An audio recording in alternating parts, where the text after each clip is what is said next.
Hello once again, internet friends. We are back on the old interwebs of the Twitch variety to come together and tell more stories. Right now, we are down 2 party members temporarily. They will be arriving later in the session. Just want to get that out of the way. And if you're joining us on YouTube, don't forget to like and subscribe. Catch us on Twitch every Sunday at 4 p.m. And on that note, we're going to pass over to JD so he can give us a little bit of a recap. Sure, why not? Usually I have somebody else do this, but I can do it today. What happened last week? I don't know. Also, one little thing. Are we telling more stories or are we telling the same story that's just taking a long time to tell? More of the same. Okay. Yeah. Just wanted to clarify. Let's see. Last week y'all set out from Vollarune, heading toward one of the noms off on the end of the chain, set out in appearance of traders to go try to set up trade, but also by the time you get to the end of it, go try to find information on Flynn. Passed up Namro, ran into a giant, had to run from the giant, had a little bit of a parlay with the giant, but didn't die, so that's good. Made it out, so that's good. And then ended up in Nom Ctun. There was a little bit of an attempted assassination at the docks. And then there was a chase scene. And when we left off, you had captured the person who was running away.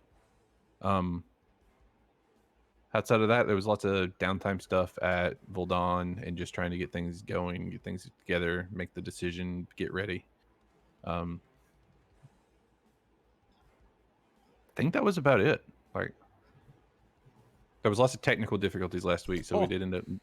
We lost like almost a good 30 to 45 minutes of playtime just from technical difficulties and people coming in and out and stuff. So, did you mention we captured the purple man, the tiefling?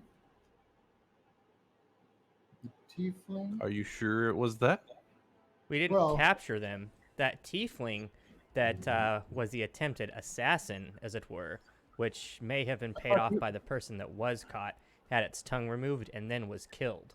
Yeah, but no, that was just a tabaxi. Oh, the tiefling that we're looking for is the one that hired them. We do not know whether or not the person that Hutch has captured is this person yet. Right, because all you've seen is the cloak so far.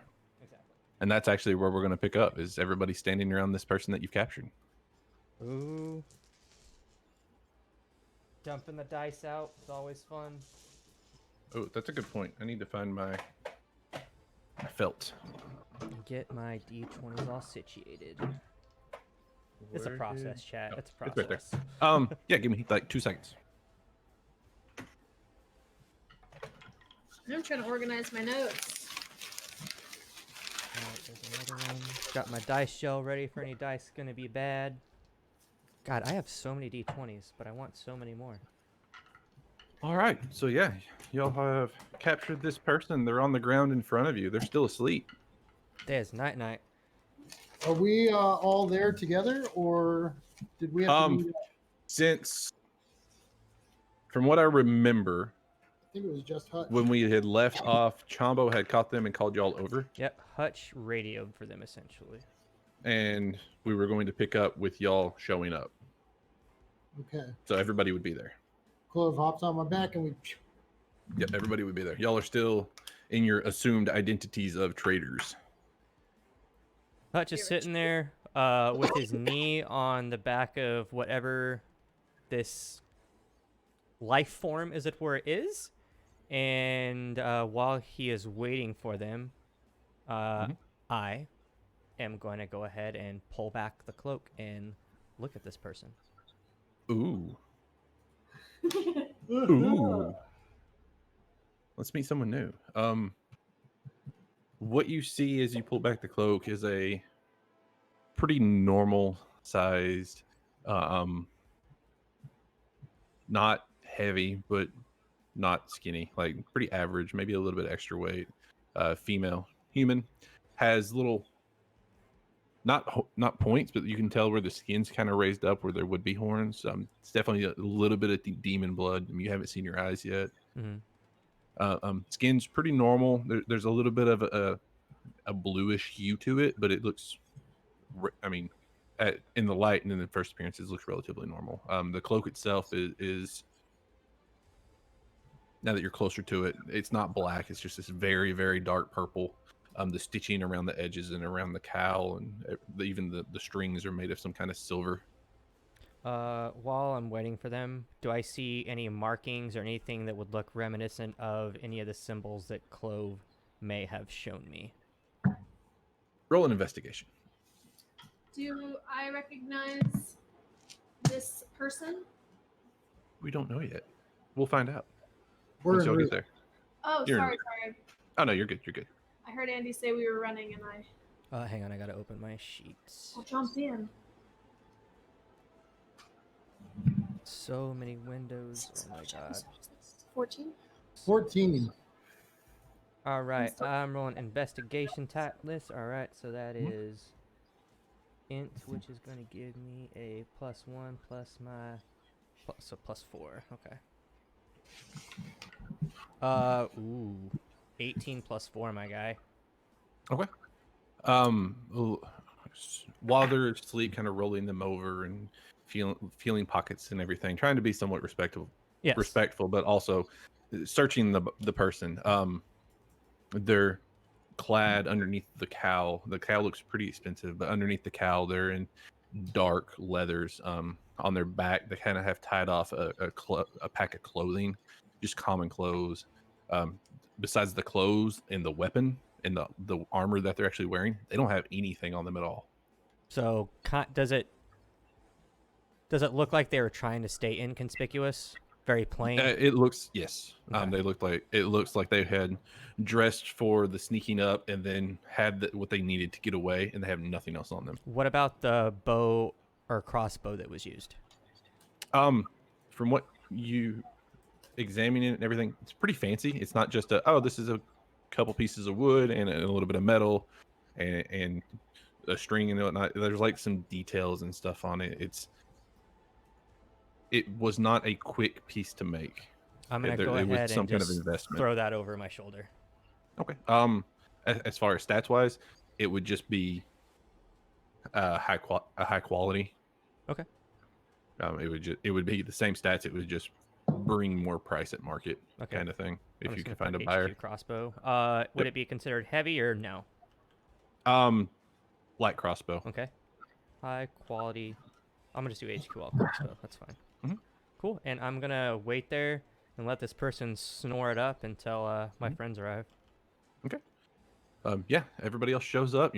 I'll say that you pull them back out of the house and you put the door back where it was after you broken through and everything. You kind of pull back down the alleyway a little bit. That way, it's less conspicuous. Okay. No, it just looks like you're drunk, buddy. Yep, looks like you're hanging out with somebody who's had a few too many to drink and is just not woke up yet. Works for me. Okay. Yeah, y'all show up. All right, we're there. Hey, Clove and Dronicus, I think I found the person that this attempted assassin, as it were. They're asleep. They're not hurting, but they're asleep. Clove, you recognize this person by chance? I don't know. Let me check them out. I walk up and kind of pull back the hood carefully with like a stick, and I'm like investigating their face and their jewelry or any kind of markings I might recognize. Looking at them, going back over your memories and the couple of people that you've met in your time working and everything, roll a history. That's the wrong book. As I'm doing that, I want to look over at Hutch and ask if he found any identifiable things in like the pockets or anything like that. I'm way ahead of you on that, dear. Unfortunately, they are clean. It's almost as if they were set out to be very, very plain, very inconspicuous, very average. I did find this crossbow. I pull off my back and I hand it to Clove. I'm like, I can't do anything with it anyway. It's going to benefit me. I mean, does this mean anything to you? It just looks like a very well made crossbow. There's not really any marks on it or anything like that. You now have No, a crossbow, I mean, Clove. it's beautiful. Well, Another one. Yeah. You could I have two dual crossbows. wield crossbows. oh shit! Can I? How would you load them? They're small crossbows. But they're small want to know. crossbows. They're not But you one need hand 2 hands to crossbows. load. But I'm small. But I'm It'd be cool if she could shoot them both and then drop one and come back to it later. I mean, maybe. I'm to think losing about track of all of my notes now. Can I go ahead and also just kind of look at this person and see if I recollect anything from what I'm Sure. seeing? Yeah, you both can go ahead and roll history. She rolled a 1, so sadly no, you don't recognize this person. Ah, come on. Ooh, nice. 23.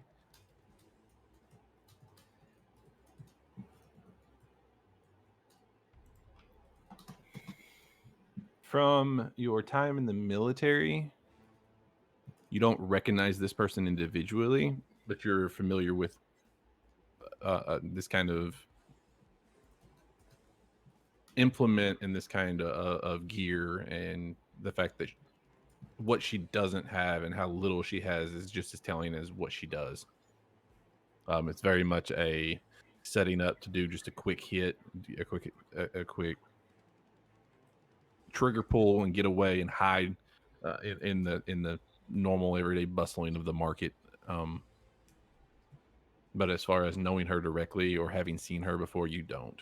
Would we be able to / Hutch be able to tell, given what's happened, the way this person looks in his past life, as it were, dealing with, murder investigation and stuff like that, would he be familiar where this culprit essentially may have come from or what they are a part of? Based off that investigation roll, maybe? Based on the roles that y'all have had up to this point, everybody would know instantly that if it's not Clove's guild directly, it's a competing guild. Okay, that's the information I'm looking for. From the appearance, from the gear and everything, I would say the 3 of you get the impression that they were after Clove. Okay. You know what I find very odd about this situation, friends? Nobody even knew we were coming here except for one other person. Davenport. True. Now, my question though is, I mean, I was told that the Silent Eye Guild is watching me, though. So it could be them, too. Silent Eye? Yeah. Is That's that her guild. So that's your guild? But based off of what we've said, it's not her guild. We can tell that much, that it would be some type of competing or... If it is not, it could be a competing. Okay. So for all intents and purposes, Clove, this may potentially be a hit sent from your people. From your crew. I mean, I didn't have the death mark outside of our entrance when we left the floating pedal. Now, I'm not exactly sure how all that stuff works. Would we have should we have seen that signal or symbol again once we arrived here somewhere? Or does that not necessarily happen? It's possible. I mean, we could go back and check. We didn't really get a chance to look too much where the ship was because we were chasing these folks down. yeah, there was a lot of excitement. Just to clarify, though, the person that stabbed me that I killed and then we brought back, did they become the target because they didn't finish the job, or was that an accident? From the rolls that y'all have made to identify this person, yes. They were taken out because they didn't finish the job, and this person was there to watch. When and I'll talk to Andronicus too. I was like, when I was speaking to we didn't even get their name, honestly. Then when I was speaking to the other person that's now deceased telepathically, they flat out said that if they didn't get the job done, this would be their end. And I would assume this is the person that brought that to a halt. How y'all feel about maybe just tying this person up and taking it back to our ship and asking her some questions? Yeah. Also, on the body, the only bolt that they had was the one bolt that she fired. Okay. Damn. Yeah, based on their reaction when they wake up and see Clove, uh, perhaps that'll tell us what we really need to know. Um, how should we handle the interrogation though? Like, should Clove be there when we first start? Should you come in after we start, or be there I from the think maybe beginning? Clove should head up the conversation directly. And then Okay. if they need us, maybe we could kind of jump in, but they have no idea. I mean, I guess they know that we're together, but they have no idea essentially what has happened to them. They'll know that they were running and then they know that they were out. That's all that they're going to know. So, I Yeah. mean, we can let Clove do her own thing and talk to her and we can kind of kick it in the background, or we can just be outside and then she can call for us if she needs us. What if I feel like an assassin that's this well trained wouldn't just offer up this information easily. I could cover myself up with my cloak, and or one of us can, and show the sigil and pretend that we're the contact person. That there was some kind of Ooh. reason why they had to switch out the contact person, and we're here to make sure that she got her job done and see what she says. The best I can do with my skills and what I'm able to do, at least at this point in time, I can help you with that. I can disguise about a 5-foot cube into whatever it is that you want. It's got to be a 5 by 5 by 5, so about like a size of a person. So if you want to throw your cloak on and you tell me what I need to do, I can make you, for the most part, look like that. But Can you make me look like the person who warned us and died? Or maybe that wouldn't be a good idea. I don't know. I think they would be aware that that person's dead now. They shot them. Yeah. No, I didn't mean that. I meant the person from before, the royal looking person. Well, we should just start getting her back to the ship now Yeah. while we talk. All right, let's go Yeah. ahead and do that. Carry her back. Okay. Yeah, you're not really stopped along the way or anything. Anytime that there would be a group coming up or somebody starts to look at you and kind of go, I wonder what's going on there, as you were carrying this person through the streets. Turdik walks over and with his charisma and his being so unique, starts to charm these people with his dialogue and tell them stories of where he comes from and different things, and just all of them, and they completely forget about y'all while he's talking. So yeah, y'all make it back without problem. All right. Do we have like a brig on our ship? Not directly. The storage room at the back you could fashion into a temporary one. Okay. And I guess we could just tie her down with some rope. While they're doing that, I want to thoroughly search the storage room for anything that could be used as a weapon and make sure I just remove anything like that. Yeah, absolutely. Everything that could be used, you would take out. It would pretty much just be the doors are pretty sturdy and they have locks on them, so you wouldn't. Once they're in there, they wouldn't really be able to get out unless they broke their way out, which would be very hard to do. Cool. All right, Clove. I can wake her up anytime. How do you want to handle this? I say we try to trick her first, because I don't think she's just going to offer that information to just anybody. And Okay. I think we should have somebody guarding the deck and just making sure no one's approaching. Yeah. And then maybe someone at the door. So maybe 2 people up top. Well, you could be standing in front of them. Hutch or I could be behind them so they don't know that we're there. In case something happens, we can attack from behind. And then the other person would be outside watching. Okay, who's going to pretend to be a guild member? I Hutch. feel. I mean, It I shouldn't can, be but the person they were trying to kill. Yeah, that's true. Maybe. I can, I suppose, but I'm gonna need you to stay in contact with me. Stay just outside the door then, so you can feed me any information that I might need to relay Yeah. in Okay, this I'll guard the door. ruse. Where are you, Andronicus? He's going to be standing in front of them, and I'll be behind them. Okay, so you 2 are in the room with them. Kisar and Turek are on the deck looking for any trouble. And is Fire Shield with us? No, he No. ran to do some recon to try to get some. He is en route to Utrinin as Yep. per last time For to try stone. to broker a stone agreement. Sweet. I hand Hutch the sigil to use to identify himself. All right. So before I You're wake gonna this need- up, what should I be aware of? What do I need to say?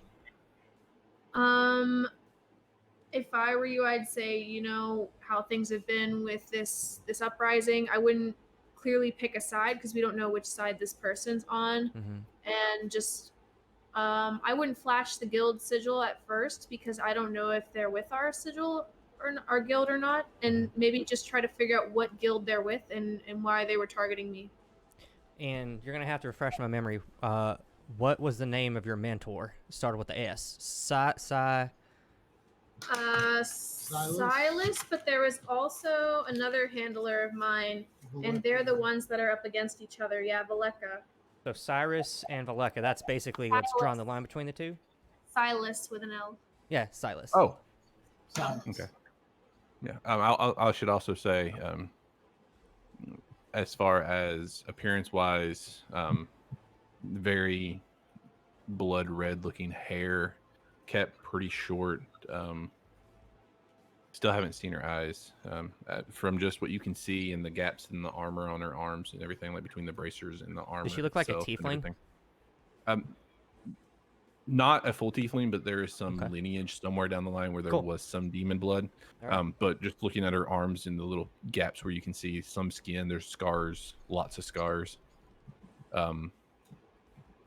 Yeah, I think that's everything for now. Yeah, I would just make sure not to allude to what guild you're from or who you know until you get more information from her. Now I got an idea. I know exactly what I'm gonna do. Clove, stay here. Stay next to me. Stay silent. Andronicus, you're fine.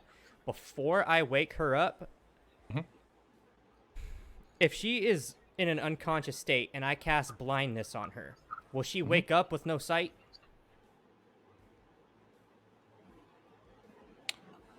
Ooh. Send me the sleep spell. Okay. I mean, if she sees me, you could always pretend you have me hostage. I mean, true. All right. Oh man. Tell them I've been more trouble than I'm worth and you're willing to turn me over. Okay. Make it great. That's a good backup plan. Like, absolutely. Chewbacca and Han style. Oh shit. Dude, I'm that like, never drops in there where they want it to. This tall. Thank It's just an That's a good idea. idea. That's a great idea. Falls unconscious until the spell ends. The person takes damage or someone uses an action to shake or slap. And go ahead and post blindness for me. It would depend on what kind of save it is. Okay. If it's any kind of physical or mental save, it would be an instant fail. I could always It's a Constitution con save. She's out cold. Con saves are not a source of, or are not based on willpower. They're based on body fortitude itself. So she would still have to roll. You'd have to roll. She'd have to roll because it's the body fighting that off itself. It wouldn't matter if you're conscious or not. All right. Well, then we'll just go with the initial plan. Then I'm not gonna. I already burned a spell slot to knock her out. I don't want to burn another one. Okay. Do you think Clove should be in the room? What do you No, think? no. I was gonna try to make it so she couldn't see, but Yeah. I don't. It's I don't all right. want You to can mess up. message me with your mind. I would say I'll even give you true advantage on it, or give her true disadvantage on it Oh, I don't know. I'd because save she your is spell- unconscious. Her body is trying to fight off that sleep spell still.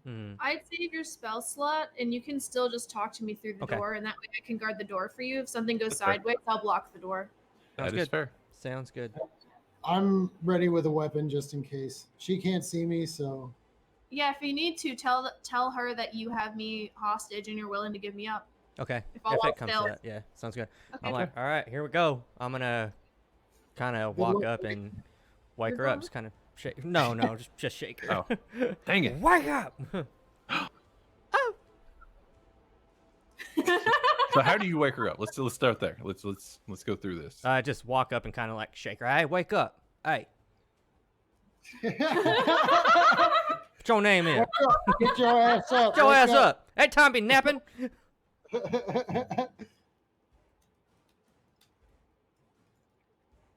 Is she staring at me just like that? Mm-hmm. Okay. Yes, I am staring at you just like that.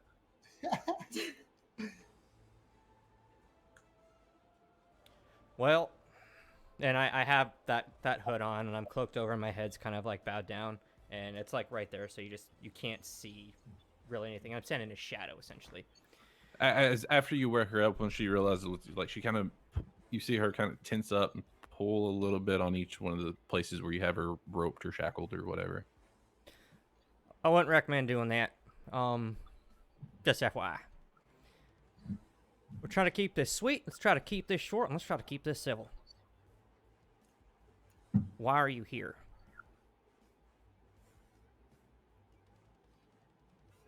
Where am I? Let's get some questions answered, and maybe we can meet in the middle, and we'll give you some information while we're here too. A little bit of give and take. Roll a. What would that be? Just roll your sheriff stat.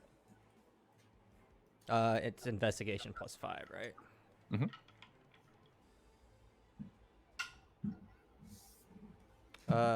13. Okay. Ask your questions. Why are you here? Why did you shoot that man? He failed his job. Okay. Why were you trying to attack the group of people that I was with? I did not Contract? try to attack you. I attacked him.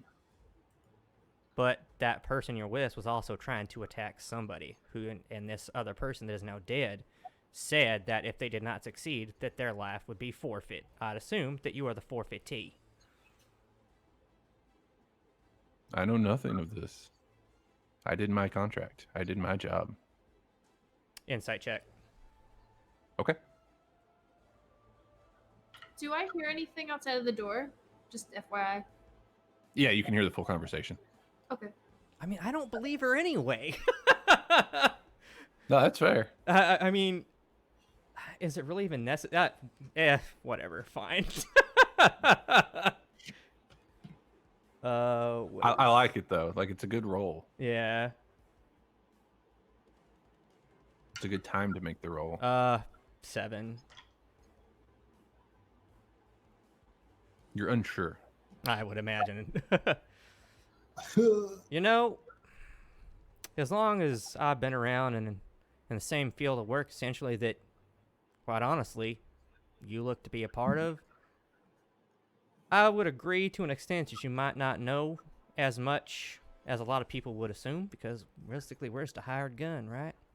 We're hired to take lives and hired to save. Now, we usually do know who hired us. Do you know who hired you?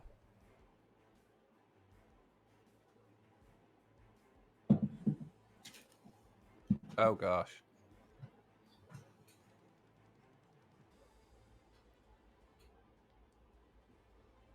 You apparently aren't familiar with how this works. Yeah, I mean, I've literally been hired to take lives myself, and I do know where the money comes from. I've not been told why that I'm supposed to take lives, but, I mean, I've definitely done that. Unless you're receiving this anonymously. And I'm messaging to Clove, and I'm waiting to see if she's giving any information back to me about this being inaccurate or anything. No, you're fine. Listen, I received my contract. It has the mark I need to verify. I do my job. I go pick up my payment. It's as simple as that. Okay. If you're going to kill me, kill me. I respond to Hutch saying that I thought we were going to behave as if we were the ones that hired her. Well, he doesn't know who hired him. Yeah, I thought we were going to behave as though we were them to try to get information. but I'm still working to that. I need to verify that he doesn't know who hired him, which he's saying he doesn't. So now I can play into that. Okay, I thought you were asking me a question. No, I was asking you basically when we're going through this conversation about how your contracts and stuff work. I'm only going based off of what Hutch would know from an outside perspective. Yeah, like we wouldn't know. Well, I mean, I don't know. Would I know? Or do you want me to make it up? Or Some contracts are done face to face. Most contracts of this nature are done just with a dead drop. Like there's a designated space that they go check every so often, and if there's a contract there, they'll go complete it within the time frame on the contract. I guess we could find out where the contract job location is, Hutch. Telepathically back. If I pretend to be the person that hired him, wouldn't I technically know where that drop should have been?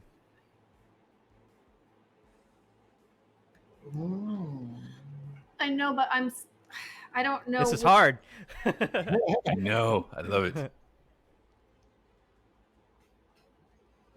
I'm gonna try something. I'm like, and I don't use it very often, but I'm gonna keep my hood on. I'm gonna reach out and I'm gonna touch her hand, and I'm gonna cast friends.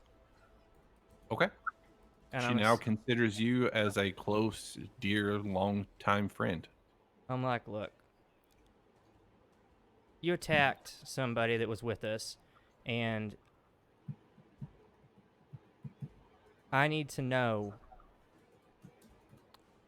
why you failed. I hired you. You failed. Her demeanor has changed. She's a lot more relaxed. She's less up and scowling. Now she's kind of relaxed and just kind of very compassionate expression. It wasn't about you, and it wasn't even about him. I'm sorry.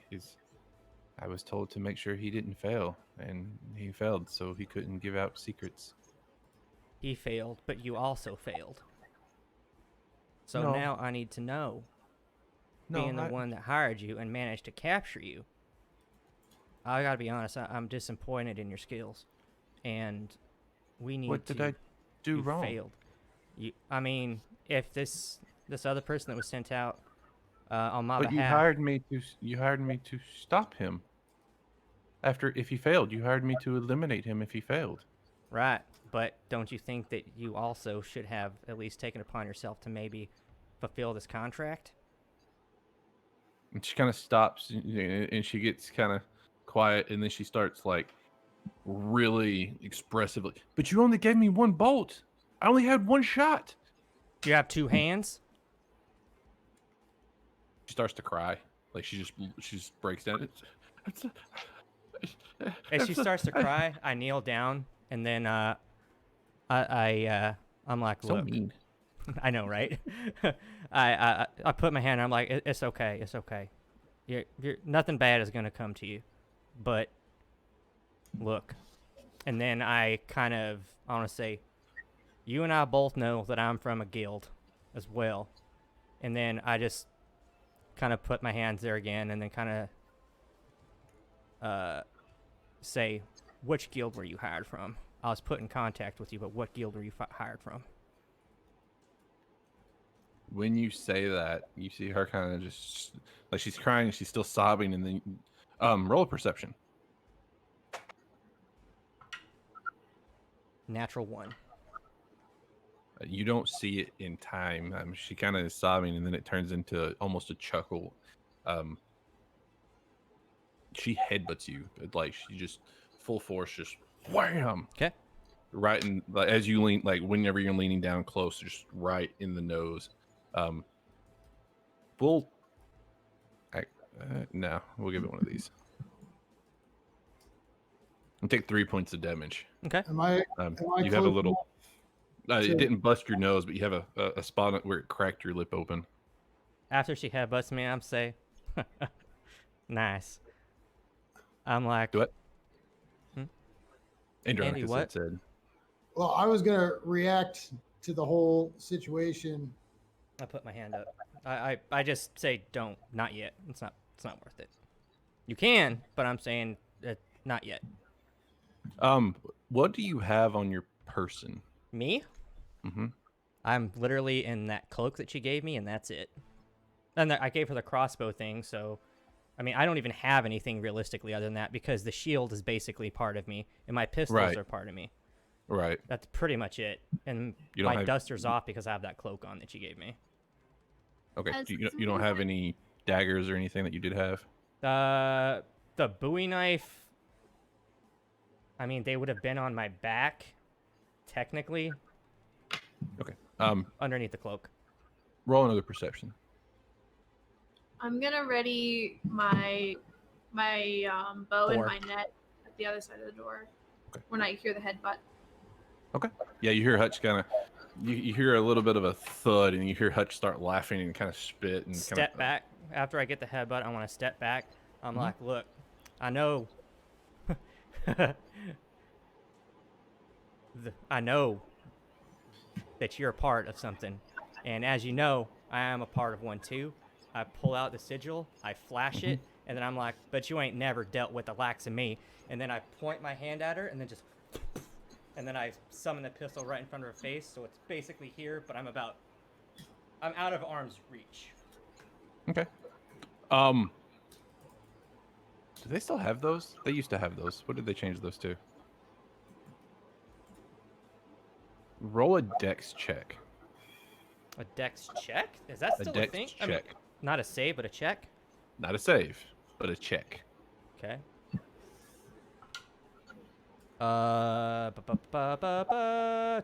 12?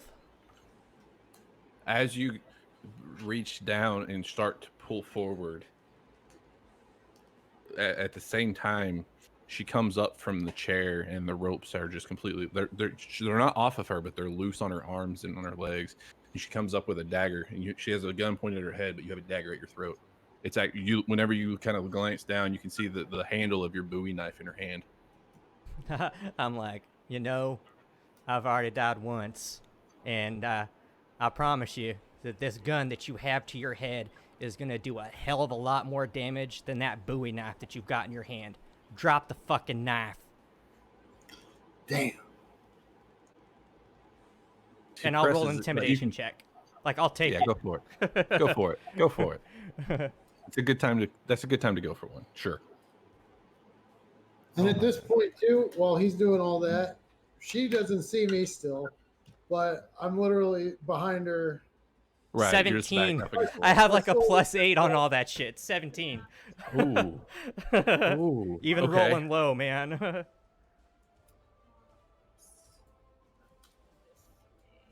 Ooh. Because it's I'm my at- proficiency, and I get a +4 on the charisma, too.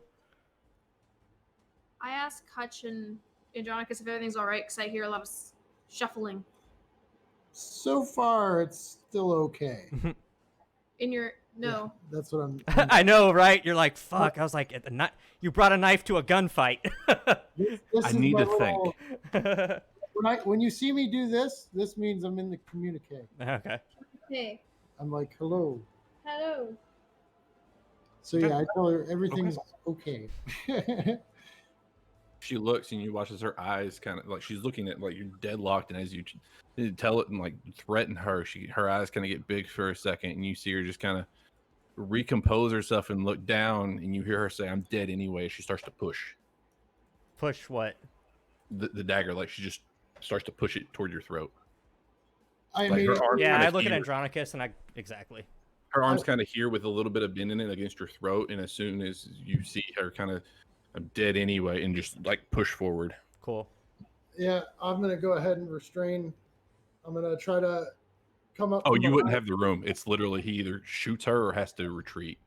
Oh, And like she's pressing the whole time, so you either have to stop the dagger or you have to shoot her at this point, because she doesn't like she's consigned herself to death. Right. She's right. shoot her hand. I guess I'll shoot her in the leg You're gonna shoot her in the leg or the arm. Either way, she's gonna get shot. I don't want to kill her. Yeah, but shoot her in the hand, disable that weapon. Reflex wise, it would pretty much be you pull the trigger or she cuts your throat. What if I Yeah. cast blur? You wouldn't have time. It's an instantaneous spell. Right, but that's on your turn. It would be. You still have to have the somatic and the hand gestures too. So either I shoot her in the face or I just try to move out the way. Yep, that's all you can do. Is you either backpedal and try to if you started backpedaling, then you could kind of try to get a handle on things, or you just have to shoot her because you wouldn't have time to readjust or anything like that. It's literally like she's here with her arm bent, and then she starts pushing. I can try to get her. Like she just starts to try to go forward on you with the knife already on your throat. I'm Because narrative damage is fun. Yeah. Trying to think. I guess. God, dude, I don't want to kill her. I really don't. I'm gonna. I would say that you'd be able to flash the other pistol into your other hand, but you would still have to try to backpedal out. So kind of like, and then switch out. Yeah, like your other hand's kind of down, and you'd be able to, as you're pulling it up, flash it in and shoot anywhere. But you'd have to be able to backpedal. Okay, And yeah, that's I gonna guess be- I'll that's gonna try be to. a- That's going to be a dex check Okay, I guess so. because that's a speed thing. Okay, make a dex check, and it'll be opposed or acrobatics or athletics. I'll let you choose. Acrobatics. On her end. On her end, it's just going to be straight athletics. Okay, so you want me to pick acrobatics or athletics? Yeah, because for you, it's either speed backing up. Yeah. I'll Or go with the dex dodging. bonus and take Okay. the +2 instead of the strength. For her, it's literally just how much power she can get in that quickly. Natural 1! Woo! That dice is on jail. Yeah, as you start to back up and everything, she's faster than you realized, and you're closer to the wall. You get a couple, like you're keeping up with her as she's pushing a couple steps, but about 2 steps later, your back's against the wall, and you can feel the knife starting to go in. I look at her again. I'm like, I've died once. Wasn't that bad. I came back. Are you sure that this is something you really want to do? And I look at her, pull my heads up from the cloak. The eyes, they turn completely black. Do you do your cowl? That's exactly what I'm about to do. Okay. That's a whiz save, right? Is that a whiz save? Let me pull it up real quick. I think it is. Nephilim Shroud, where are you at? It's... Dude, I'm never gonna find this stuff in here. It's on your abilities. I'm on abilities right now. What is it called again? Nephilim Shroud. Should be. Nephilim. Yeah, it's under traits. I got it. It is there we go. a charisma save. Yeah. Oh, wow. Doesn't matter. It's the same. She fails. As you pop your cowl and let your energies overcome you, as you can feel the dagger start to press, it gets almost a full inch. Like you can feel it starting to hit your vocal cord whenever it stops, and you hear the dagger clang on the ground as she just kind of collapses in front of you. She's just scared. Yeah. Like she stops pushing and just drops it, and then she collapses and starts like trying to back up on their like crawling backwards almost in front, I in front grab of the knife and throw it to the opposite side of the room, stick it to a wall. I'm gonna you. Unk. run up from behind. Oh, and Andronicus, you got to make a save too. Oh, you do. You have to make a charisma save no, because that's for everybody in the area that can see you. bitch. But that's okay. It's okay. But you have a +4 Yeah. Oh. because you're within like 15 feet of him, so you're good. He failed too. Well, I should actually. I feel like I should have advantage on that only You because. won't. I got an idea. It's okay. I've got an idea. So she can't get close to me. So she has to back up, right? She has to. Yeah, Andronicus he's seen it before, so you stop moving and you just wait for her to back up towards you. Exactly. And then you're able to grab her from behind. That's what I was gonna say. Also, I don't know if it if it would make a difference in this. Yeah, go for but with my legendary power feat, I appear one size larger when determining like push, pull, drag, lift, and so any kind of show of force, I guess. Right. Um, You get like Anytime you're trying advantage on to, checks like he that. has Yeah. advantage on grappling and Nice. stuff. So when she backs up, I want to just know ahead of time, is that going to be an effect? Like, will I have a Oh slight yeah, like disadvantage? once you get hands on her, you can just handle Okay. her however you want. Okay. I'm just gonna when she backs up into me, I'm just gonna get her in kind of like a bear hug and hold her. Okay. At this point, she's like you got her wrapped up and everything, and she's kicked for a minute, and then she just stopped, and she's just went completely quiet and just head down. Oh, look, we don't want to hurt you. We need information that you have. If we wanted you dead, you would be. Obviously, you do not know who you are fucking with. Give me the information that I seek. You know what guild I represent. What do you represent? You want me? I gotta go feed the animals. I'll be back.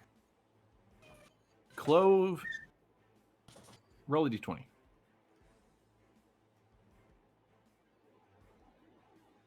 12. She asked for paper. She asked for paper. I relay that information to Clove telepathically. Do I know what that means? She just wants something to write on. Oh. Slide it under the door. I mean, she could attack you with. She's Well- got no way to move right now. Do any of you have paper on you? No. I don't know if we Is want there any paper or anything laying around in the like a piece of Yeah, cardboard or there would something? there'd be some on the boat somewhere. You'd be able to find something in that our she could write on, in the or little even room just that we're in. something disposable. I'll find something, I guess. You would maybe not in the room, but you could just run to one of the bedrooms down the hall and find it without too much issue. Like it wouldn't take any time to find I something. say I'll be right back. And As then- soon as you go outside, I hand you some paper and a pen. I just don't want her to know I'm here. It's fine. No, it's fine. I'll wait a couple minutes outside the door, like I've been looking, and then go back inside. Okay. After you hand it to her, she writes down a description that fits Valeka. Oh shit. I say, Like she doesn't write down any names or anything. She just writes down a description that fits Valeka. is that and says description the same one that was given to us by the dude that it was? whenever she writes it down, she's like, "This is the only person I've ever seen that hired me." Okay. I'm gonna use telepathy to relay that message to Clove, and say, how do you want to handle this from here? Valeka did it. Valeka is my contact and the person that handles me. It's a battle between Silas and Valeka, so I feel like at this point we should pretend to be on Valeka's side, just in case that's who hired her. I mean, we might want to know where the drop-off point was, and because we could dress up like her and wait there and see who shows up. What if we play the devil's advocate and stick with the we're not choosing sides, we're in the middle of this kind of thing? Yeah, then we could still try to find out where the drop-off point is. Okay. I think that's the best thing to do at this point. Do you want to come into this conversation, or do you still want to stay out of it? I think I should stay out because she might. I mean, you might want to find out if she thinks I'm dead or not. We could let her loose, and then she could think I'm dead. Okay, I'm gonna play the Or- idea of you and I are just traveling companions from the same guild then. Or we Alright. could try to. We could try to turn me in too. Andronicus and Hutch, I need you both to roll a perception. I feel like you could either try to turn me in, or you could try to find out where the drop-off point is without that. Yeah.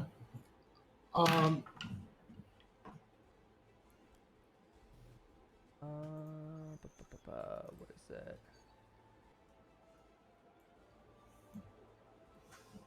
$15 on Hutch. 23.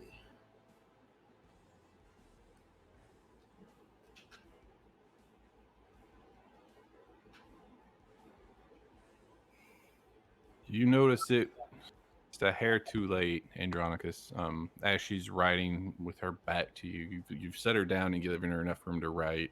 What looks like normal movement and everything. Hutch, you don't really see it because she's kind of hunched over what she's writing when she's writing it.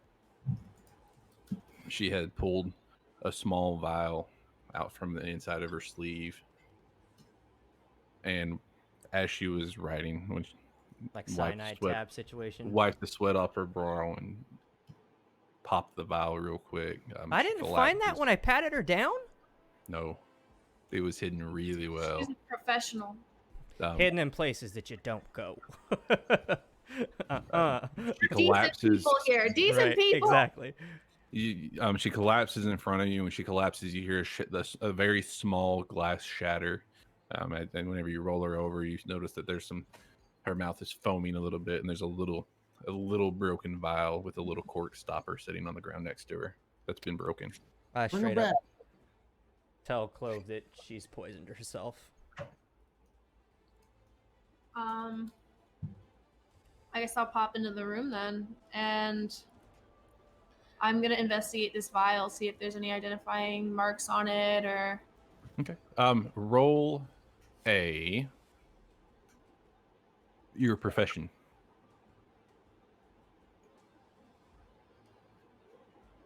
Give me half a second. Nice. Woo! Why can't I not find what Yeah, I'm looking for? yeah. There it is. No, not that. This. I gotta Okay. take Yeah, that's fine. a Um. break here. Oh, you're good. He's gonna poop. No. Oh, come on. I needed a thing. That's not the thing I Give needed. me a dirty look. Time to take a poop. And he's going poop, poop, boop, doop, poop, poop, boop, poop. And he's like the Elmo potty thing. I'm pooping, I'm pooping. Smelling it very carefully, taking just the faintest amount, because it's a little bitty vial. Just putting just the smallest amount on the tip of your fingernail and just barely touching it to your lip. You're very familiar with it. It's something that everybody that's ever, it's something that's provided in the hit drops for your guild. You know it as Basilisk Shush. It actually, whenever it starts to affect, it first affects the internal, your digestive organs, but as it gets digested very quickly, and once it hits the bloodstream at all, it starts to calcify the major organs. Sounds painful. I share that with the group. It would be, but it happens so quickly. You're just dead. Like your heart turns to stone before you know what's happened. Like before you have time to feel it. What happened? And I know that this is specifically a mark of my guild. This is your one of your guild's protection to keep protecting their own secrets, kind of thing. So it's one of those. If you're on a hit and you get caught, or if you ever need to, if you ever need to remove yourself to protect the guild, this is one of the things that It's like the spy cyanide tablet situation. Yeah, it's essentially a cyanide tablet, but it's So- known as Basilisk Shush. Is there any extra that I can salvage? Not from that. It's gone. Like there was just enough residue left where you could get the hint of what it was. I want to use the comm systems to update Kisar and Turek about everything that's happening below the ship and remind them to keep a really close eye out for any other trouble. Cool. She was part of Clove's guild, Yeah, Yeah. the Silent Eye Guild. and she took Basilisk Squish. Swoosh. Swish. Shush. Shush. Shush. Like shh. Yep. Clove, I have a question for you. Yep. Now, it might just be because, I mean, I might not be part of that guild, but why would one choose to take their own life as opposed to, like, take their own life after information has already been passed, as opposed to say, you know what, fuck it, and then at least fight? I mean, you're doing that. Why would she want this to be any different?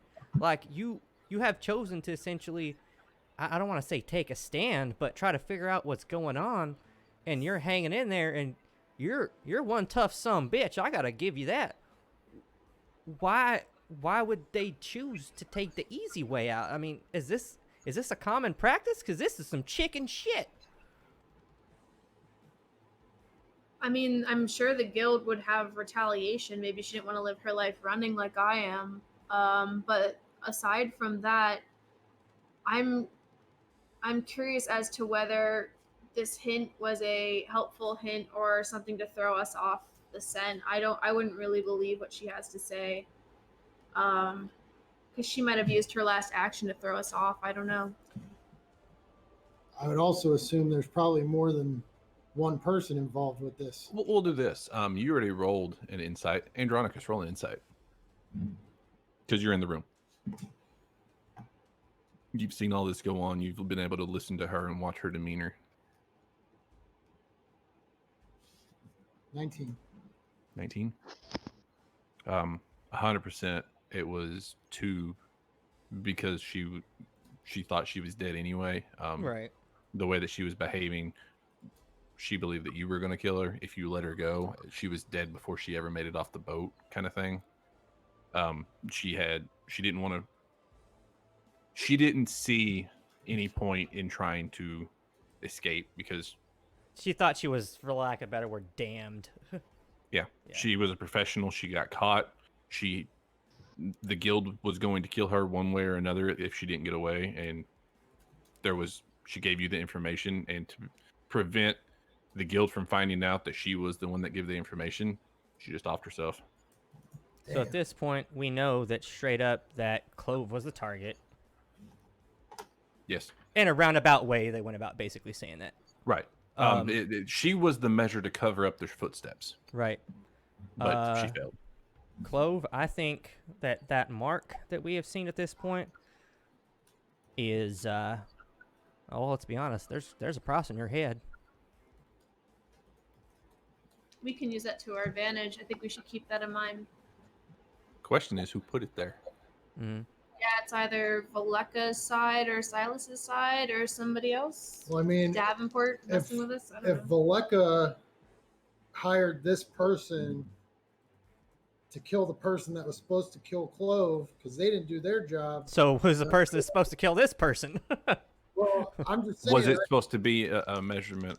See, this is oh man, there's so many things. Like you could go down that rabbit hole forever. Like were they hired to stop the assassination attempt? Mm-hmm. Right. And then she got there late, and but she thinks she failed, so she's not going to tell you the truth. Like, no, I'm kidding. I'm just weaving webs now.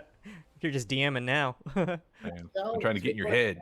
It's like, I would just assume that Voleka, as of right now, with the information I have, Voleka is the one that wants Clove dead.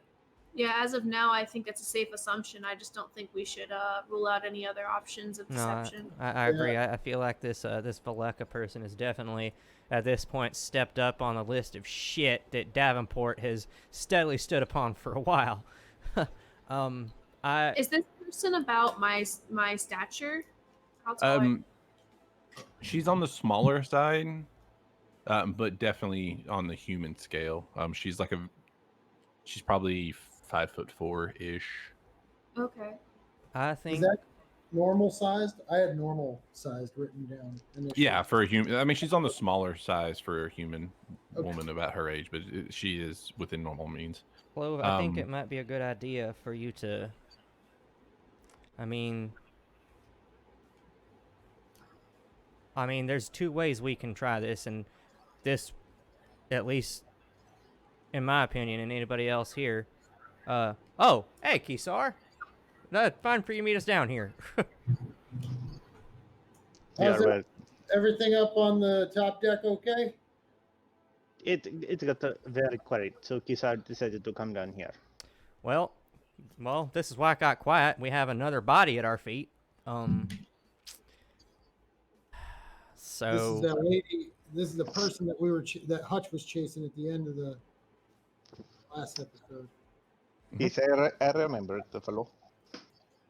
Clove, how do you feel about trying to get in contact with Silas?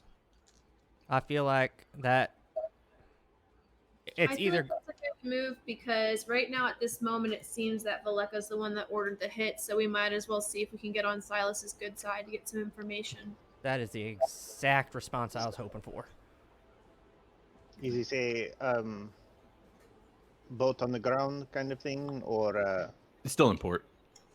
okay? Also, Should we go elsewhere or stay here?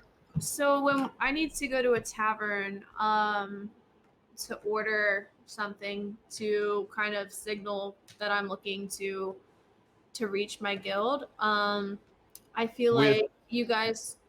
With what you know, having met with Davenport and how Davenport's been kind of leaving the door open for Silas anytime he needs it, with the book and everything that he had there, you could do that on the boat and just have a direct line to him with the rest of the bottle of the wine that he gave you and everything. Okay. I share with them that I have a way that Davenport shared with me to contact Silas directly, and I can't get into the details. But if we could set up a room where, you know, 2 people could ambush from indoors and 1 person could ambush from outside, and maybe someone keep an eye outside as well, just Yeah. in case it goes sideways. we'll basically keep the room under lockdown. I have an ability that I have not used at this point. It is a spell that, how do I put this delicately, that Kokov has bestowed upon me that essentially will, how do I put this? Basically what it's going to do is it's going to create this virtual lock, as it were. But the problem is, as soon as the seal is broken, without my say, it will detonate and basically a very big boom.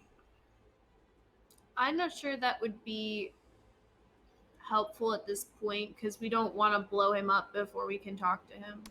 It shouldn't blow him up, but if shit gets south and he tries to bolt, it would maim him. It's not like the consistency of a fireball. It would hurt him, but it wouldn't kill him. That's like legit meta, even with me rolling as high as it could hit. Kisar has a thought. Now you said you need an inn or a tavern. To, No, she can do it on the ship. No, I can do it on the ship. I'm just saying if I could just have 2 people guarding the, maybe 1 person hid in the room, 1 person guarding the door, and some people on deck guarding. I could call Silas and see if we can get some information. So, do the doors need to actually open?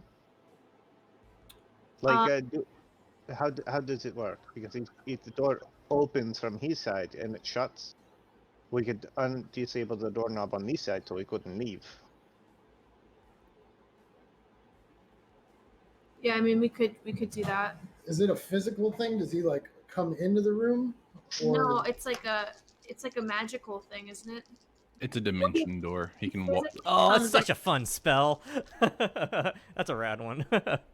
So he'll physically be there. It's not some sort of Yeah, he'll physically be there, but Okay. it's a magical door. Yeah, The Matrix, the Keymaster. exactly. That's a perfect example of it. Her side of the ritual works like one of those keys where she opens the door for him to walk through it, essentially. Or she sends a signal and he walks through the door. okay. But it makes the door be a dimensional door that he can pass through. We also might be looking at this way too much. I mean, I think the simplest roundabouts is let's do the doorknob. I mean, we might not even have to have any confrontation. Well, Kisaru, go ahead. Oh, I feel like if we're offering help and Valeka put a hit out on me, the people being there is just a backup plan. I don't want to begin our interaction with Silas with violence. No, I agree. Well, Kisaru was going to suggest that perhaps we use the meeting room, the cafeteria on the floating petal. Mhm. Somebody could be in my quarters, somebody could be in the galley, and we could disable the door that leads out to the deck, and that could be the door used to call him. Okay, I think that's good. Yeah, I mean, as long as we have good coverage of people. I mean, Davenport's been calling him on an open line and he hasn't shown up. He may show up because I'm a guild member, but he may not show up. So I think as long as we've got the exits covered and someone searching the skies will be good. All right, I'll go up on top deck because I wanna try working on something for myself. I'll keep an eye up on deck then. Thank you. I start looking around the room for things just to clear out, like any makeshift weapons he could grab. I'm just like sealing up exits and getting the supplies I need together to call Silas. If there's anywhere that I can hide in that room, I'd like to do that. And then, Kisar, are you good being My in your quarters? captain's quarters? Yes. Okay. While y'all are setting this up, I am also setting up something on my end because this is neat and clever. So Kisar, where are you gonna be? In my quarters. I'm note taking on OneNote so we can share them. So I might ask clarification questions from time to time. Yes. Where are you, Andronicus? I am in the room with you, hidden, Hidden in closet. potentially in the galley area, or Hidden in I've burned galley. sleep. Okay, I have 2 spell slots left. Okay, I think I'm good. Where's Turek? He's around. He would be wherever y'all would want him to be. Second set of eyes on the deck. He could be Yeah. guarding the gangway. Okay, guarding gangway. Oh, we just lost somebody. Lost Kisar. He'll be Kisar? back. Give it a second. I'm gonna grab the map for the ship while we're doing that. Yeah. Yeah. Mr. DM, while they are conducting this ritual situation, I want to take my fire trap spell, and I want to Fire trap? try to figure out a way to basically if there's a way I can put a spin on it, essentially, to where not only if the item is opened it triggers, but if it's broken. Would take some research. I think we talked about this. Yeah. That's just why if they're doing that, I want to take some downtime and work on that. If I'm working up on deck and stuff. It would be more of a. It would take more than a few hours. It'd take a few days. That's fine. I'll start now. Okay, yeah, and that's just kind of pace it out. Yeah, just make a note of it and Okay. then remind me later. Okay. After a little bit of time, you get the living area, the dining area, that kind of the communal quarters set up for this meeting. Whenever you go to do the book and the pages and everything, I'd actually put in a puzzle in there for you, but it's fine. I can hand wave it. It was a little bit hard to figure out anyway, because I like math, so I do math puzzles. Yeah, the numbers had a pattern. That's why I wasn't gonna do Genius. it that way because I figured there was a trick in the numbers, and I wasn't sure if I would like call the wrong freaking person or crash. There is a trick in the numbers, but it's fine. Davenport gave you enough hints that you would have been able to figure it out. Thank you, Davenport. Clove would have been able to figure it out. I'm clever. Clever Clove. Clever Clove. So you get things set up, you get the book out, you start flipping pages, and about every hour you'll turn to the next pattern page. You get the drinks set out. You take a couple sips of one drink. You set out a little bit of gold, just as to kind of the payment for the ritual, and you wait. Do you, on the pages that you're turning to, are you just opening to the page, or are you writing anything on the pages?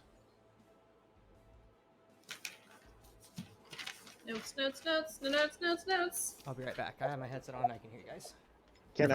Kisar would like to try and creak open the door and watch how she sets up the ritual. I stop and I'm like, I need to have this guild's trust. So if you would be respectful enough to leave me to my own, that'd be great. I'll say you can roll a stealth. And Clove, you can roll a perception. I mean, I thought I asked everybody to. You did, but some people are dicks. I mean, that could ruin everything if he sees us. Oh, it's a tie. I got a 12. Roll again. No, I like. No, roll again. It's a Okay. roll off. It's a tie. Roll. 12. I take my whip and I like whip it at the door, scare the shit out of him. Like, yo, hey yo. Actually, so you notice Kisar. So this is you notice Kisar. You hear the door just barely make a creak, and you notice Kisar kind of where Kisar would be. The door is cracked open just a hair where it wasn't before. So you add extra steps into your ritual. So Kisar, you understand the ritual, but there is a lot more steps to it that don't work, and would like for every step that she does a counter step that she's being sure to hide from your vision, to where you might just call anybody from the guild. You don't if you ever like Kisar doesn't know this, but if he decides to try it down the road, you could call Valeka on accident. Kisar's like, and the tail's swishing back and forth, and when we see how long it's taking, the tail's just gonna. I think the door shuts. He's like, never mind. Oh no, you 100% think that you know how to do the ritual now. But he's depressed because it's like, oh, it's not as simple as I thought it was going to be. That's way too much work.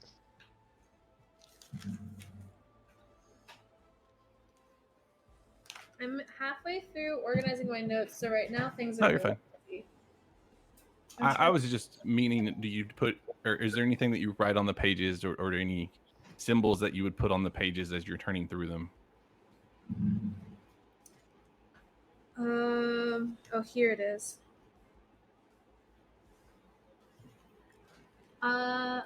I could put down. I'm opening the little guide of symbols for our guild. It is in this folder, and I'm clicking on it.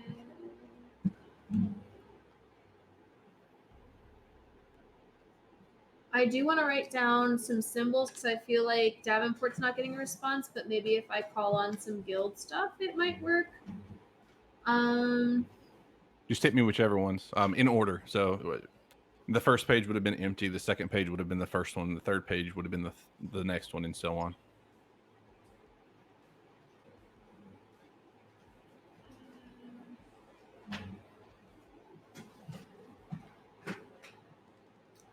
I want to send the symbol for good hiding place. Okay.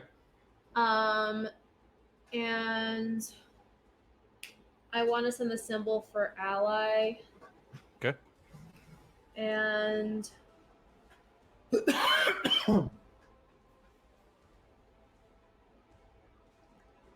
mean, I want to send like any symbol that would be like equivalent to me. Like, is there a way I could signal who I am? Do I have like a little personal signature? I'm sure something I could send him that yes, he would know. you would. Let me find one real quick. That's an amazing. Yes. How far, if I'm on top of the deck, how far below me are they, would you say? They would be. Are you above the room? Yeah, I'm on the deck area. So it's probably 3 or 4. Or it's probably like a foot to probably 6 inches to 1.5 feet of lumber is the ceiling, and then it would be like the next floor down. Oh, so they're not that far. I mean, it's above. No, so no. I want to use telepathy then and message Clove only and ask her if she's doing okay or if she needs any help. Doing good. I made the call. I just want to reiterate that in order to keep the guild's trust with whoever is speaking with me, that these things need to be kept secret. And so, nobody should be spying on how I'm doing this or anything like that. I understand. We've had this conversation before. I understand. I just want to make sure you're okay. Button. So to identify yourself, you'd use the normal guild symbol, but then everybody has their own style kind of thing that they put on it inside one of the circles. For yours, it would actually be where the dot is in the middle of the circle, almost like the bullseye. Instead of the bullseye, you put your own identifier, and yours would be a clove flower, like the petal of a clove bush. It's not rosemary? Like a I- rosemary leaf? No? No, bay leaf? That's my secret identity. Right. Is it oregano?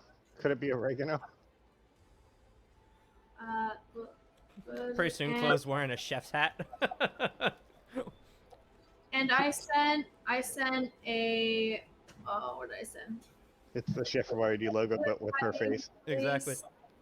Good hiding place, ally, and then your symbol. Okay.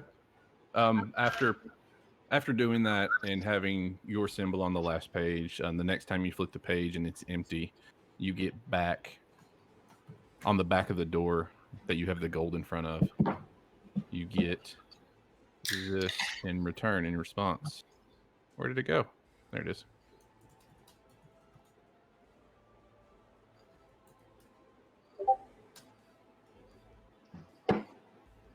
Oh, in Discord? Mhm. I have too many things open. I know.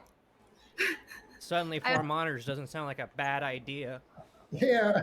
We have no room for it. Yeah, We don't. live in a very small apartment. I have 3, and I'm just like, I need more. Me too. I have 2, and it's I want 4. You get that, and after about another hour, so after you send yours and your sigil, Do you see it on yours? I didn't open Discord on my laptop. I'll send it to his then. Well, he can't. Oh, you sent it to mine. It's I did. starting Discord right now. I Sure, just that's have fine. too many windows open. So I can send it to his as well if you would like me to. Too many That's alright. I think it's windows. opening up Too now. many windows. So you send out, you do your 1 symbol per page, and then you end with yours and your identifier, and then the next time you wait an hour and turn the page to the next set again, and on that one you wait for a response. 5 minutes after you turn to that page, that's what you see appear on the page.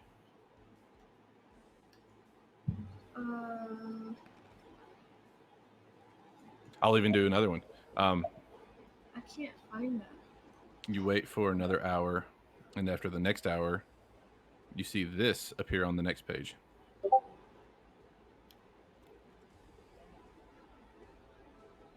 What? Stay together. The question marks being on them, or the question mark being around it, is just makes it a question, which you're actually confused by, but you quickly pick up on it. You from seeing that they're augmented, you know pretty well for a fact that this has to be Silas that's responding, just because he's the only one with the authority to augment the cant of the guild. Secure. Okay, so he's asking if it's secure, and then what is this other symbol? I can't find it.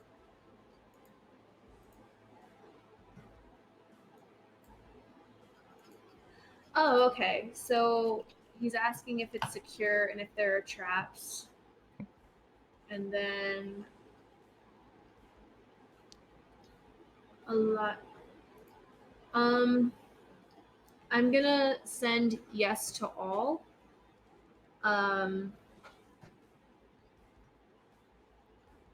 And Yeah, you would just be able to send back a safe, it's okay kind of thing. okay, cool. I'll do that. Like, yeah, this is a safe place, everything's cool.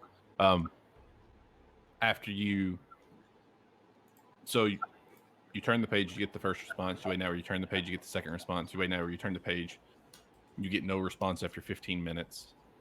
So you send your confirmation, you wait the rest of the hour, you turn the page, and when you turn the page, you see the door start to kind of glow. I message everyone with the comm systems. Hey, I got hold of him. He asked if it's safe. I told him yes, and it seems that he's on his way. Ready yourself. I'm gonna. Can I communicate with the comms open to the rest of the crew so they can Yeah, hear? yeah. You can. Okay, I'm gonna say I'm leaving these comms open. Yeah. But try to let me handle this one. Yeah, you can talk to yourself, or as you're talking, you can say what you're saying in your head as you're saying it. With the time that you've had the rings and everything, you've had time to acclimate yourself to doing it. It's a little awkward at first, but now you're kind of used to it. Okay. She's after- broadcasting. right. After the next. I'm streaming. Right? It's the Um, live stream on the flying pedal. Oh man, streamception. Floating pedal. You notice Floating pedal. after it starts to glow a little bit, his sigil slides under the door. The same way that it did whenever the runes had kind of appeared on the door Oh shit. last time. After waiting a little bit and retrieving the sigil and kind of, you take the sigil and you put it in the book and you close the book, he opens the door and walks in. He immediately walks over to where you have this little table set up and sits down at the table and crosses his legs and kind of reclines back and grabs one of the glasses of wine and takes a sip. While he's walking across the room, he looks rough. One of his horns has been broken off completely, about halfway up. Just completely like snapped, kind of like how Hellboy reached up and snapped, and it was this jagged thing, kind of like that, where it's just been snapped off. He's missing an eye. He's got an eye patch, or you assume he's missing an eye. He's got an eye patch on. One of his ears on the same side that the horn's broken is gone, and he's walking with a very predominant limp on that side. Damn. I grab the healer's kit that we have from Flynn, and I start trying to help him, and I just say, "It's so nice. I'm okay. It's good to hear from you. It's so nice to see you. I've only heard rumors about what's happening, and I've just been so afraid for your life. What's happening?" It must be a Tuesday. It's another coup. Oh, lovely, another coup. Well, they're after me too, I'd have to tell you. Someone came to warn me, a really nice, regal-looking tiefling.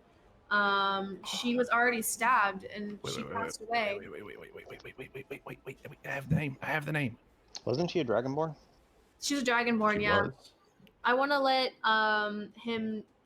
Silas know that it was too late. We couldn't save her, but I took her jewelry to pass on to her family. Not that one. It was before that one. Was it this one? He looks at you and he goes, "She didn't make it." No, she didn't. And he kind of he's still holding the wine in the one hand, kind of like a goblet, and he takes his other hand and he kind of wipes his eyes and he's, "Vosgo was one of the better ones." Did you say that you had her bracelet? Yeah, I hand it to Silas and I say, "My condolences. I believe you should have this. Did you send her to warn me?"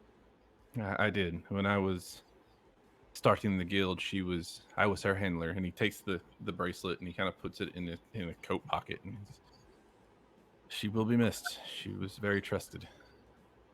We were so sorry to have to leave her body behind, but I wanted to make sure this got back to the guild. We also had an assassin recently on our ship who actually, killed themselves. They might have been sent by Valeka. As you describe who it was, The body's still on the ship. Right. The body is still on the ship. As you describe who it is, he kind of sits there and he's swirling and he's like, "Strella, a messy sort. Never been good for much besides putting a bolt in somebody." What's her name? Estrella. Estrella. I wanna let him know. We have crew members on this ship ready to protect me, but I want to let you know they're here because honestly, I do trust you, and we're family, and I'm afraid for your safety. Is there any way that I can be of help? Right now, just keep yourself safe. I'm glad that you came here. It's been a while since it all started. Now, I believe that they should have mostly cleared out. There might be a few remaining. I don't know if it was even Voleka. I know he's just the one that's making the appearance of the calls. It doesn't seem to be have the authority, but I've been surprised at how much he was able to get done. Either he's better than I realized, or somebody else is pulling strings. There was a safe house here, a ways out of town. He gives you a description of what to look for, as far as each safe house he kind of has his own stash in. If it wasn't found, then You're welcome to anything inside. Maybe it will help. I would like. I'm gonna show him the map book and ask him if he could mark it on there, and ask him if there's anything he needs me to fetch for him from there. He takes it and he kind of draws out a rough sketch of a map of where to go, and he hands you the paper and you slide it in, and then it pulls back a little bit further, and it's this very pretty trail or it's very pretty picture of a trail that leads to a cave, just off in the jungle. Like it kind of gives an approximate distance before you find the trail. No, old knickknacks, things that were valuable once or might have been useful to sway people's decisions. Personal collection. As Why long would as they- it's with your group, if I need it, I know where to come for it. Why would they come after me? As you ask, he's sitting there swirling, and he kind of smiles. You see one side of his mouth kind of turn up, and he's smiling. He goes, "You're champion of Uldan." Okay, so this doesn't have to do with the guild Oh, necessarily. it does. You have enough power to let me retire.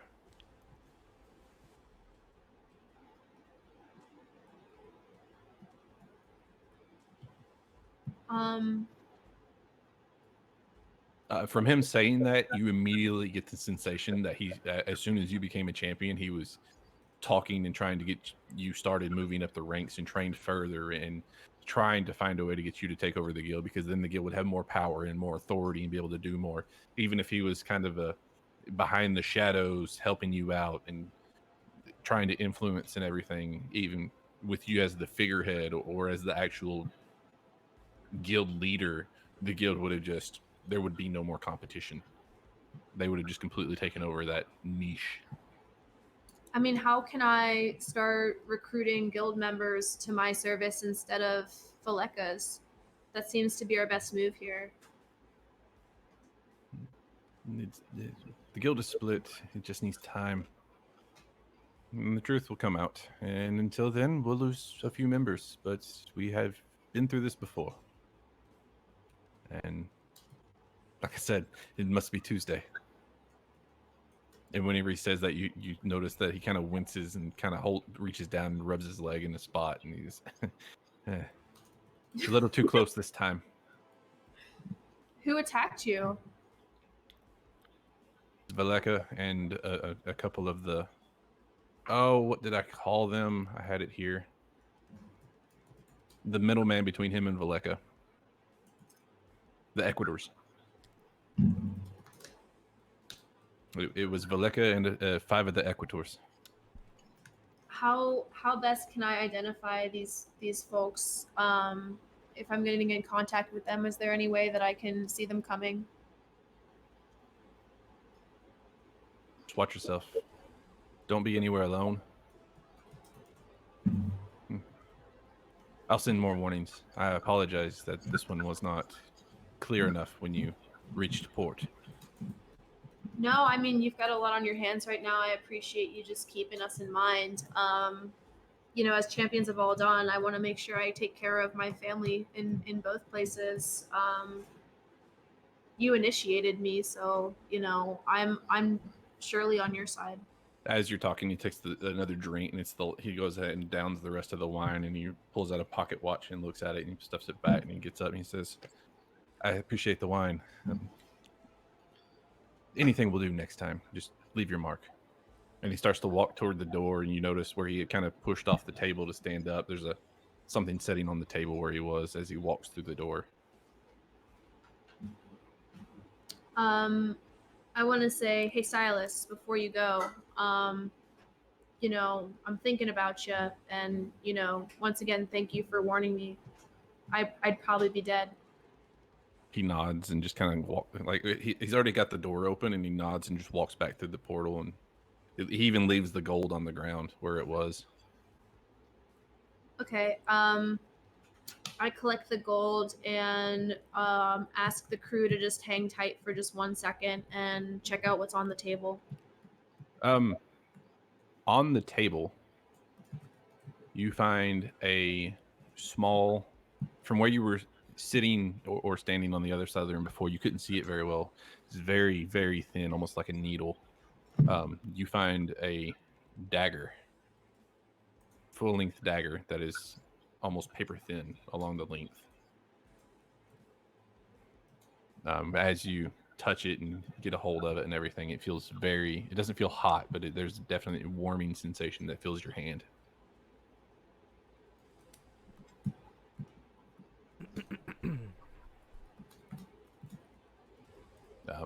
Whenever you put your hand on it, you get an instant like feeling of a memory, and you know that it's named the Blazing Immolation. Ooh. You don't know anything else about it at this point. You just know the name. Immolation? Immolation. Immolation. Mm-hmm.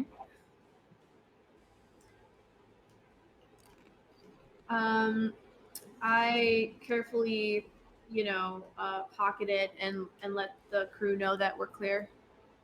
Yeah. Everybody's, y'all can walk in or whatever.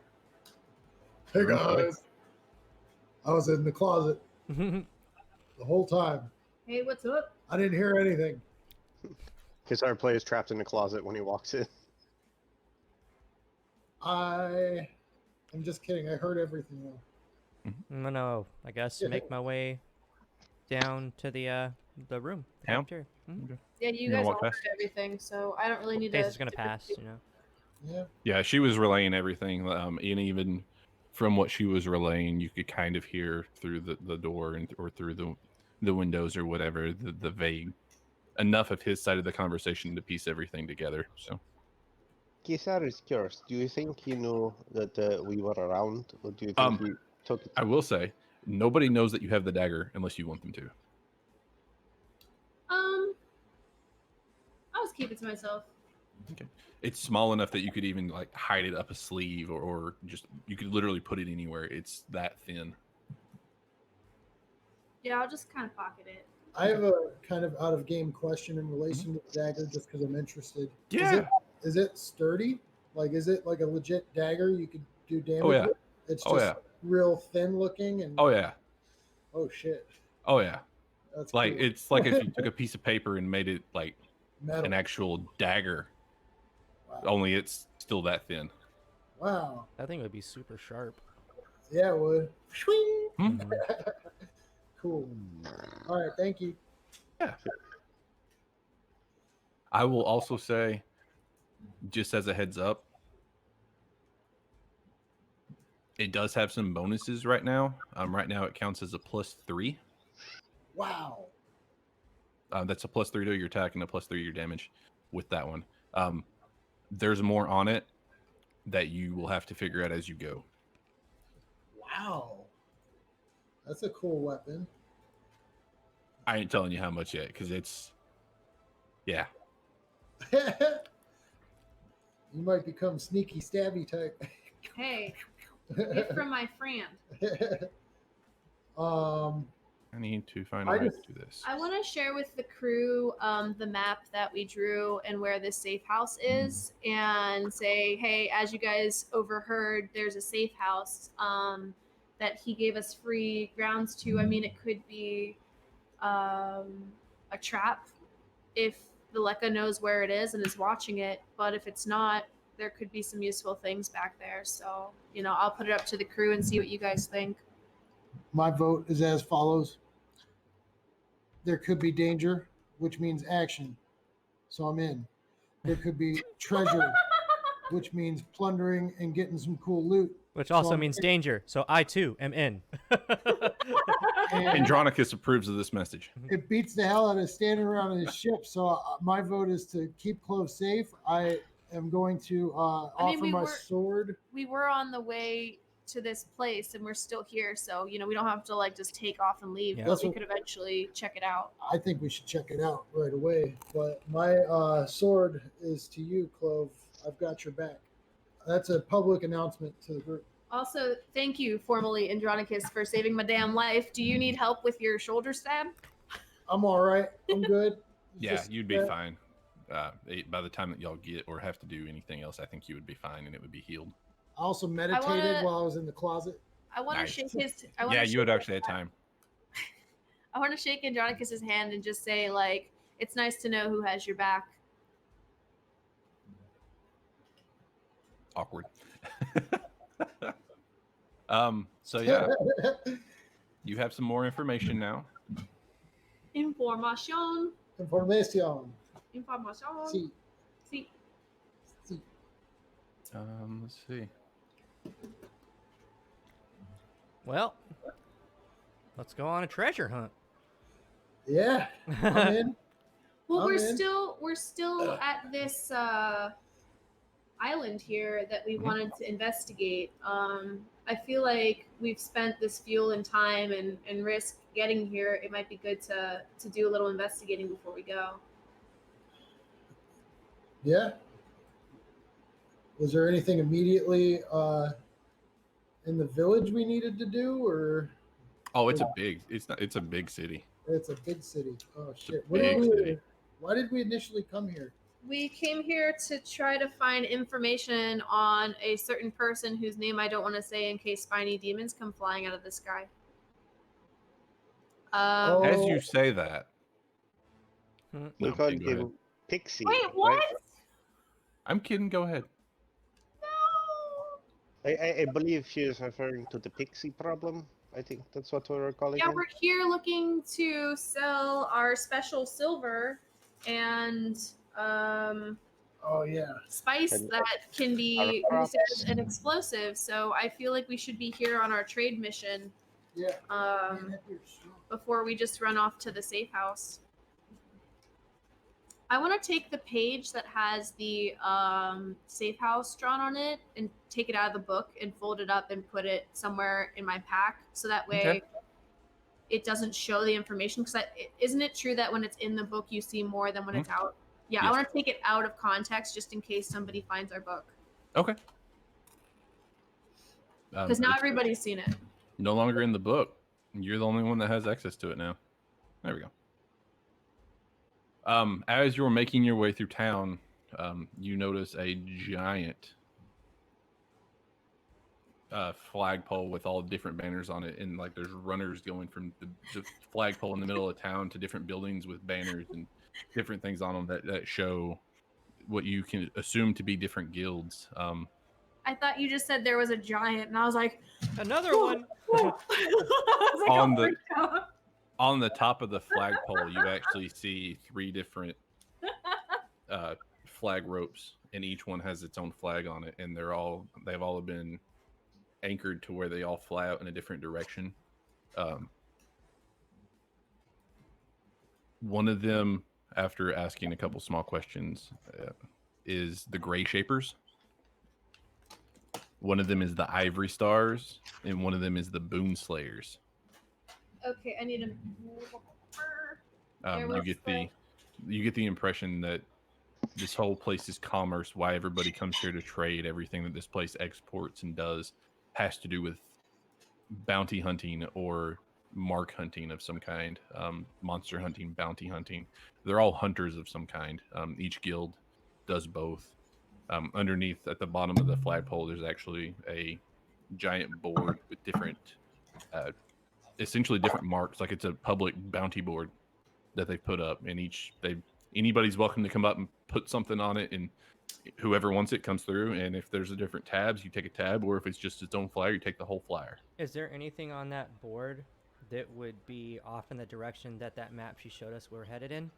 I'm going to send you what's on the board. Okay. Look, there's everything that's on the board. Can you repeat the 3 names, or is that in there? It's on there too. Okay. Thank you. I want to remind the group that I am Captain Rosemary, and Keystar is Thadwisk Cadgore. All of the hunts or all of the bounties all take place outside of town. So they're all kind of on the way. Some of them you'd have to go a little bit further or a little bit less or in a different direction out of town, but it's all in the relative, it's all outside of town somewhere on the island. Some of it might be a couple days travel, or a week's travel into that jungle, but it's all in this area. They're all local hunts. And the guilds will actually go hunt elsewhere. Like they'll send people out to go hunt in Rayori, or go hunt in Utrinin, or go hunt in different areas. But you have to be a guild member, and you have to be pretty high rank for that. Ooh, a grandmother, huh? I tried to make it pretty diverse. Oh, lost puppy. Oh. It does not say puppy, it's his pet. I see puppy. Puppies. I think it says pet dog. I know. Yeah, pet dog Large missing. pet dog, to be more Yeah. specific. A large pet dog. This is why I omit a dog and just a large pet. There's a wizard somewhere who's got a werewolf as a pet, and he goes, he's puppy. And you don't have to do any of it. It's just stuff that you can do on the island while you're here. If you want to try to gain, different reputation, or try to join up with one of the different guilds or anything like that, this is extra stuff. I feel like for now it's best that we don't get involved in any local business, and maybe try to figure out where we can talk about trade first, and then see if there's things we can do along the way. I we encounter absolutely couldn't agree more with that. I like the idea of like, hey, if it falls into our lap, dope. If not, man, well, whatever. I mean, we could always try to have fun after we get the trade contracts figured out. Let's go try to sell some shit and get people to trade. Okay.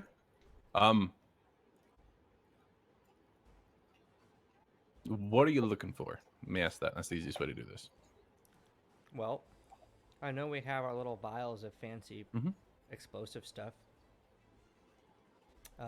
We also have our silver stuff. So we need to try to, I guess, go to like I would say maybe like a goods or like a trade outpost, I guess would be more. There is a general market, but once you get there, you notice that there's some typical house goods. There's rugs. There's things like that people are bringing in to try to trade. After watching the market for a little while and trying to discern who you could broker a deal with for some kind of back and forth, the market is just full of traders from elsewhere. Anytime you see somebody at a stall or somebody on the pier loading up stuff and ask a couple questions, it's coming from one of those three guilds. At this point, is it safe to assume that this is pretty much only just a hub or an epicenter for it? Everything that they export would come from the guilds. So then I guess we gotta go talk to a guild leader. Yes, we have to find the trade master. The Huntmaster Regent. Sure. So, Hunt Master Regent then. The way that this place is set up is the city guards just keep the peace. The Huntmaster Regent is what would be considered the king or the governor or whatever. If there's any kind of discrepancy or squabble between the guilds, he kind of settles things. His word is the final decision in matters of who gets to go hunt the dragon, or who gets to go do this, or who has the rights to go kill the manticores or he settles the disputes. He's pretty much the governor. Well, I'm just going to say, based on that wanted board, I don't know if anybody saw the infestation problem posting, but that information's at the Hunt Regent's office. So I'm going to guess that if we do that, they'll let us trade here. One of these days, Right. whenever I make one of these boards for whatever reason, I'm actually going to make flyers and send y'all flyers. Like each one will be an individual flyer with different tabs missing or different cuts and stuff on it. Like it's going to be legit. Stuff each week, and then you have to unbox it during the game, and it's got. I mean, keys in it. I think Andronicus might be onto something here. If we go there and kind of, I mean, well, realistically, we're headed out to the jungle anyway, right, Clove? That's what that map showed us. And also per the conversation. Where was that? Was that safe house on this island, or was it Yes. somewhere else? Yeah. Oh, It's okay. on the island. Just It was out in the outside jungle town. somewhere. So maybe I we would could recommend. kind of go that- for a two-bird situation. We could go have the conversation at that Hunt Regent's office and say okay, and then maybe say, hey, if we do this, maybe you can do this for us, or point us in the right direction. Yeah, let's go talk to this hunt master, Regent. I would just simply recommend not committing anything until we know his disposition. Yeah, I feel like we should go and just inquire information and see what happens. Yes, tit for tat always works, but let's not play our hand out in the open. Well, trade leader, lead on. Asking around, getting your bearings and everything. Are you taking the flyer with you, or one of the The pieces pull of the tabs. flyer? Yeah, sure. Yeah. Okay. Grabbing a piece of the flyer, or do you grab a piece, or do you just take the whole thing? What does it say on there? Just only what's on this thing? Yeah. So it would be kind of the wanted from the Old West posters. It'll be the infestation problem, and then it'll have the short description, and then at the very bottom it'll say more information at the trade regents or the Huntmaster Regent's office. Are we agreeing to complete the task by taking the flyer? If you take the whole thing, yeah. If you take a tab, like if you take the whole thing, it looks pretty cocky. Like, Yeah, I got this. we got this. If you take a tab, it's like, oh, we just wanted to ask. We're Let's just take curious. a tab, and then if we Yeah, come let's across take it. the tab. Okay. I don't think we should be making any grand gestures until we figure out who's who, and then we could. But always we're the surprise- champions of Old On. We run this bitch, right? I'm just kidding. I'm sorry. That's what I'm trying. we hold in our back pocket. Sorry, I get excited sometimes, and No, that's fine. I'm just happy Okay, to be here. When you get up there, there's a couple of city guards there. They look pretty bored, like they're standing outside the like they actually have chairs for them outside the doors, and they're just kind of lounging back, and they're sitting there talking between each other. You kind of hold up the little tab and infestation problem, and they just kind of motion for you to go in and go right back to their conversation. When you go in, there's a lady sitting behind the desk who's like writing stuff down. Hi, darlings. Yes, what do you need? Oh, Is she hello tabaxi? yourself there. How you doing? No, Violet? she's actually not tabaxi. She is. That's the wrong page.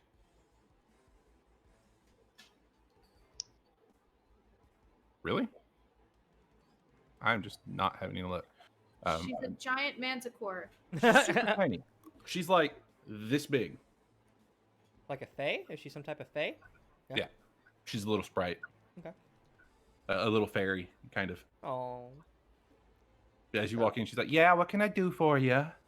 Hutch is just Well, kind yeah. of looking, just like never seen one before, and he just looks over, and he's just like, he just feels warm. He feels good.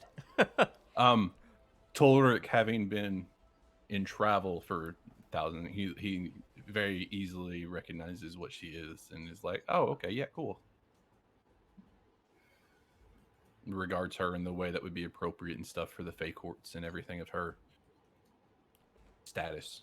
But yeah, Thaddeus gives a little bow and goes, "We are here to see the hunt master regent in regards to the possible trade we hope to bring, and ask some information about an infestation." you must be new here.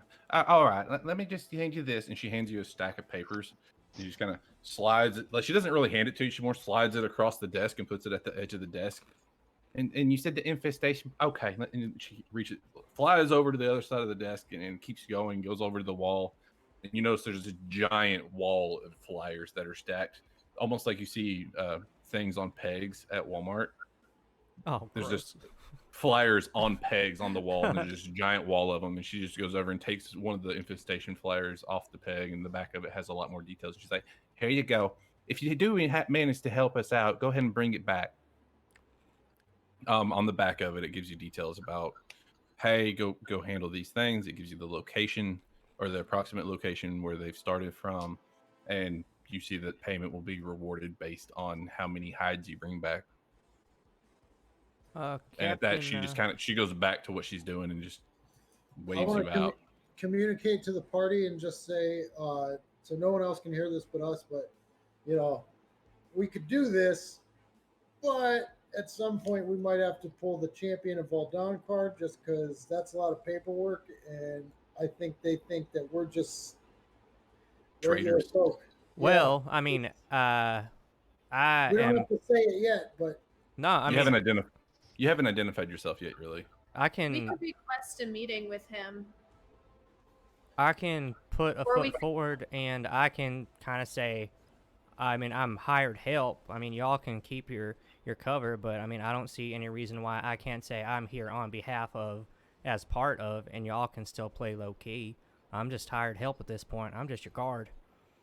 Can we maybe catch some hides and then come back with the hides and then announce who we are? So that way we're not just going on our name alone. We're also bringing something helpful to them. Oh no, no, that I say that's absolutely we should do that, but I feel that we might also.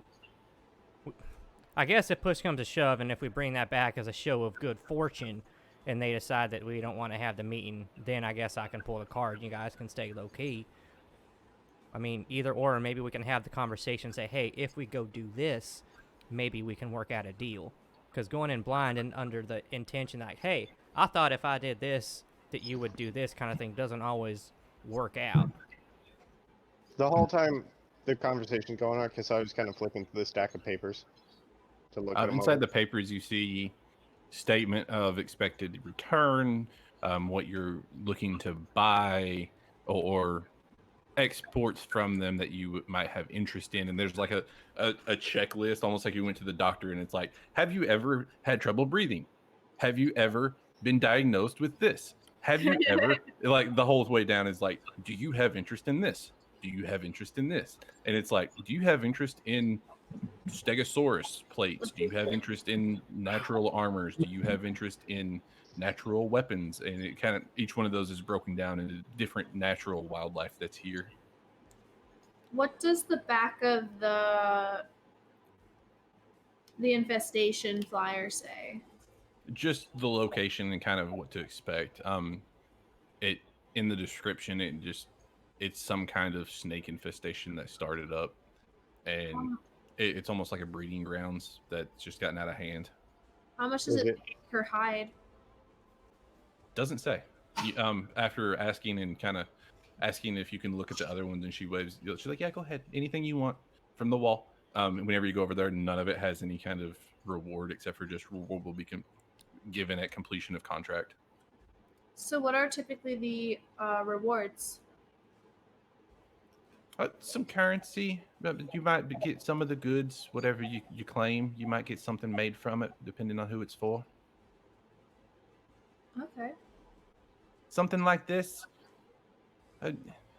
Surprised the guild hasn't snatched it up. They might think it's a little too small for them, but usually it looks pretty good on their ledger for the month to do something for the town. They usually handle a couple things like this, but we've had more lately than usual. and once again, how does somebody go about getting spoken word in with the Hunt Regent? He has final say in all trade agreements, so you'd at least have an audience from that. So we have to fill out the trade agreement. If you're wanting to trade, yes, sir. Okay. I mean, I say that we go. More of a, if you're wanting to have it like a market stall and do like large scale trading. If you're just wanting to pick something up for the day, it's you go We're to the trying market. to and you open grab more it. of a trade route to get a Right. flux of this stuff. This is different. Yeah, With that's kind of what this is set up for. Is the larger trade agreements where it's, hey, you want to sell us this? Cool. We're going to present this to the guilds. What do you want from the guilds? What are you looking for? And that's the whole list is what they can expect, what you can want to try to get. They kind of based, and it's stuff that's not even here. Like it's stuff that's not even on this island. There's like, oh, we're gonna go hunt dragons. Do you have any interest in these dragon parts? Do you have any interest in maybe these beholder parts and stuff like that? Like it's very thorough and very thick on how many different things they have. But you can tell from looking at it, some of this stuff wouldn't exist here just from the natural environment. So that means that there's already been people that have attempted to do and succeeded in what we're trying to do. Dear Miss, would there be advocates to assist in this, filling out these forms to clarify any questions we might have that we could speak with? And also to act in proxy if we do indeed go out on this infestation quest. Sure. And she reaches over beside her and she rings a little bell, and you see another fairy kind of flit in from the ceiling, and the same accent, kind of same demeanor. What can I do for you? Would you mind stepping over here so we don't bother this young woman as she works? Sure. She kind of just walks you through it. It's essentially filling out a medical records, only it's for what you want to trade. Kisar pulls out the prepared samples. I'm like, not knowing exactly what, we brought samples to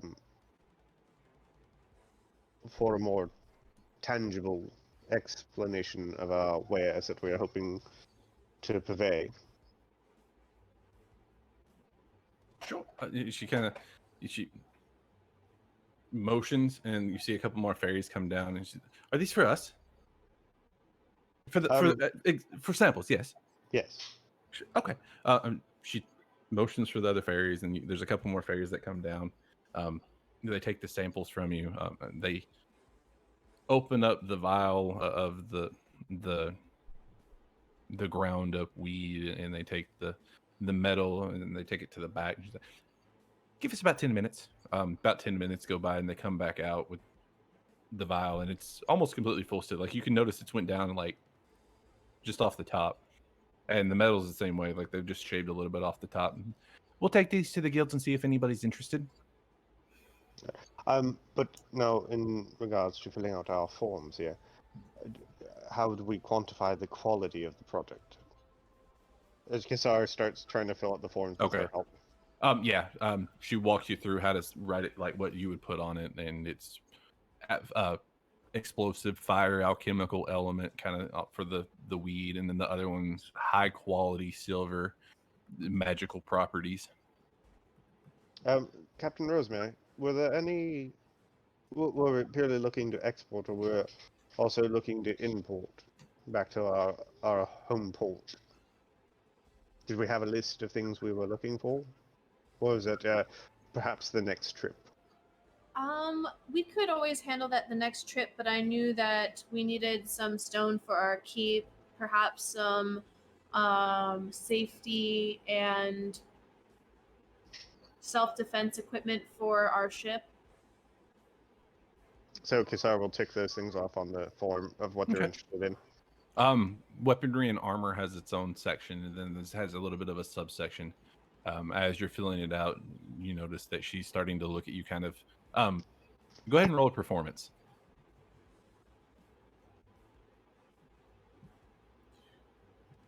While he's doing that, I want to see what the puppy looks like that's missing. 25. There's not really any picture on any of the flyers for the dog that would be missing. From the description, it's something that they've raised it from the time it was before it had its eyes open. It's bigger than they expected, but they'll do anything to get it back. 25. As you notice, as she's looking at you, as you're filling out these weapons and provisions and mercenary orders and things like that, of like, yeah, we could use some mercenaries and kind of a projected amount over the years, and or even just a short-term amount, and like, oh, we need stone because we're rebuilding and all this other stuff. She kind of looks at you trying like, to build an army in a fortress. Right. It looks like you're trying to build an army in a fortress. She looks at you kind of like, are you sure you're trading? You're like, we had a fire. It's fine. We just need some help. So she's like, and then she just kind of keeps going through stuff.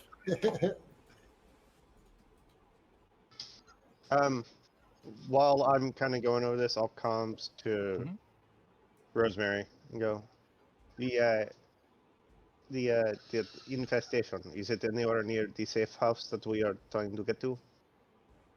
Looking at the map, the safe house would be about half a day's travel past where this would be, or they both kind of follow the same direction, and then there would be a split, and they would be about half a day's from one to the other across, but it would be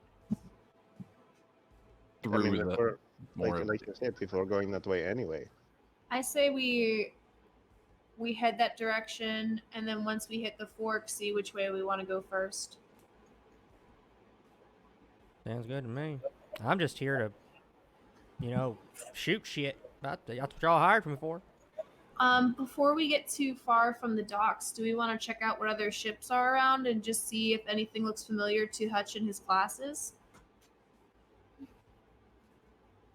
I can see if any of the things on the ships from when I was looking at the dock is familiar to what I saw.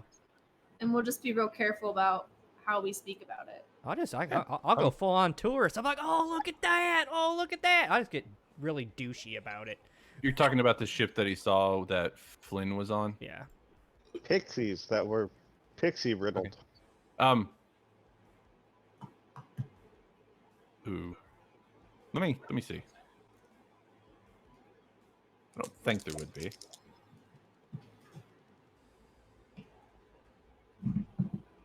No, there's not really anything that's made the same from what you didn't really get to have enough time to see much of what it was. The little bit of board and everything that you were able to see under Flynn and how he was tied off to the ship and stuff. Nothing really looks familiar just at a glance.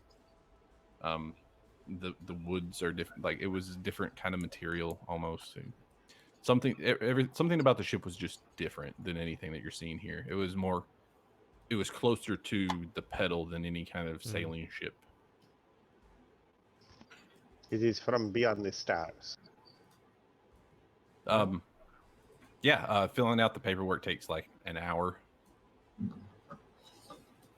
A lot of paperwork. When we're done, I kindly thank you for your help.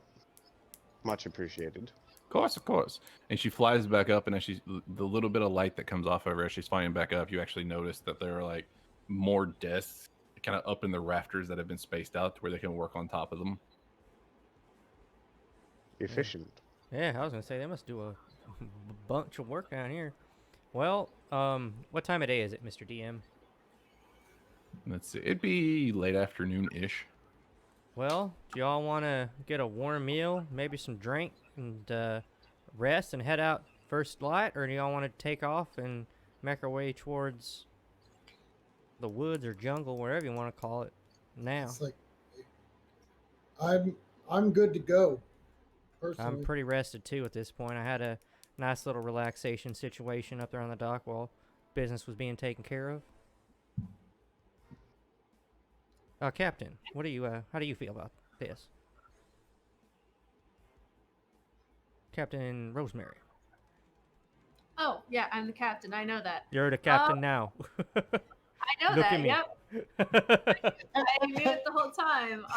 Yeah, I'm cool with that. Do we need any supplies to get out there and kill some freaking snakes? I mean, I'm ready to go. I'll be chopping them in half. That Wisp puts his hand on her shoulder at the momentary light. Yeah, that's me. He goes, you have had quite the trying morning. Of course, it's understandably a little out of sorts. On our way out of town, perhaps we could stop at some kind of restock store and see if we can get any info on what these snakes are like. Yeah, I think maybe having some rations at this point might benefit us a little bit as well, because I'm about tap dry. Yeah. Let me see if I can find what I'm looking for. Information about what they are. You pretty much just get told that they're just local fauna of the area. They gather together every so many years, but people assume that it's because of the moon rising that it's more aggressive. They've become a little bit more.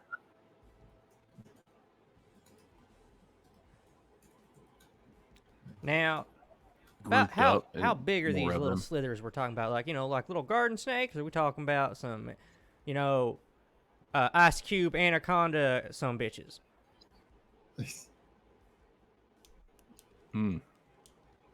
Roll. Nature? I mean, I'm actually just asking somebody. Maybe. Right. They're the way they talk about them. They're not small. Like it's not. Oh, well, it's a little garden snake. Like they're jungle snakes. They're pretty big. All Would right. Not too would big Kassar- enough to chop. would Kassar have any knowledge? Do what? Would Kassar have any knowledge of the region? Ooh, good question. Good question. Good question. Roll a history. We'll find out. Oh shit. I'll just use that one. 14. You get the like from what you know and what you've heard of your homeland. They're pretty big. Um, there you've heard stories about them swallowing cows whole. Oh yeah. That was turns and goes, um, in other corners of the world, they are referred to as lesser worms. Could eat a whole chattel. Yeah, they'll be lesser, all right, when I'm done. How do you recommend tackling these? Um, if I remember correctly, the most advantageous way is to ambush them, but it's quite difficult as they're quite fast. But in lieu of that, eyes and tongue.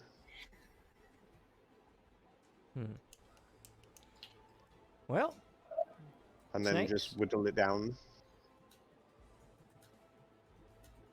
Now, why are they called worms if they are, snakes? I just want to make that out. I'm just throwing that out there.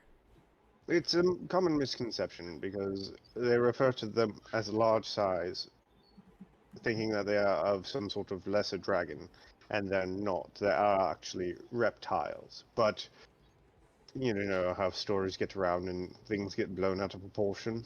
Yeah, I remember hearing the story one time about this gentleman and him and his friends lived out in some kind of ranch, and they're like these weird little worm things that run around eating people, and Yeah, his name was Val. yeah, something they call them like some kind of like craboids or something like that, but I don't know. Graboids. They Oh, grab. right.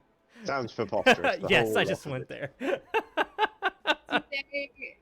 So they live in groups, and do they live like under They- rocks or like they in don't- trees or? They don't live in groups. They congregate every so often as like a mating season sort of thing. Are they above ground, in ground? In the The air? jungle, so they're ground and tree type creatures. So they could be above us too. It would not be unwise to look up every once in a while. Do they burrow at all? Not to my knowledge. Well, did y'all want to head out tonight, or do you want to head out first light? I'm good to go. Well, snakes are usually like they come out in the cooler times. the of cooler day. times. So In this climate, they're fairly active. They're slightly less active at night because it's colder at night. They come out for the warmth of the sun.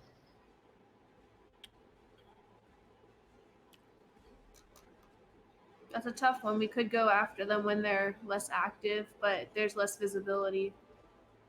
I mean, or we that's can make our not- way to the little Downtown. the area that we weren't heading, and then deal with the snakes on the way back. We cannot deal about that right Reach out. now. But Well, it also let's lower see. lighting isn't so much an issue for our particular group, is it? No.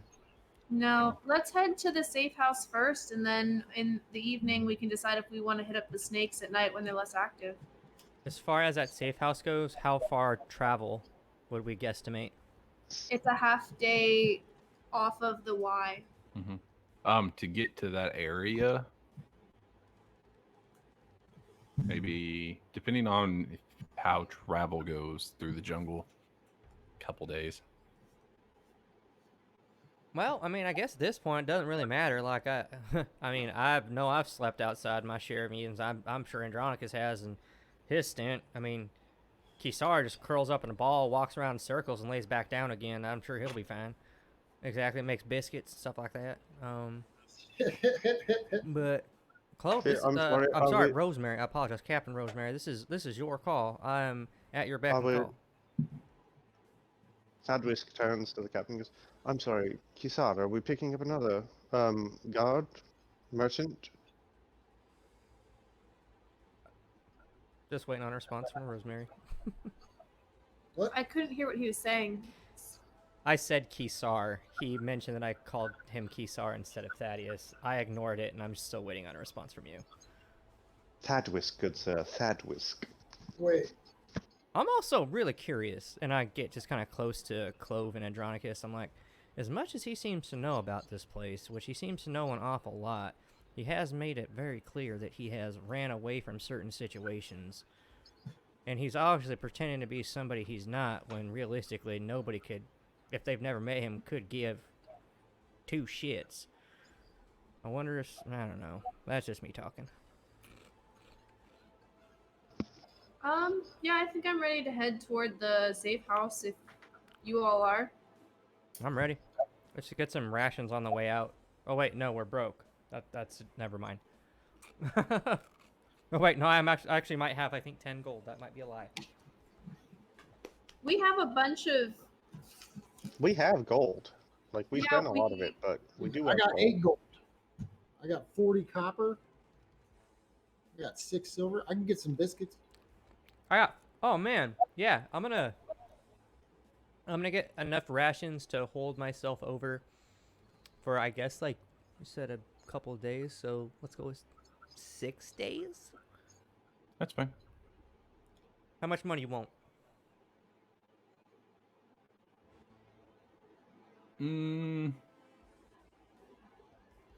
Food for a day.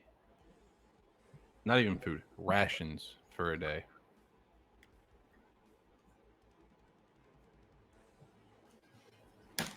Like 2 copper per ration. So that's 8, Yeah, 16. 1 ration will do a day. Oh, that's easy. 30 down. We're going back straight down to 16 copper. That's perfect. Cool. How much is that? 16 copper for For the 8 days. days that I went for. Yeah. I'm gonna take the same. I think I have the. Not only that, while we're out there too, if we decide to get a little fancy. I have the ability to get food and water for me and up to 5 people per day. But You Being can. at home, so I don't really know if we need to spend money on rations. As long as you're in a naturally abundant area. Okay. and we don't know what we're getting into. I mean, we can rely on that. These rations aren't going to go bad. I mean, if it is a concern, we could hire a guide. I mean, we got a map. Why do we need a guide? To help point out edible plants and such. She wouldn't have to. That would be her ability that you just mentioned, Yep. right? Yep. She's able to find food and rations for up to 5 people per day, as long as she's in a naturally abundant area. And Which if I'm jungle would be. if I'm foraging with her, we get twice as much because I Mhm. have natural explorer. I'm still grabbing the rations. I'm still that's fine. taking them. Yeah, I'll get a That few rations. that will go by.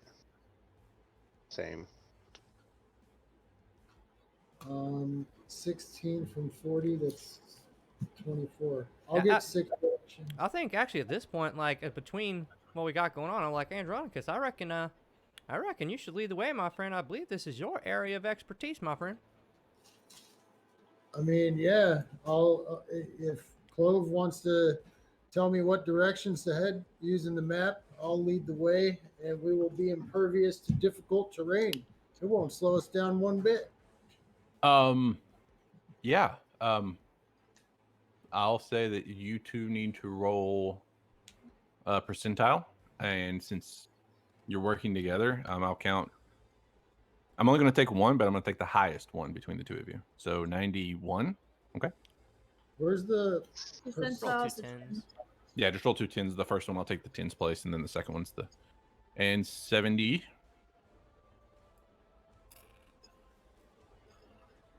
It'll be 70 70. flat. Yeah. 70 flat. 70. Yeah, don't lose any time. It takes about the expected time. You're able to find your way through without much issue. Teamwork. The path, after about a day's travel, the path gets pretty bad and pretty old, but you're able to find your way through. Not really any issues. Anytime that you would see any kind of megafauna or anything that would be in the area that might be dangerous, you're able to skirt around it without much issue, just to kind of stay on task.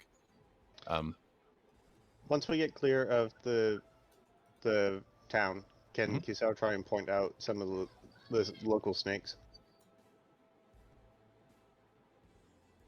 Did you? I thought you were from Rayori. Yeah, but you said I have knowledge of this area, so could I like try and Vague point? knowledge, nothing. Okay. Like Okay. the snakes, the big snakes would be like this.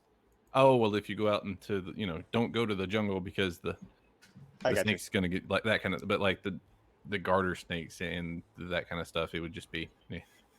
They're all jungle snakes at that point. While we're walking, I want to kind of say, so I got a question for you. Yes. Why are you, out of curiosity, why are you putting on this persona of this person, Mr. Thadwick or Thaddeus or whatever that name was? Hadwisk Hadgor. Yeah, sure, him. That's the guy.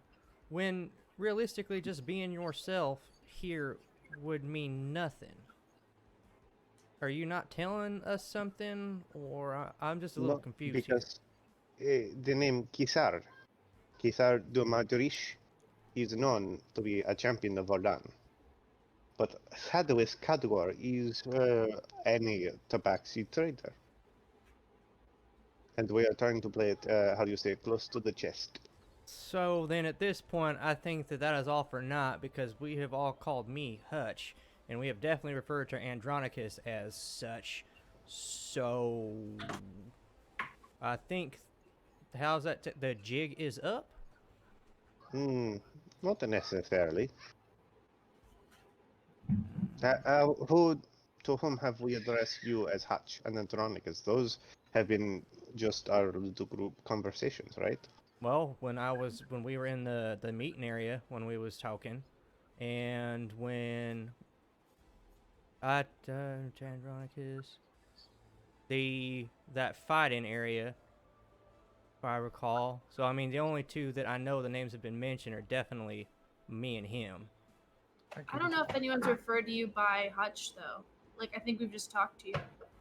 Yeah. I wasn't like, hey Hutch, blah blah blah blah blah. We were just talking to you guys. I know I've definitely referred to myself. Are you want some Levins?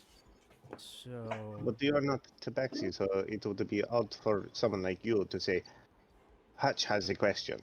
Whereas a Tabaxi, it's a little bit more common. But it is simple remedy. We can simply give you pseudonyms now. It's a taxi. it's true. Ow. I mean, I'm literally fine by just standing by I am who I am and just saying I'm a hired gun. I mean, that's what I'm leaning into. So So to that end, we could call Smell you like a dog. Roland. Is the name of a famous gunslinger from a story. if we're doing that, I'd lean more towards Wyatt. Fair enough. Okay, so you will be white until we get done with our Nom Ctun trip. You smell like the dog. And then Andronicus. Do you have a not Andronicus name you'd like to be? No. Right? How about we just call you Andy? Nice and short. Okay. Okay. So we've got Wyatt, Andy, Thad, Whisk, There we go. and Rosemary. Hutch goes up to Andronicus and I'm like, man, this kind of sucks, man. Like, we got all this power and we're trying to not use it, and like every turn we get, like I feel like we're kind of being like pushed in a way where it would benefit us, and I feel like we're not using it, and like now we got to pretend to be someone we're not, and this is a conversation I'm having just with him.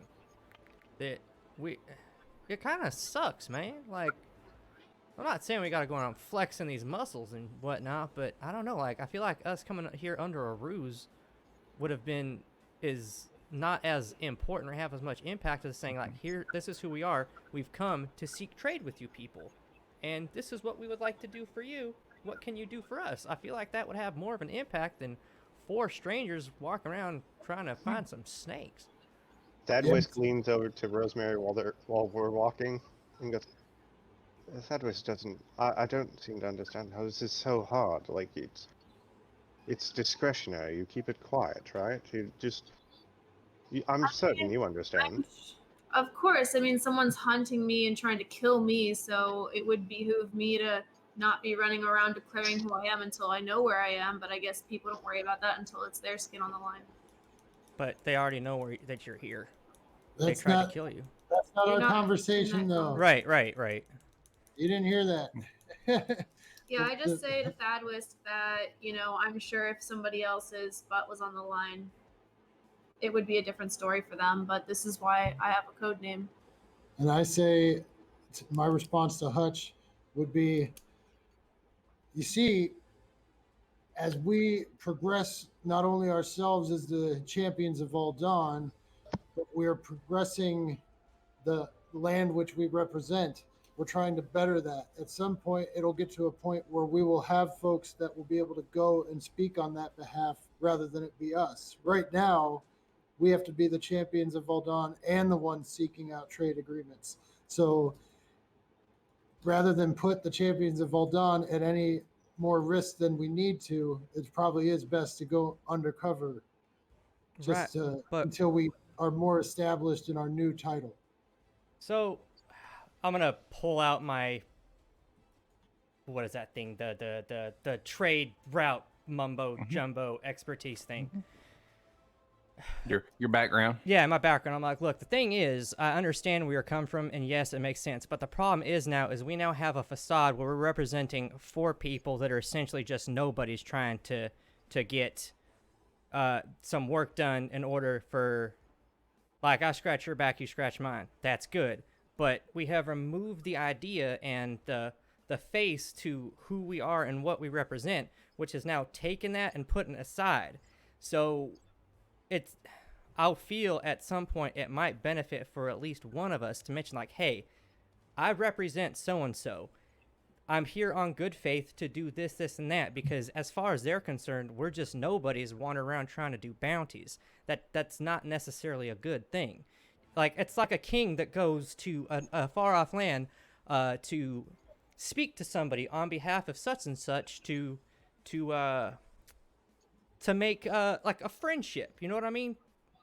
And it's better when you have somebody that is there in of themselves, especially when we're kind of like that expression, on a desert, going through the desert on a horse of no name. See, we're the horse and this is the desert. At some point, I feel like within this, when we get back, it might benefit us to at least represent something in that regard, because yeah, we can send somebody here, but again, they're going to be in the same situation that we are, but them, and it's basically another circle. Your point is extremely valid. However, Clove is a champion of Voldawn, as are we both. Mhm. My dedication to the champions is life or death. I will put my life on the line for my fellow champions, as I would hope they would do for me. And until she is considered safe and nobody is after her, and we can make sure that is certain, I will travel under the guise of somebody else. Because putting her at risk is just simply something I will not do, period. Understandably so, and And I back would that. also do the same to you, No, which is why. I agree, and I'm right there with you. But the problem being, again, having them safe, right? But they essentially already know that she or we are here. They have to, because there was already a hit put on her. So they already know that at least she is here, and they already know that she is part of, and I point to the ring, us. So Yeah, by both definition, the assassins are both dead. Nobody has gotten word back to the folks that put that hit out initially, or that contract, and you impersonated those people. So Right. therefore, there's a good chance they don't know what happened. Where are you having this conversation? as we're walking through the forest or the jungle, Okay. so there was one person that was already here that was sent out to hit. There was another person that was there to make sure the hit, excuse me, either took place or they put an end to it. It would only make sense that there's probably another person, or at least another group of people that are also watching the situation. Like, I mean, be scanning the area while they're having this long conversation as well. Like, there's a perspective here that seems to be either not being looked at, or we're kind of just in this tunnel, and I really do think that they know that we're here. Like, that message thing, if there was one, there's two. There has to be at least a third. I mean, makes sense. As I'm scanning the area and they're having this long conversation, I kind of want to like hang back, hearing kind of the last parts of the conversation, and kind of turn around and address Hutch and just say like, hey, these decisions are something that we need to make as a group if we're going to be a group. And like having these sidebars with like me and other people kind of comes off as like you're trying to manipulate people. And I feel like these decisions need to be made out in the open, and these conversations need to happen in the open, because we shouldn't be making decisions apart from each other. No, there's no decision being made. I'm having a conversation with him, because then I would also then turn around and literally have the conversation with you as well. So if I already got one person that's not going to agree with me, that's fine. Then I can drop it. But if I see somebody's like, okay, yeah, it makes sense, then I would definitely address it. But I don't want to go into a conversation where essentially if nobody's going to agree with me anyway, I mean, I could just drop it. Or because if one person's going to disagree regardless, it would be dropped. So if I already find one that doesn't, I mean, it's no harm, no foul. But like I was telling him, they have to know that you're here. There's no way they can't. Fine, then we'll call myself Clove and watch for the guild to come. We just need to stay anonymous, and we need to keep our eyes peeled. That's the smartest thing we can do. Otherwise, if we march around telling people who we really are, that's asking for trouble. It's just that we came up with this plan before we came here, and that was what we agreed to do. These were the positions we agreed to have as a group, and now you're asking to change all of it. Because that was a legit thing until we showed up and there was somebody that tried to kill you. And we stopped it. They don't know that they're dead. So, but you also don't know if there's others that don't know that you're here either. That's the problem. So we should just announce where we are? No, it's actually quite the contrary. What I'm saying is, at one point, because this has to do with the trade agreement, it would benefit us when we get back to at least me. You can keep the ruse all you want. Honestly, I don't care. But as representation of who we are for the trade that we're trying to bring, as a show of good faith, being in a field that I'm all too familiar with, would benefit we did us. Talk about that. We all talked about that, so there's no need to have a sidebar. I mean, we all said that we're going to go get these snakes, we're going to check out the safe house, and then we're going to go back and present them as the champions. So I look up. As I scan the area, does it look like there's anything threatening or following us? Any kind of footsteps that we're following? Based on the percentile roll and a couple other things, everything seems pretty normal. Like, there's some fauna that scurry off, and you see some birds fly off, and through the trees off in the distance, you'll see some little larger creatures kind of roaming around every once in a while. But y'all are able to, while you're having this conversation, and as a couple days go on, that you're able traveling to get to this area. Nothing really goes on outside of that. Dog tracks? You know of. Not that you see on the trail.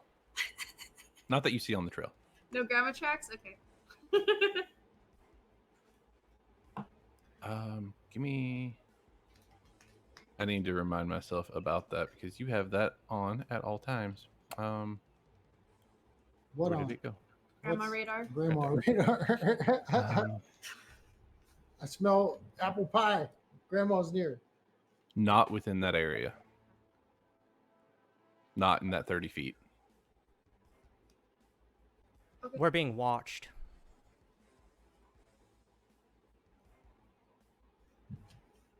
I mean, yeah, it might be the guild. Who knows? Can I kind of peer around and take a good meander? Do I see anything? Meander. I mean, there's even Hutch trying to kind of just, it's more of a sensation, more of the gotten used to it, knows what it felt like whenever Davenport was watching. It's very similar, but at this point, you have no reason to think it's him.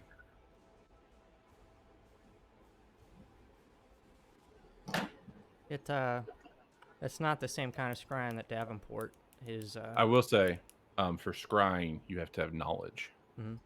of that person. You have to be familiar or have some kind of relationship with. There has to be some familiarity there. This isn't the same. This isn't the same thing that we've experienced when we've been looked at through whatever it is at Davenport. This is a Or- different sensation. Or blood magic. But they would have to have a piece of you. Of some kind. So Like a finger?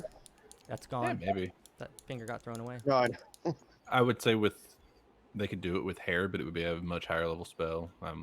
Fingernails, things like that it could be done with, but they would still have to have knowledge of whose it was and then kind of an approximate location, that kind of thing. Like, there would still have to be some basis of knowledge there.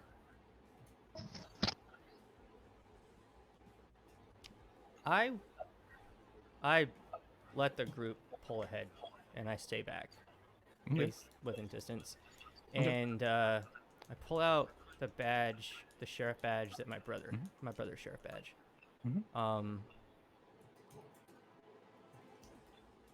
I'm going to remove the attunement from it, Okay. and then I'm gonna look at it with detect magic again. It's your brother's old badge. Like, there's some residual energy on it, but it's the same energy that's coming off of you and the same energy that comes from Kokoth. I put it back on, attune back to it, and just keep walking. Okay. So we get to wherever it is we're going.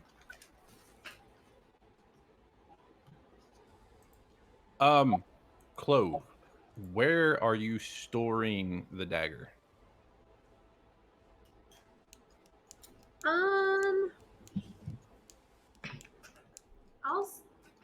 I'll store it up my sleeve. Is it against your skin? Or do you have like a false sleeve? I would probably do a false sleeve so I don't like cut my wrist open. It's up to you. Okay. Yeah, like in a leather sheath. Okay.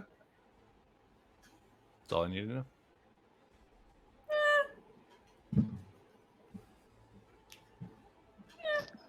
your shirt begins to smolder after an hour or two. No. Wait. As we're walking, wait. What all items do we have on us that have been given to us?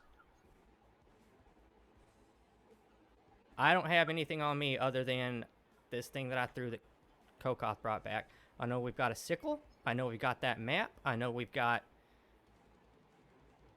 your bottle of wine. I know we've got... Oh, what else is there? We've got a whole treasure chest worth of stuff, but That that's should be- probably on the ship. Yeah. No, something on our persons, if we are getting scryed on, it has to be like a... Well, you have your set of glasses. The The other amber set, the glass. investigation and scry glasses. I mean, this would have had to be from when you first felt that feeling, so And that was maybe on the Nom. glasses. That we first started that started happening back on Nom. Rope. That you noticed. That we recall, or that I recall. But between you and Clove, you two are the only ones that carry any given or actually enchanted items. I've got the sickle. And the Atlas Enchantica. Yeah, And the glasses.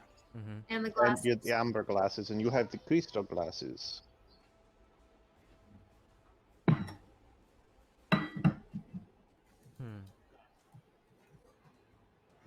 So the given items are the crystal glasses. What happens if you wear the crystal and the amber glasses at the same time? I mean, Everything looks kind of green. right? Yeah, Well- it would. Magic, sickle, And map. Davenport already said that that's what these are. This is what you can use them for too. So we can turn on and theoretically use them to scry on him. So I feel like But didn't Davenport also say that he occasionally checks in us? yeah, but this was a different sensation. It's not the same. maybe has a functionary checking in us, and that's why it feels different. Did Hutch feel like it was more of a person outside? Roll an insight.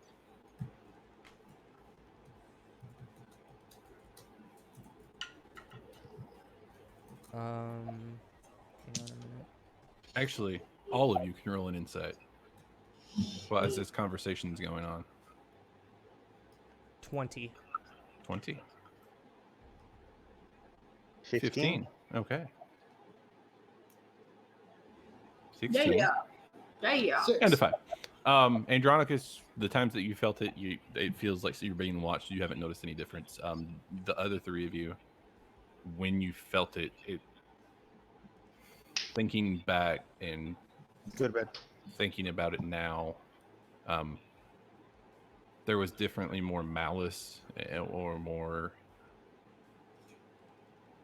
maybe not even malice, just less checking on your well-being, checking on how you're, like, you can look back and tell when Davenport was checking in, because it feels like somebody was just popping in me like, hey, you doing okay, as opposed to somebody being like, what are you doing? Right. What did And this there's one a clear feel what are you doing? like? Okay. Yeah, this was more the more malicious. Yeah, if there's to ill me. intent, it feels like there's something bad Yeah, behind it. yeah. And some Kisar dark can aura think of- about I'll it. share that with them since I was the only one that got the vibe this time, at least to my knowledge. I'll share that with them. Well, Kisar can think of 2 or 3 groups or persons that might have this intent. Y- your baby mama who killed you. Now she's always around. I mean, that's the thing. No, She's no, always but I around. mean, like her mother. Maybe her mother is checking in on you. Rosaru, possible. Because I mean, I assume if she can talk to her daughter, she can probably track her daughter's power, which is kind of what you got going on there, right? Zorak, I mean, we probably pissed him off. We got his head off. And then it's possible that the people, the pixie catchers that we are trying to find more information about, and is also part of the reason we are incognito, might be trying to check up on us. Something about it ain't right. Something about it does not have the best intentions. Whatever it is that I'm experiencing or what I'm feeling right now does not have how do I put it? The warm fuzzies. No, they want bad things.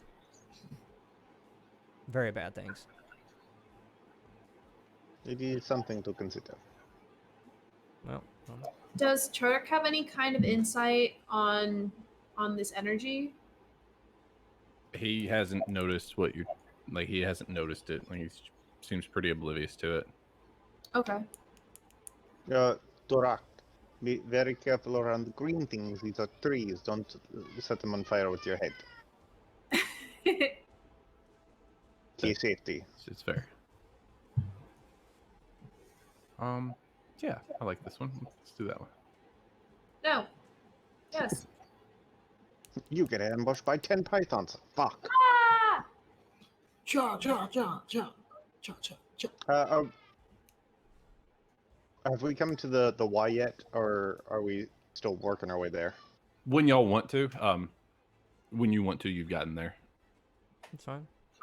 I know that y'all were just having dialogue along the way, so whenever y'all are ready to continue, y'all have gotten there and can continue.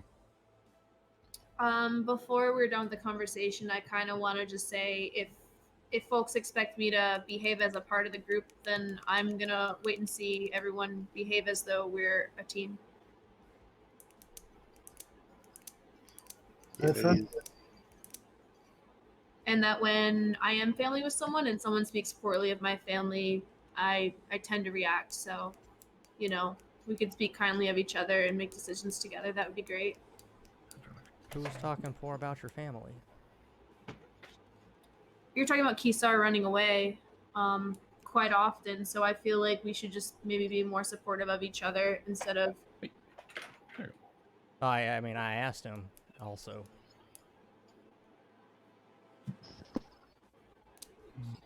But But again, the Kisar thing is mostly angry husbands, nothing notorious. angry husbands. You damn bard. Yeah, that's what we do, man.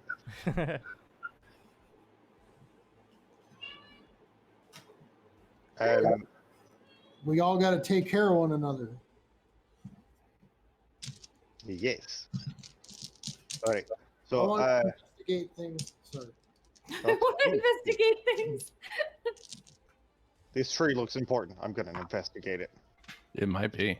I want to fight the tree. No, I'm just kidding. I want to look at everything. You Is need there to put up a new logo. CSI, whatever island we're on. Starts putting markers around the tree. Somebody died here. Yep, definitely. I can tell. We've got Looking another at- dead girl. This is disturbed soil. This soil's been disturbed. I found a skull. Ugh. Yeah, Back it's to squirrel, here. but that doesn't mean Tabaxi hair. Plucking it off of Kisar's butt. Look at this whisker. Evidence. Sorry. He's shedding his winter coat. It's quite hot out. Cool. I guess we're there. Well, Y'all have made it to the fork in the road then. As I'm sure everybody wants to, I'd like to investigate and see if I find anything cool. and while Andy is doing this, Hatch, I have an idea on to pick the best course of action right now. What's that? You have the scrying glasses, yes? That's accurate. We have a rough estimation of location for both locations. Yeah, but Perhaps I'm you not could- familiar with them. I wouldn't know anything about them other than where they are. I would have no familiarity with it. These wouldn't work. But what if Rosemary there used them because she is at least familiar with the person who owned the hideout, and perhaps that would give her some insight? DM, Worth a would that try. work? What is it? We're not. Go Not ahead. familiar with it, but But she knows the guy whose hideout it is. So she's familiar with. if he Him. was there, maybe, but he's not there, more than likely. Like she could reach out and see if he was there with the glasses, but that's also assuming he doesn't have current protections and other things. So Is anyone other than me good at the sneaking around? Because we could have someone kind of sneak ahead to see if it seems like a trap, and if it seems clear, we can come in. Thadwish could stumble upon it, having gotten lost in the jungle. And if nobody jumps out to murder me while you're hiding in the bush, Nah, I guess we could all just go together then. Safety in numbers. Okay, I'm cool with approaching the safe house if people are down with that. on as after the fork in the road, as you start heading toward the safe house, Andronicus and Kisar, you start having a little bit of a cough. Nothing serious, just like you get a tickle in your throat every few hours. Can we see the safe house from where we're at? Without much issue, you would be able to, from the map after you slide it back in, you see. Let me share this. Whoop. Share sheet. You have a jungle cave entrance map. Aw.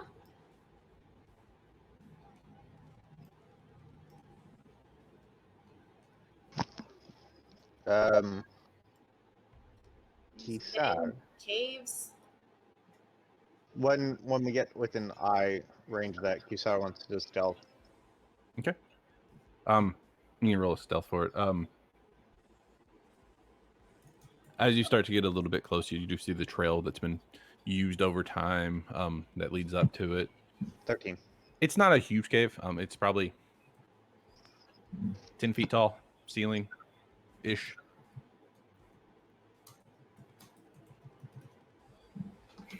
You see a couple dudes sitting around outside in front of it. I am going to add you all to the map down here at the bottom.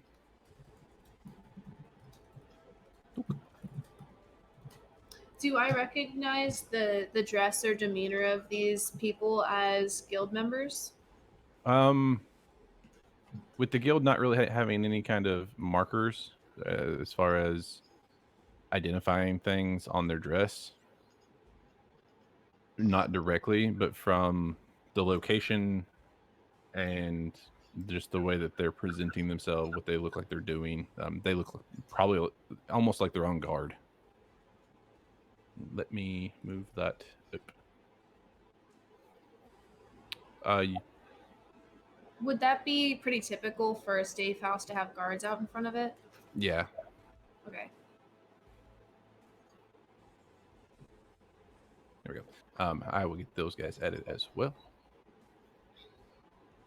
I need these two. Boop.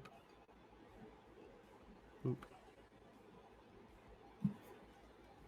I want to scan above us. It looks like we're in a ravine or something. I want to see if I can spot anybody on the edges of the cliff or any of these little like outlook points to the left and right.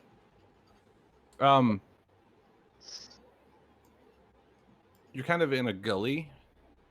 Just kind of looking around, you don't see anything up above. It looks, you're not sure from down here if it's that there's nobody up there, or if it's just you can't see them from where you are.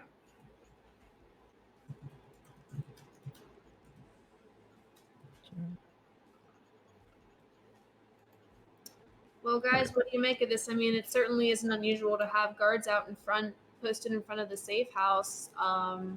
But you know, we are in the low ground. We can't really see who's above us.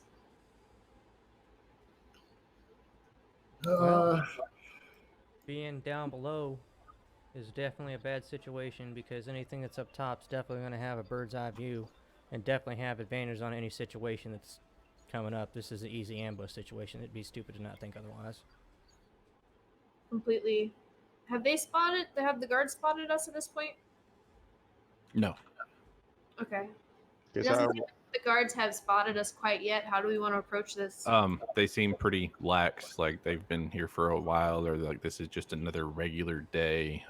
They're not even the person who looks like to be in charge in the back, is sitting at the mouth of the cave. They're back up against it, kind of nodding off in the sunlight, just sitting waiting for their shift to be over. They might actually even be asleep. Kisawa messaged them as Hey, wait, where did everybody go? as I he thought kind of y'all were on sneaked the map. off to the left. Oops. I thought y'all were on the map. Hang on, I can fix this. I might accidentally hit delete all. Sorry. I mean, what if we came around the sides of it and well, I guess we don't necessarily need to sneak in. And we could potentially, if they're sleeping, we could ambush them. The three out front are not. The one in the back might be. There's 3 and then 1 in the back. Okay. I mean, I could easily 3 guards out front. try to sneak up behind somebody. Yeah, all you have to do is make a roll. It's pretty easy to try. Kisawa will communicate. It's like I will. Kisawa will sneak forward and see if he can hear their conversation to try and figure out what is going on, and we'll relay at the back. Okay. Do you want me to stay here? Yeah, it's up to you. I would, if they are of your guild, I would not know. But Okay. I can at least tell you what they are talking about. Okay. I ready my bow and take cover behind this. Which one am I? I'm right here. I'm gonna take cover behind this tree here. Oh, that's Hutch. Sorry. Where am I? Good gravy. You're there. You're the one just above. There you Hutch. go. There you go. Okay, cool. I found me. I'm gonna ready my bow to just back up Kisar and take Okay. cover. Okay. Roll a stealth as well. So you're going left, Kisar? Yes. I'm going to go right. Oh, come on. I rolled a 2. Okay. Shadow in the wind. That always happens. What are we rolling? 2 plus 7. Stealth. Sad. I'm clumsy. Wow. God. Damn! I have plus You're a 6 fucking shadow. to stealth. You're just a leaf blowing in the wind. I'm a like 7-foot tall muscular leaf.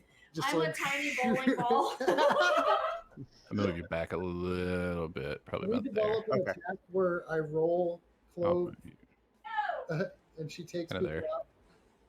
out. No! Hutch, would you also like to move anywhere or join in the plan? Where is me? You're down at the bottom of the trail. I'm gonna go right there. Okay. If y'all want to roll for initiative, that'll be fine. I get advantage on initiative. Y'all have a lot of fun stuff already. Damn. We're fun. I'm not sneaky, but I got initiative. Okay. What'd you get, buddy?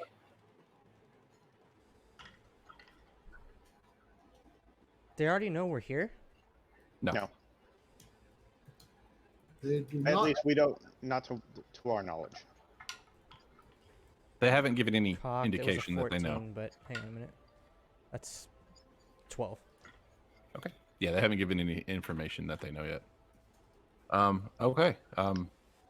Where's If y'all the want to discuss the plan or anything like that, that would be fine. Where's Turk? Yeah. He should be here soon. How do I do it's shift when I'm on my target to find the distance? Might be control. There we Yeah, go. control. It's not the way I can. I'm Not not working beat. for me There either. we go. If Right, you anyway. control and click left click on He you. will be Oh, there we go. Okay. Oh, okay. You have to click on you. right down here. He's gonna hang back. He ain't quite coming in yet. He's still on the path. Kisar would like to move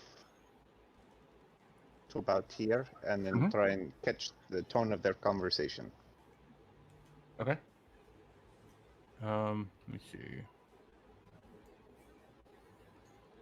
Okay, give me just a second.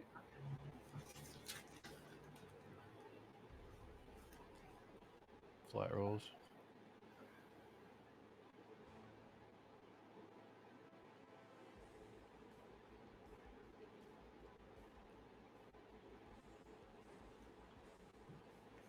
As you come around the tree behind you and kind of work your way through, and you get to that tree, you start to ease your way around the tree. Whenever you grab it and start to ease around your claw, the excitement gets to you, and your claw sink in a little bit, and you hear it too. Just as soon as you do it, you realize it's too late, and you hear it go creak, like you hear the crunch of the tree underneath your claws. And one of the guys kind of looks over your way and just like locks eyes with you. Oh. Excuse me.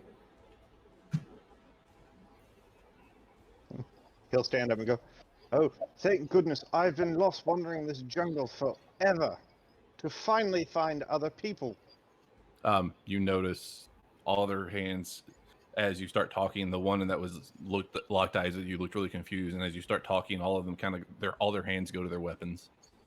The one in the back is still asleep, or appears to be still asleep.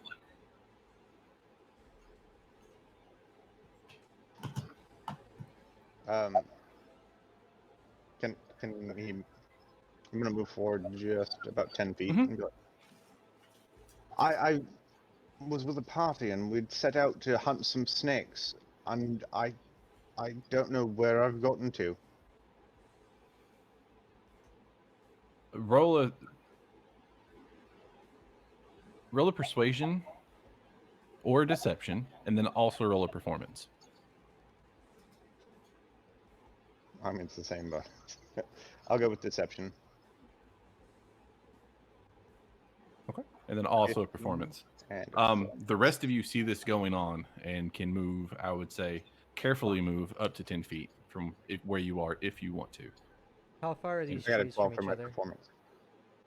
Spacing's about normal. What you see there is the top of the trees. They're pretty tall. They're pretty big. The bottoms are. You couldn't really you would have to be up in the tree. The bottoms are big enough to block view.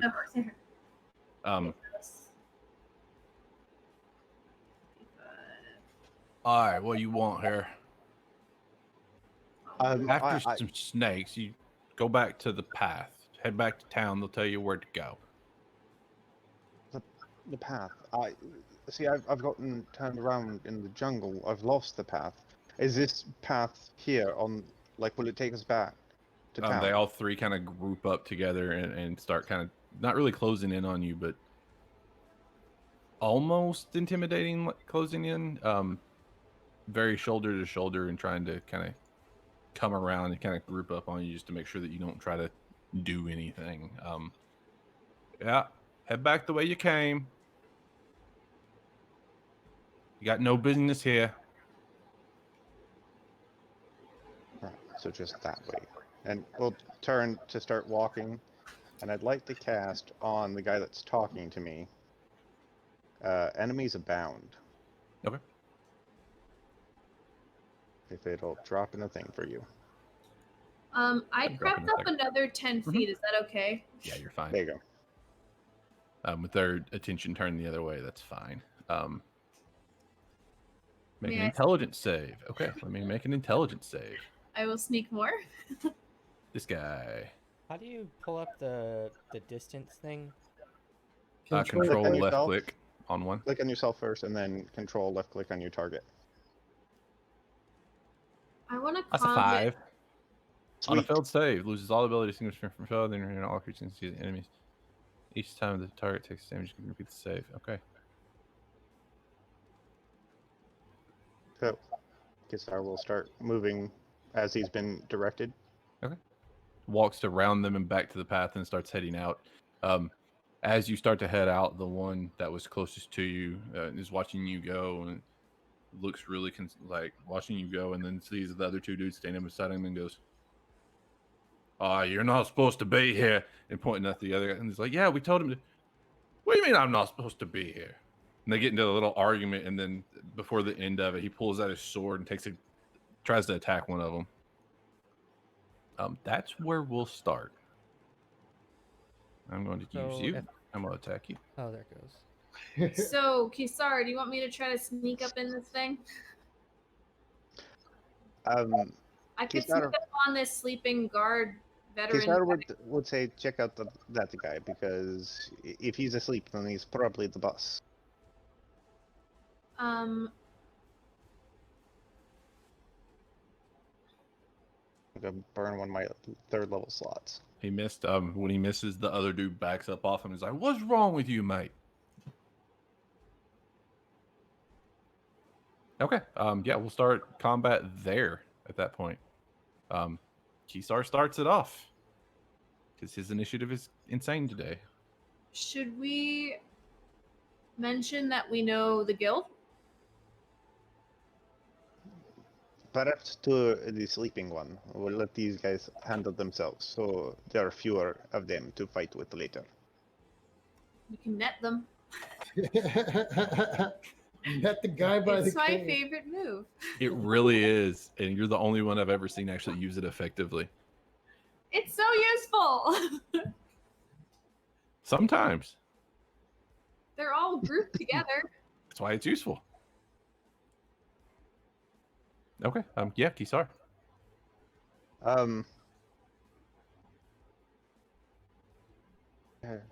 We'll turn back and address a different guard and go, what is happening? Why is he attacking? When you do that, the one closest to the one in the back turns around, looks at you, and goes, "Hi, you! What did you do?" As he pulls out a weapon as well. Oh boy.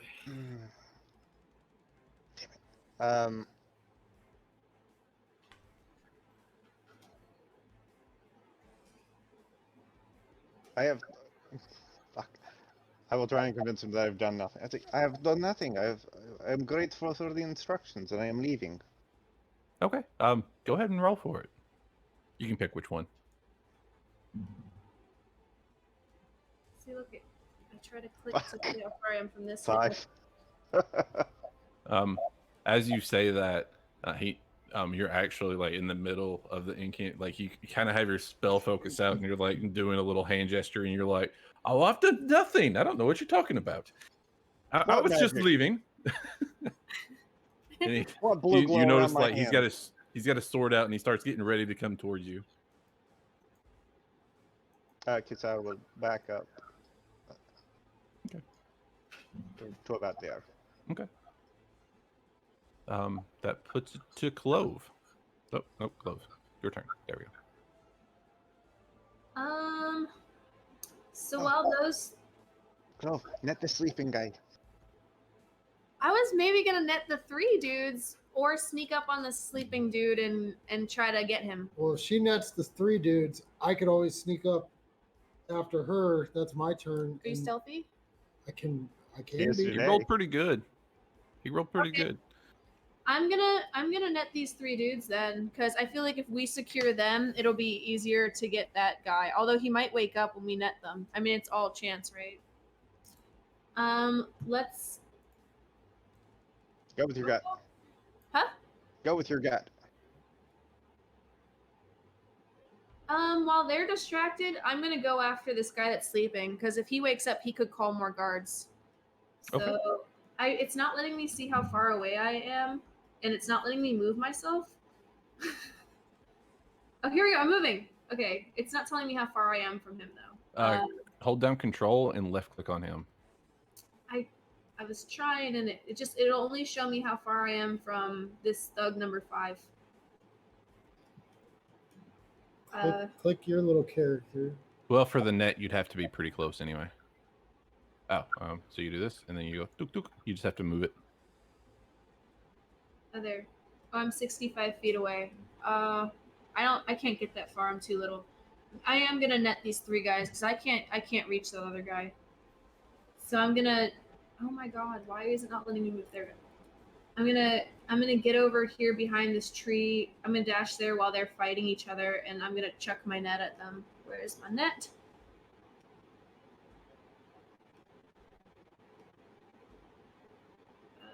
It would only hit one of them since they are spread out a little bit. They're not right on top of each other. Oh, they are spread out. Yeah. Oh, that's not gonna do what I want then. Oh. Well, I can't reach the guy at the cave, and I can only net one person, so.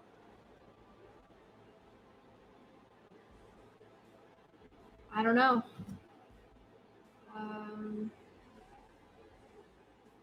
Can't do either of the things I want to do.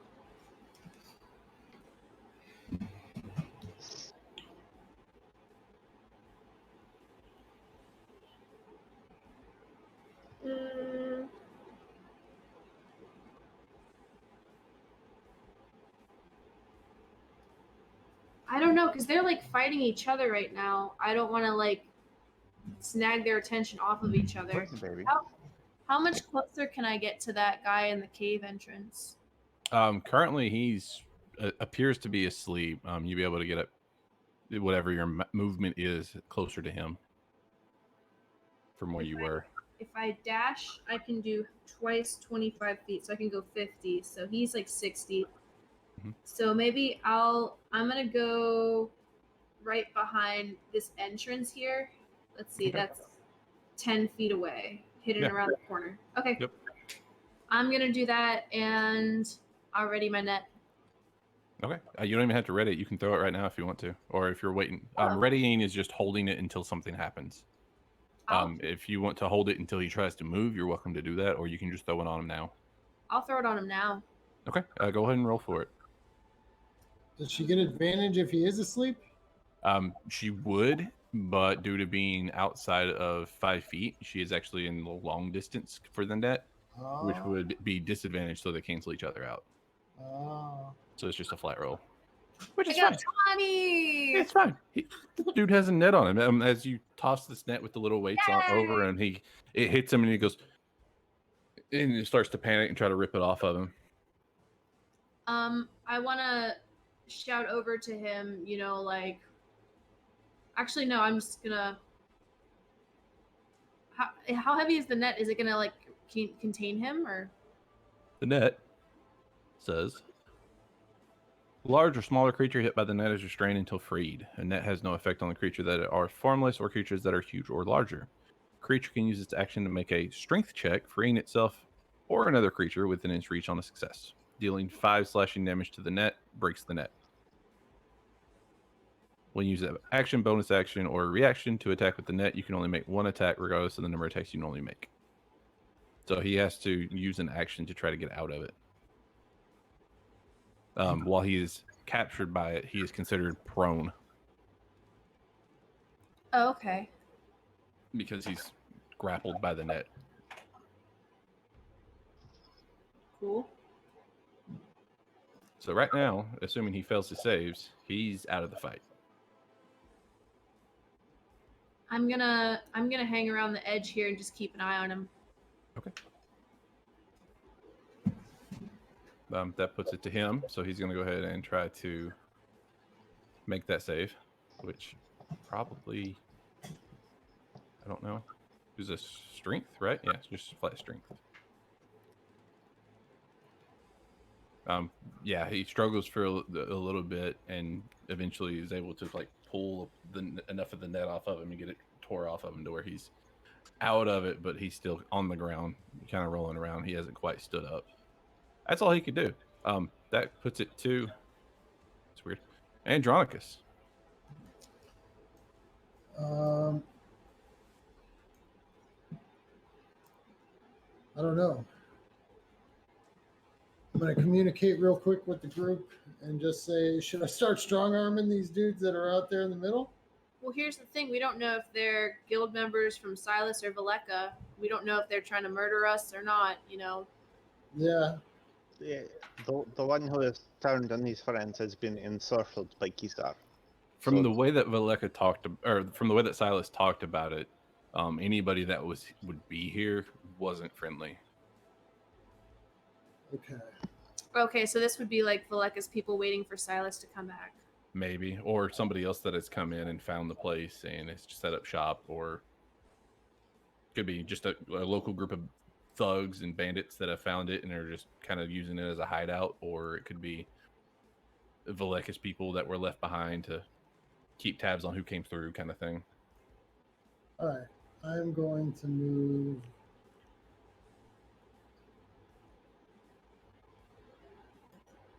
Right there. Mhm.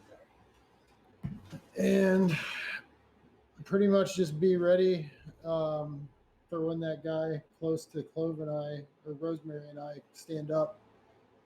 I got hand axe, sword, ready to go. Okay. Can you restrain him?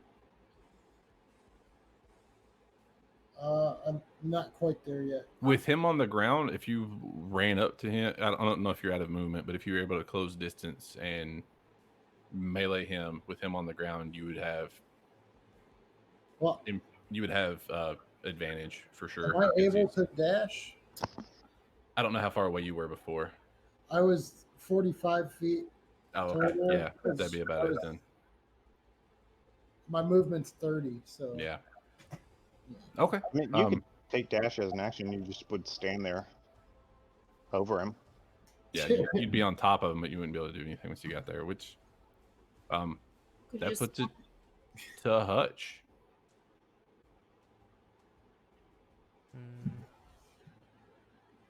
Just so we're clear, are we killing these sons of bitches? Kisar would say at least the 3. Okay. the But boss. remember, I have ensorcelled one of them who will attack anybody Which one? close. The one in the back, you'd be able to tell from the way he's acting that he's just attacking anybody close by. All right. You would have seen him attack his buddy, but yeah, it's the one in the back. I'm gonna come over here. Okay.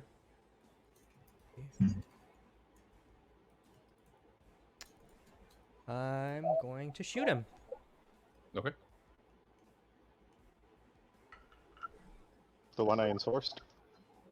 The one in the back is the one by the tree, right? Mm-hmm. Yeah, I'm shooting the one in the front. That's the one. Thug 5. Okay.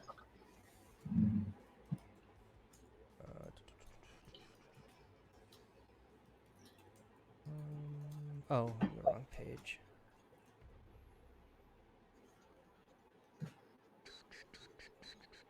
Do.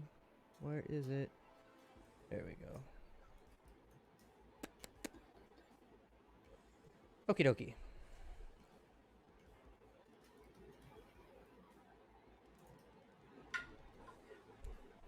Natural 20. Okay. First shot One in hits front. for. Where am I? This is a D8. So 8 plus.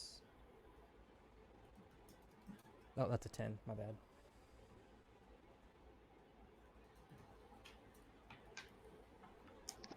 Eight plus 2 So 10 is plus bonus. plus 4. 14 total. Yep.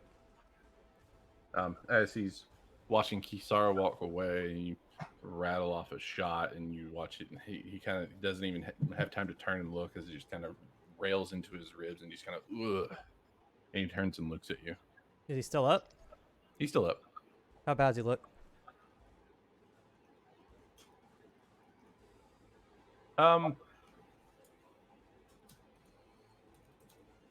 Very concerned, very surprised. Doesn't look happy about it. How about that? Okay. It definitely didn't feel pretty. Second attack. Natural 20. That'd be crazy. This is probably gonna miss. Probably pull that up. 12. That hits.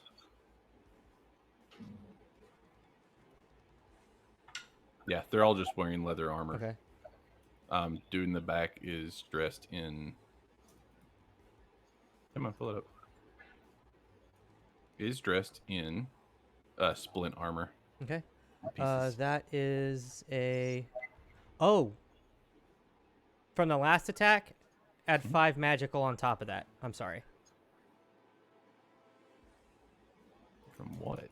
The 5 magical piercing damage because of the packed pistol. Huh? The packed pistol in there it's 1d8 plus 5.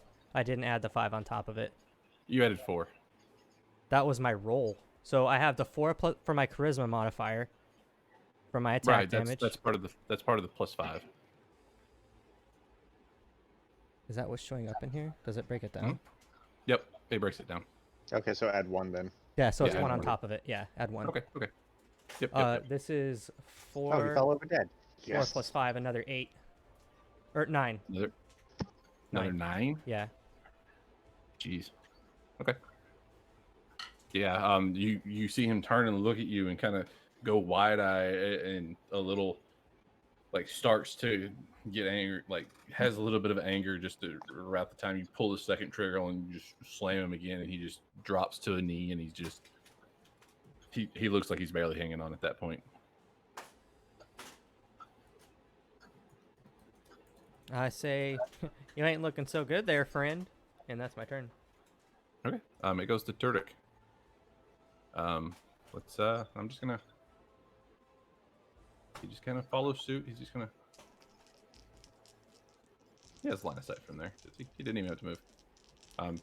You feel Kisar. You feel a heat, a wave of heat, kind of come from behind you, and the back of your neck almost feels like it's gonna sear some of the hairs as it rushes by.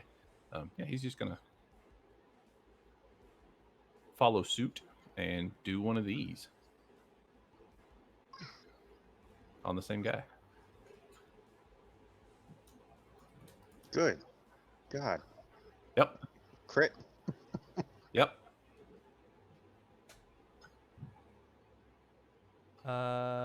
Gabe just said he finished. He just finished that guy. That guy goes down. Wait, how? Well done, well done. Oh, that wouldn't have been total either. That would have been another 6 more. So yeah. That's okay. He can take over for me. He's loading in. Cool. Yeah, that guy is out. You watch as he kind of, from your shots, he kind of stumbles back and takes a knee, and then this bolt of fire rails off and just slams into him, just dead center, and barrels him over. And he's just, his leathers are smoldering and everything, and he's out.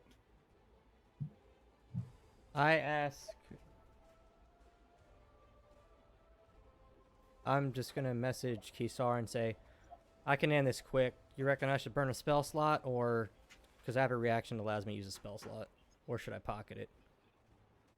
But hold on, just in case more show up. Do it. Right? Do it. You know you want to. You've been begging for an opportunity. Do it. I have been, man. Do it. I'll wait. Don't do it. Do it. I'm gonna wait. Don't do it.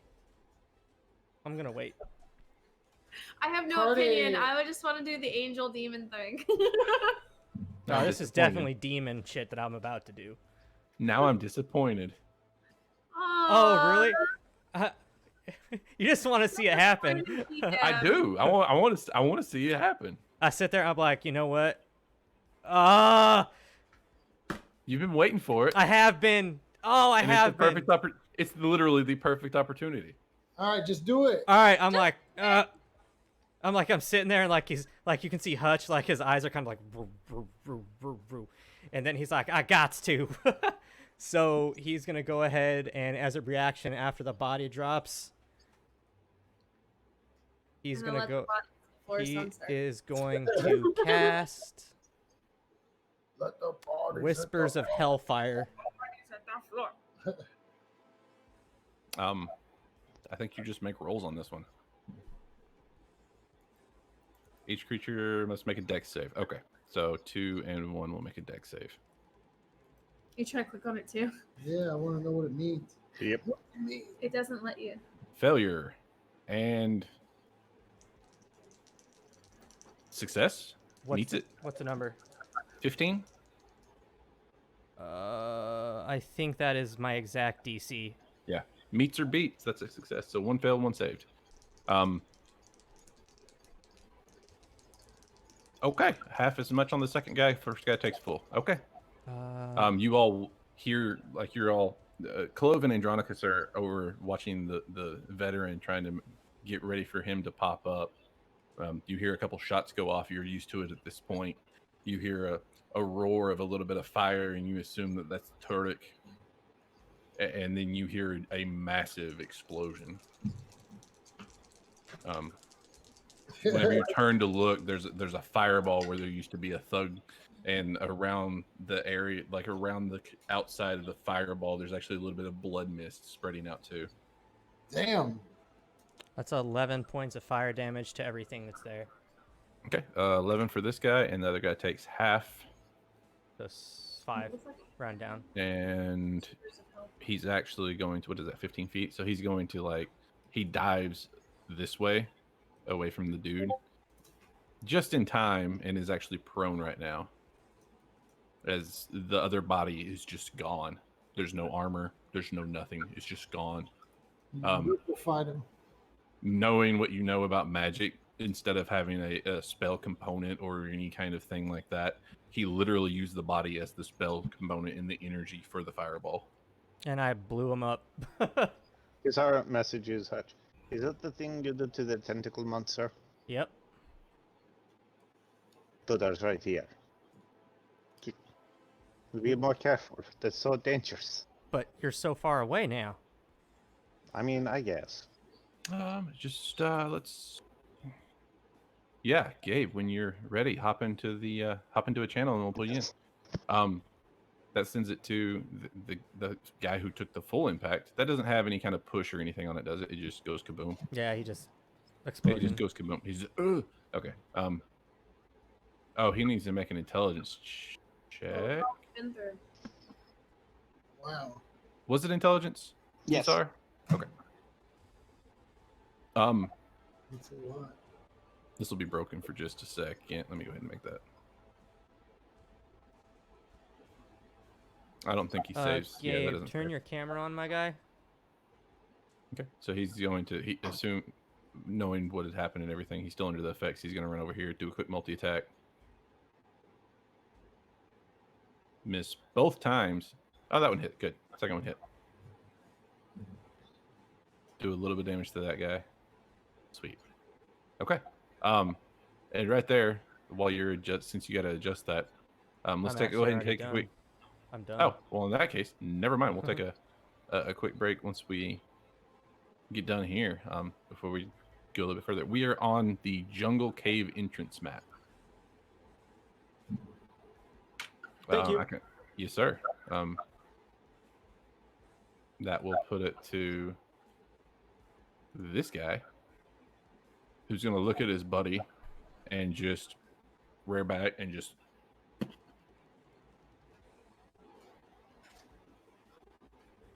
try to slam him one time. Does hit. So then I'm just going to roll one of these. Try to knock him out of what's going on. I'm going to take 3. Still doesn't save out.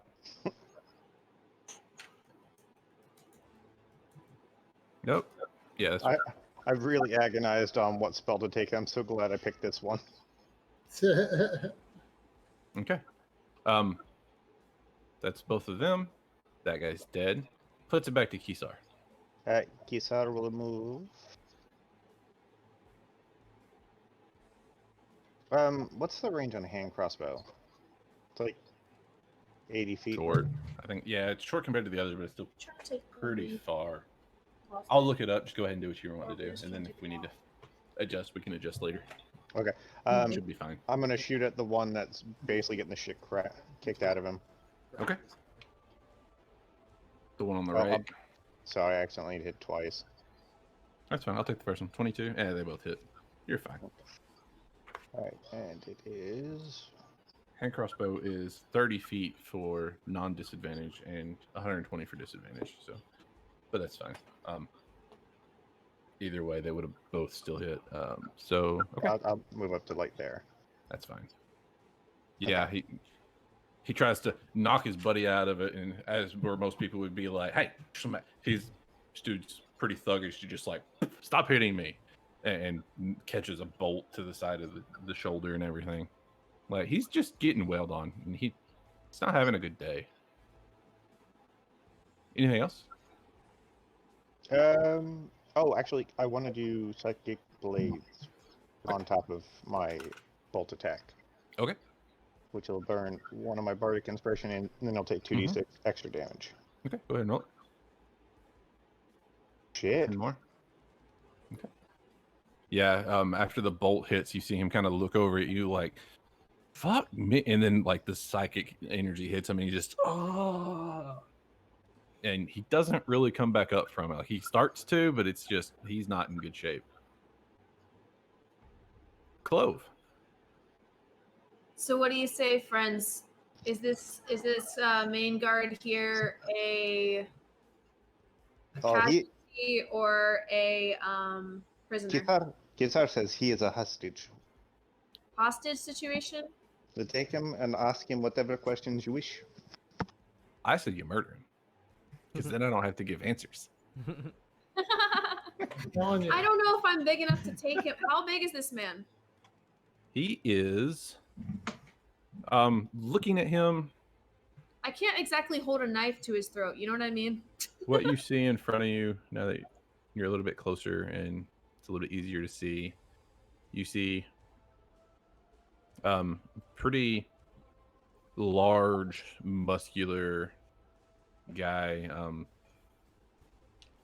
blue eyes, blonde hair, probably he still hasn't stood up. Judging from him rolling around on the ground, he's at least 6 feet, maybe 7 feet tall.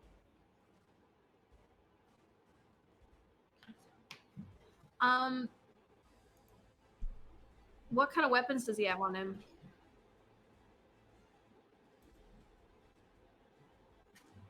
Sitting around him, what you see on the ground next to him is a pretty big axe. Oh, it's on the ground? Mhm.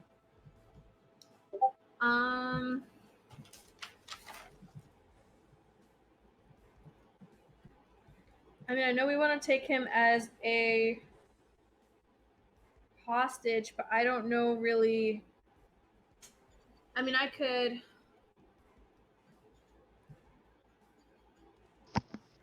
dash up, grab his axe, and point my crossbow in his face. Does that sound good, friends? Shit, Yeah. shoot across the Hell bolt through his yeah. hand, pin him to the ground. Shoot him in the leg? Yeah. Okay, I'm gonna dash up, seize the battle axe, and just shoot him in the leg with my crossbow. Okay, go ahead and roll it. Crossbow. And then, Okay. should I fully sneak attack, or will that blow his leg off? When you run up, and he's gotten the net off of him, and he notices you coming, and you kind of run up to him. You put your foot on the axe, and you pull your crossbow, and you point the crossbow and pull the trigger. And when you do, he rolls just in time, and it glances off the back of his armor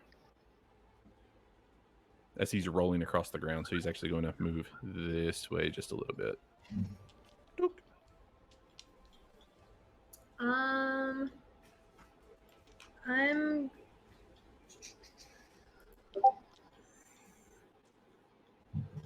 That's tough. I've got some movement left. I don't want to use my bonus action just in case I need to dodge something. I'm gonna grab the axe and tuck back again.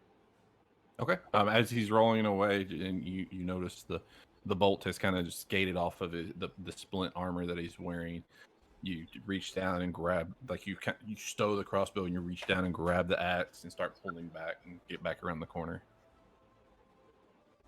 That puts it to him.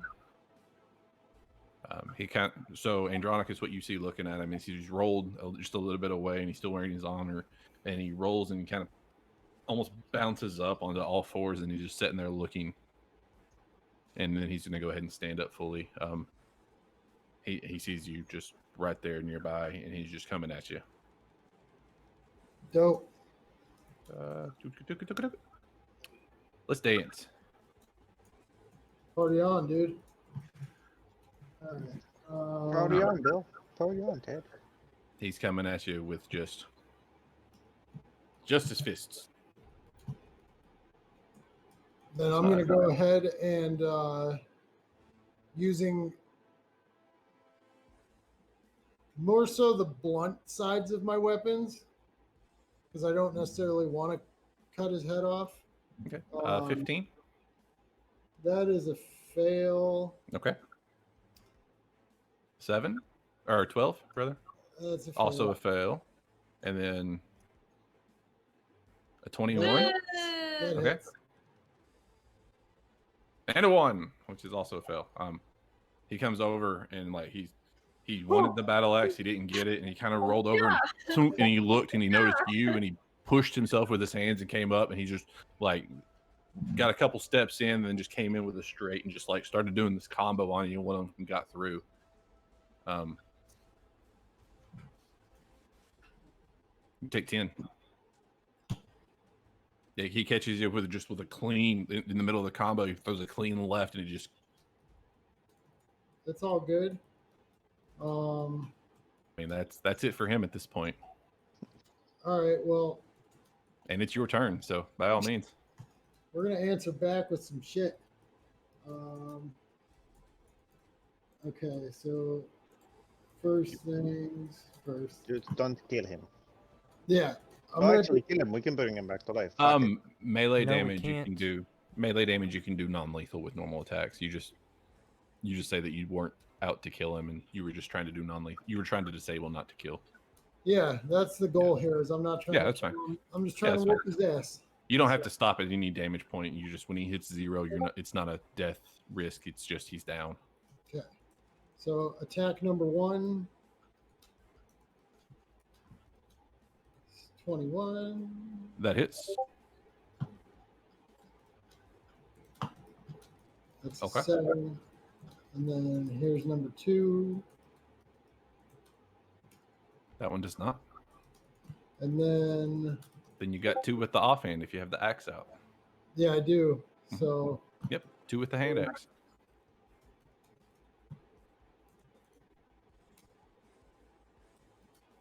Okay, that one's a hit. Go ahead and roll the damage on that one. All right. I really like the fact that this automatically throws stuff in there for me, so I don't have to do the math. And that one misses. So yeah, you come up, and you get clocked, and you like your hands are on your weapons, and right as you're getting clocked is the gap where you were trying to pull your weapons out.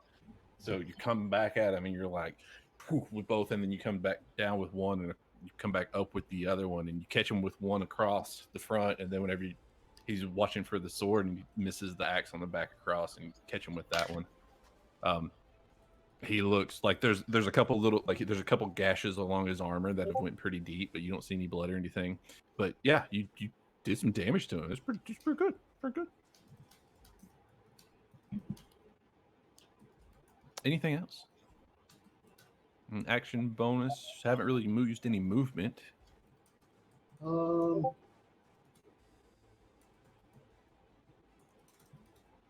Is it possible to try and like weave around him and hit him from the back? You could reposition around him, but he would still be able to kind of watch where you're going. But if you want to put you on one side and Clove on the other, you could do that and gain some advantage from it. Yeah, I'm gonna go ahead and do that, and then use action surge. Okay.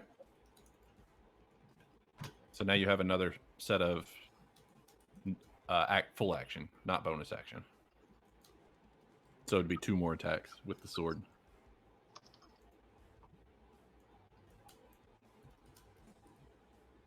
Okay. All right.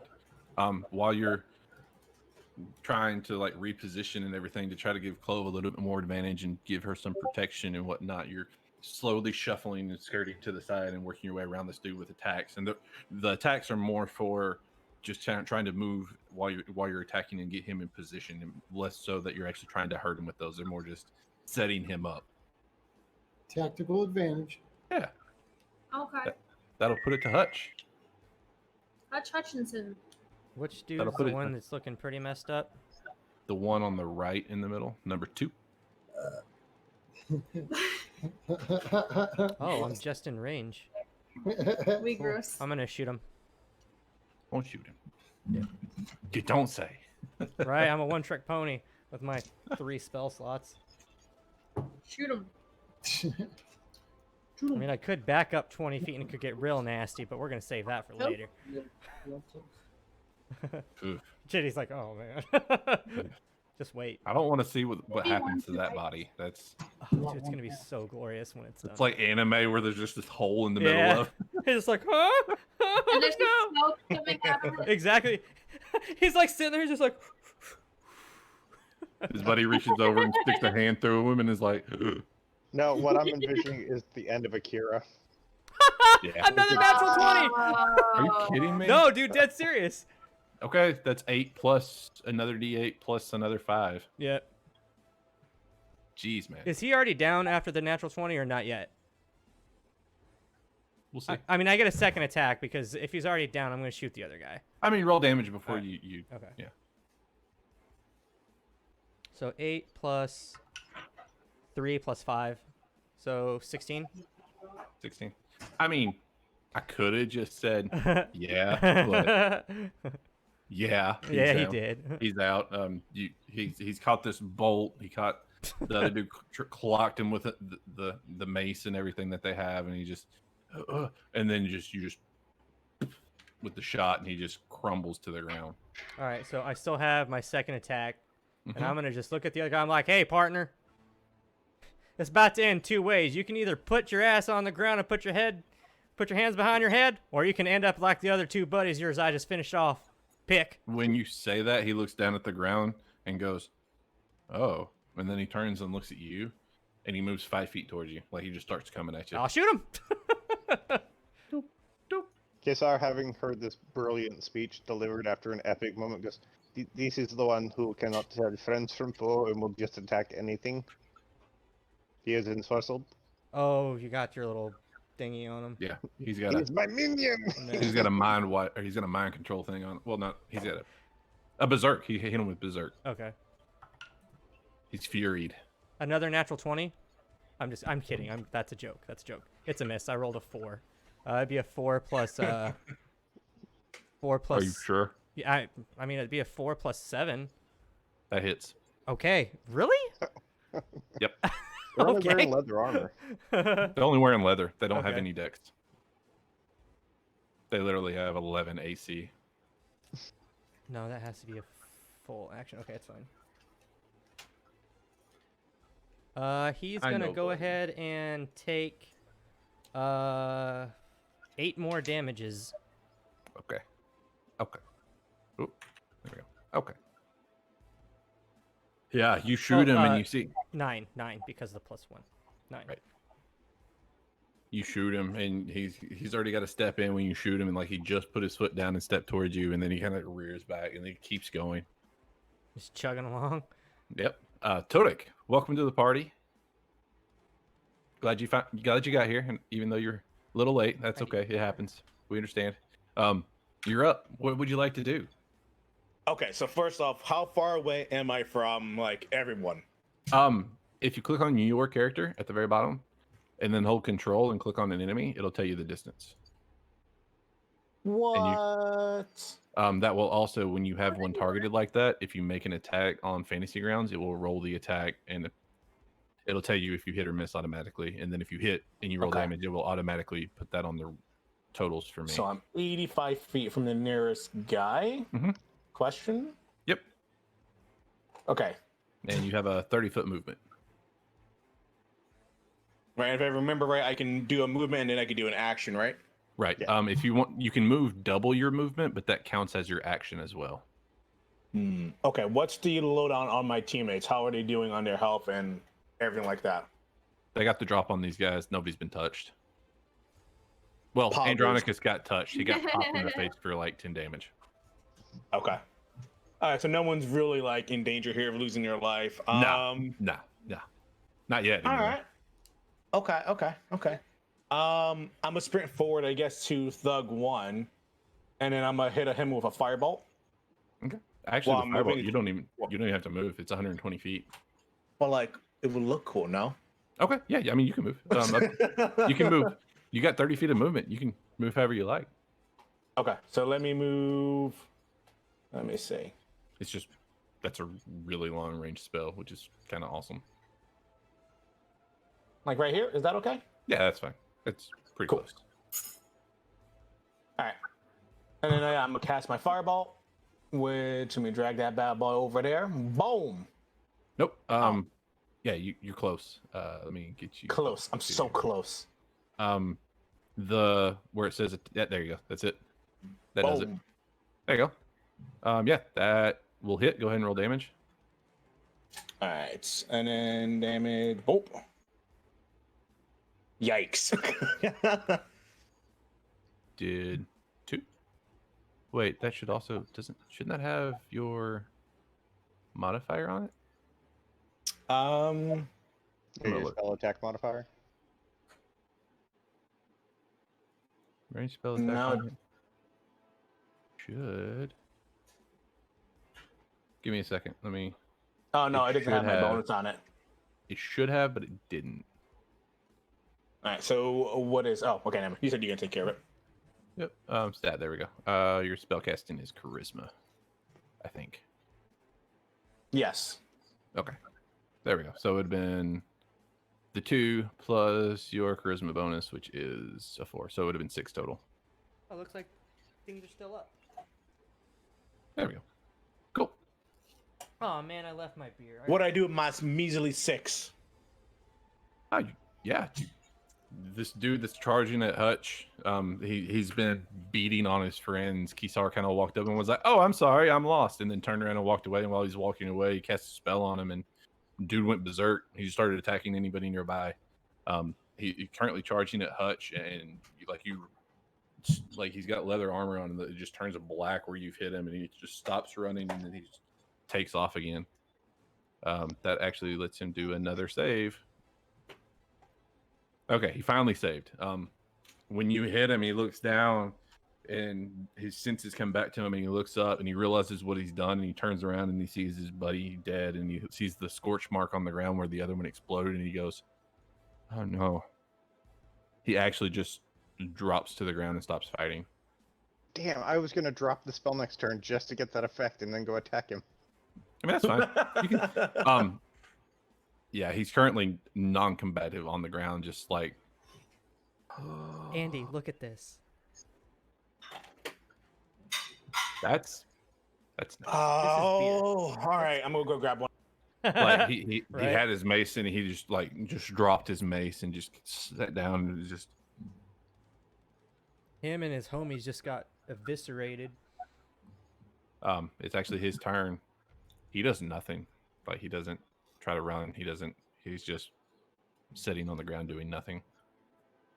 I want to That- message Kisar was like we should interesting. convince him he killed his friends.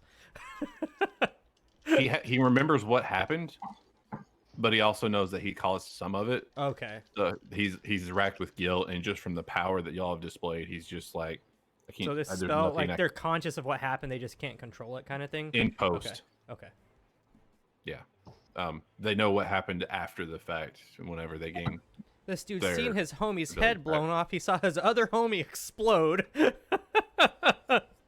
he was fighting.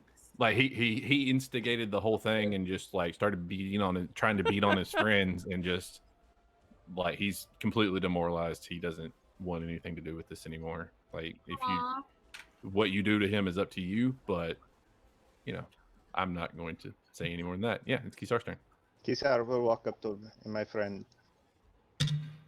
put his hand on his to get his attention and go, "My friend, you have done terrible acts here. Would you like me to help you ease your passing?" He doesn't respond. He just has his head. He just hangs his head, and he just.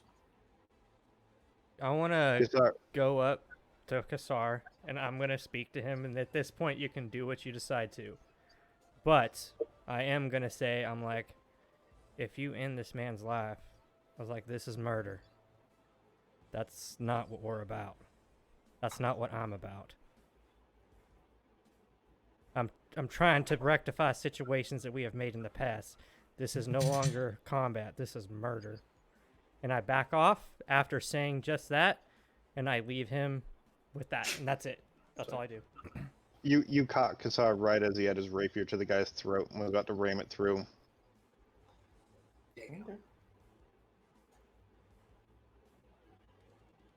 You're lucky. And with a flourish, whips it away from the guy's throat and goes, "You owe me a life debt. One day I will call upon you. I will call upon you for either service or succor, and you will provide them on payment of your life." Yeah, take his weapon. He For the doesn't moment. respond. He just sits there with his head hung and just like his mace is laying off to the side of him. Like it's not even in arm's reach. He just kind of tossed it over whenever he put his hand up and just gave himself over to whatever y'all decided. But He I just can gave up. I can also not have you around, so I take the sword and clock him on the back of the head to knock him unconscious. There we go. Okay. Go ahead. Actually, you know what? Narratively, yeah, he's unconscious. I walk back over to Kasar, and then only between him and I hear this. I'm like, look, we already murdered one other person that was essentially defenseless.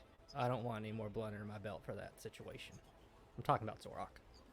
I don't know about defenseless, but yeah. No, but at that point, he was no longer active. Kisar will bow to you in on this. I say I appreciate it. All And then right, I it also goes- look at the guy like, damn, that sucks. It goes to Clove.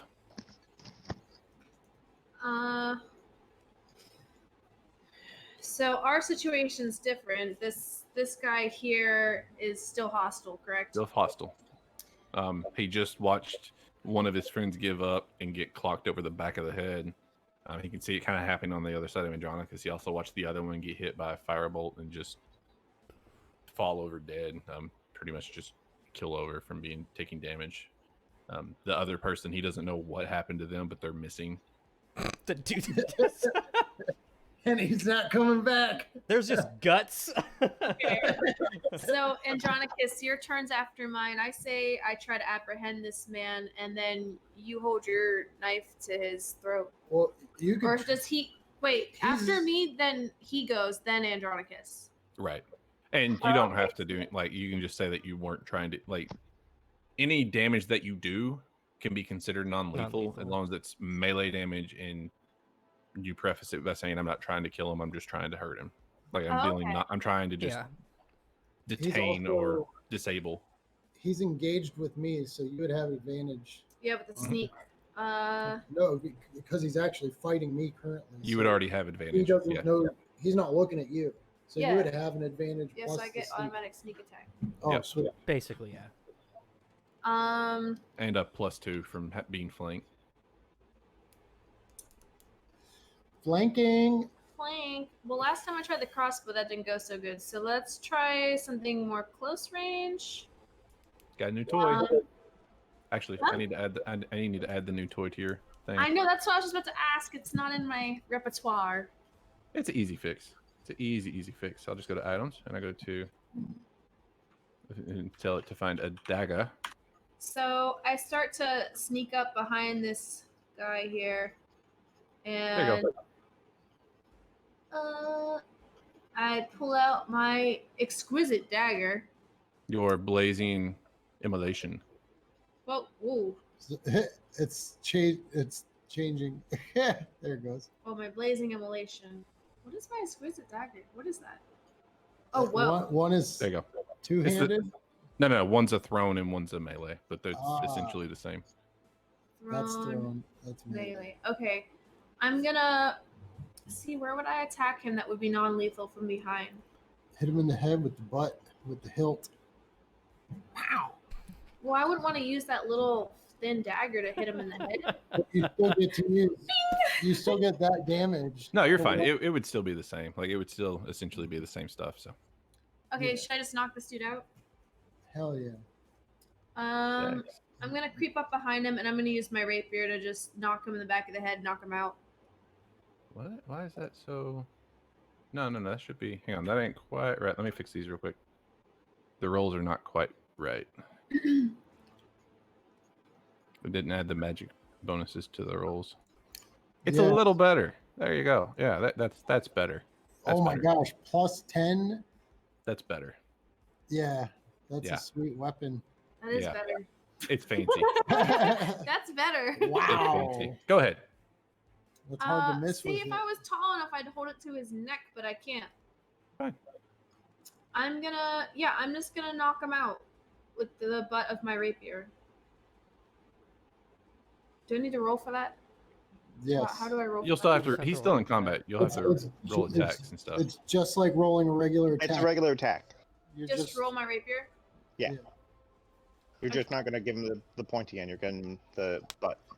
That's why That's if you use D4 this plus one- 7, and then this one's 7. Is a D8 plus 4. So I would just use my rapier. Yeah, you could. Yeah. It's up to you. Okay. Yeah, you come up behind him and he's engaged with Andronicus, and it, like, there's so much movement and you can't.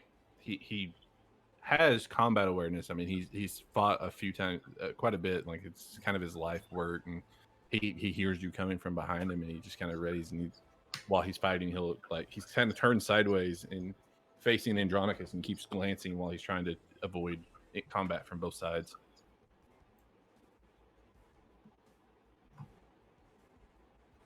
Man, I'm like useless this time. Well, I guess I have more movement. It happens from time to time. Don't worry about it. I'm like Don't worry, absolutely I'm not gonna roll 20s useless. for another month, so 2 in the same combat system? Never again. He'll roll a 20 on his turn. I'm waiting for just one, man. Just one. Do I have like a reaction? Ten I can use? No. I mean, I'm useless. I can't do I did anything. I'm that. just gonna, I guess, just get out of the. Well, You can disengage and you could back out without getting an opportunity attack if you wanted to. Yeah, you have your bonus action to disengage with. Mhm. yeah, I'm just gonna disengage. I'm not. Or in if you want to, when you pulled your rapier, you could pull a second weapon and offhand it because all of your weapons are considered light. All of your weapons are considered light. In My finesse. rolls are like not kicking it. It's Well, up to you. Or Let's- disengage and grab the net again. That is true. He didn't destroy it. He just pulled it off. but I can't throw it on again. Next turn. Not this turn. Wait, what? You can grab it though. Yeah, you could go over to where he left it on the ground and pick it back up and have it ready for next turn. Yeah, I'll do that. I'll disengage and grab the. Okay.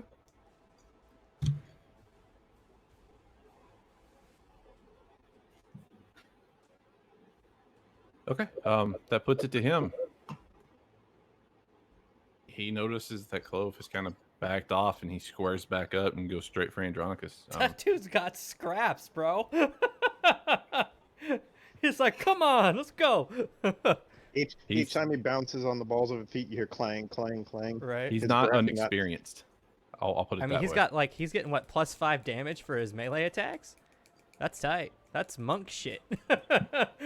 And he's wearing lower tier heavy armor. Now, real quick, the metal it's like banded metal. Right. strip. Yeah, it's splint metal. Okay.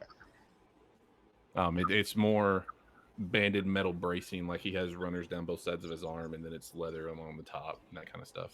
It's made to splint, like it's metal splints along They're the. like legit bracers for like blocking and parrying and stuff. But they're along like they're banded coming in from the sides along his ribs, like they're bone bracing kind of armor. Both of those miss. That one. And that I'm going to hit with Scout's evasion. Oh. Okay. I not sure what that is. I think it just adds to your AC, right? Yeah, he Yeah. rolls a 6, I think, and he adds to it. No, it's a D8. Oh, nice. Okay. So it'll as long as you get more than a 1. Yeah, Can there you go. keep Okay. that for the whole round, right? Till your next Yep. turn. Think so. Combat Spirity Scout. Hit by an attack while wearing light or medium armor, you spend 1 superiority die as a reaction, adding the number roll to your AC.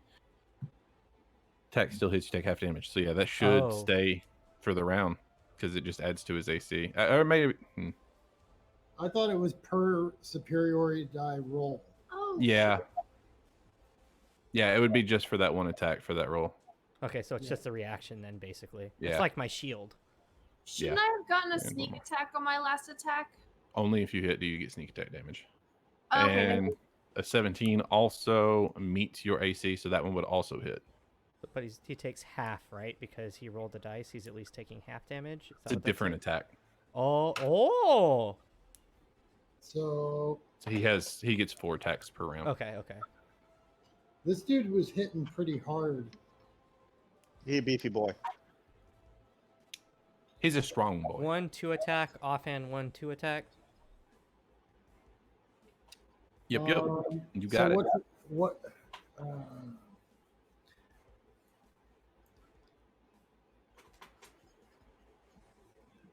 Another superiority die. Okay. Yeah, that won't hit anymore. So as he's like, he comes up and he squares up, and he realizes he no longer has to worry about Clove for a minute. He just like rattles off another combo, and you feel it like getting a feel for this guy. You feel the hit coming just in time, and like he glances you, but your body's ready for it, and you turn your head on one combo, and like you twist your body with whenever the other one hits your body, and it glances off, and you don't take any damage from the hits. Okay. Yeah, it's your turn. Good job, Andronicus. I'm gonna go ahead and do what I did last time. Mhm. First attack, Does not hit. second attack, That does hit.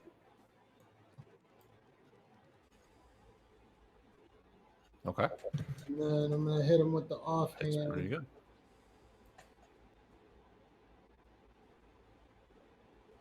That one also hits. And one more with the offhand. That one does not. Okay. So yeah, you taking his combo, and every time that he like throws a punch, you try to like you pull out of the way a little bit and try to take a slash at him. Most of it skates off the armor, but every time you hit his armor, you can see that it's the gaps in the leather that you're putting in it are starting to get bigger, and you're starting to expose actual parts of him. He's losing. He's losing HP, but you're not seeing any damage to his person yet. It's more damage to his armor over time from the combat itself. So you are making progress. How's he looking? How's he feeling?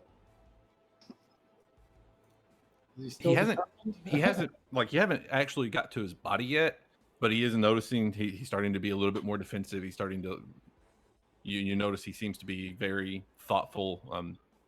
With your experience in combat and everything, you get the impression he's starting to wonder if maybe he needs to try something different. Okay. That's gonna wrap it up, I think. Kitty, you That must puts get the down hutch. and please don't knock over my beer. Uh-oh, my cat doesn't know where to go. He's confused.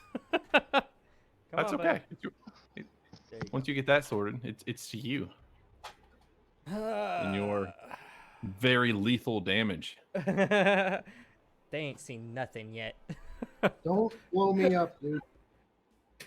Please. JD's like, no. I mean, you do have another hostage already. I know. I'm aware. I'm gonna go ahead and do it. No, not yet. It's gonna be used on a big heavy. Kisar whispers to Hutch. I'm going to try and intimidate him. Why don't you hold a big hit in case we need it in reserve? I can knock him prone. I mean, not too bad. Good. Provided. He cast Grease.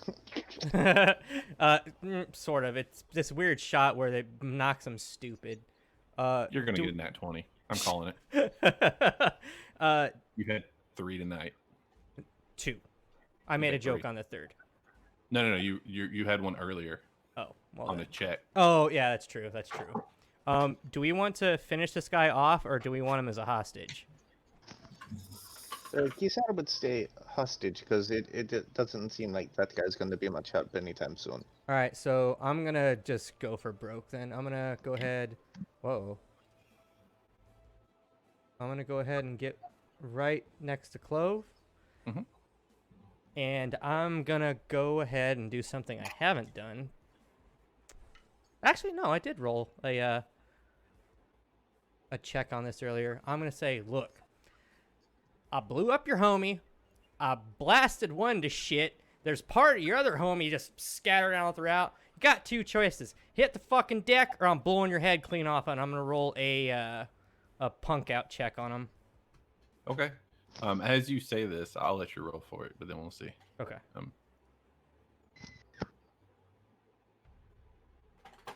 I mean, I got nothing else to do. I mean, I do, but let's come. I mean, you can shoot him in the leg. Oh yeah, you do call shots, huh? You can. You can say, "Hey, I'm trying to just disable this guy. I'm going to shoot him in the leg, or I'm going to shoot him in the arm." Or it'll make the shot harder, but then you run it would be considered non-lethal. Okay, yeah, I'll just go for that. I'll try to shoot him to knock him prone, I guess. Okay. You're going to jinx shot or just shoot him in the leg? Well, if I jinx shot, he has to miss his next one. I'm just gonna go ahead and just non-lethal shoot him. Then that's exactly Okay. what You're I'm just gonna do. aiming for the leg. Yeah, I'm going non-lethal shot. We'll just do that. Okay. We're going to do a for the leg. Leg's a pretty good target. He's kind of squared up fighting with Andronicus a little bit. We're going to give it a -3 total. Okay.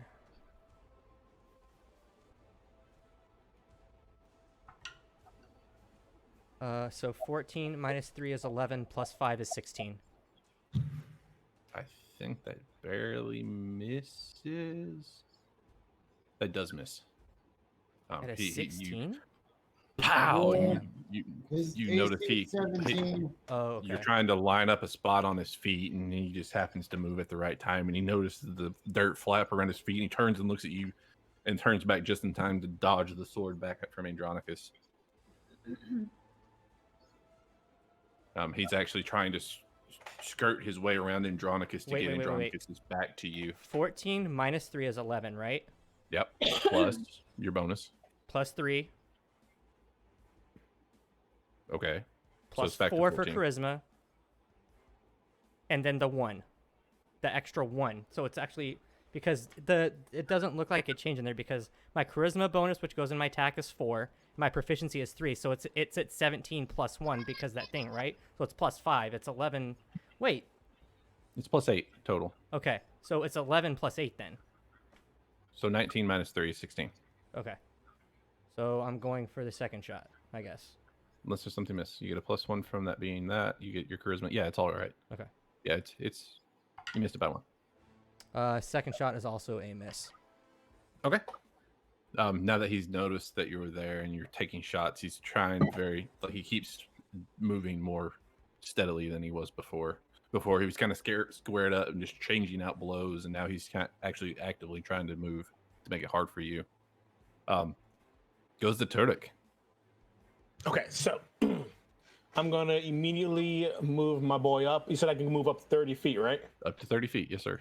Okay, so I'm gonna move him up right about there, right in the middle of the road, so I can be a little bit closer to the crew. So just so I know, Doug 1 is now a hostage. Doug 2 is a hostage Dead. as well. No, he's dead. Dead. That boy's dead. He's a dead boy. Okay. He's just So dead. now we're I just working on the veteran. left him there for the body. Okay. You know what? I'm just gonna do a double move up, and I'm gonna move another 30 feet to be right here. Yeah. How you did that? Okay, so that's your action. Yep. That's my action as well. So double move. Okay. Anything else? Is Bonus there action anything else I stuff? can do? What kind You of do bonus have actions can I do? I want to say healing word is a bonus action. It is a bonus action. I don't know that if you want to use it because it's a first level spell and nobody's really hurting that much yet, but it is an option. I don't know if you have anything else that is considered that. Yeah. Then I'll just pass. Okay. So I'll be closer to the homies. Kisar? The way I'm situated with all these people, can I see the guy? Yes. All right, You can then. see him squared off with Andronicus, and there's gaps as they kind of move around and try to fight each other and Right. disengage and re-engage in combat the way that combat would flow. All right, then Kisar will call out, "Enough! Surrender, or I will light your armor on fire and watch you burn." I have to look up splint armor now. Pretty sure it's metal. I know it's metal, but I'm curious. I think that my description's accurate. Okay, roll an intimidation.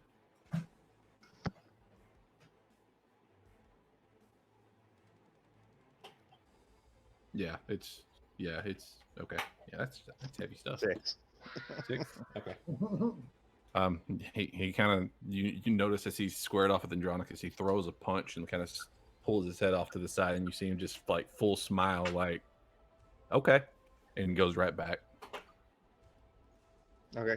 Can I now cast heat metal on him?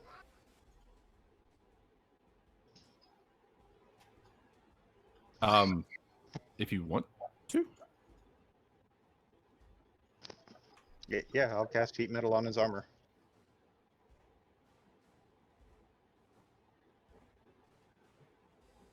Okay. Show it to me real quick because I don't Yeah, remember yeah. that one. See, it's +3. Charisma's +4.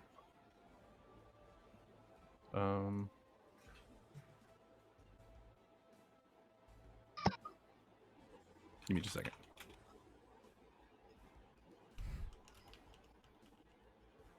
What does heat metal do?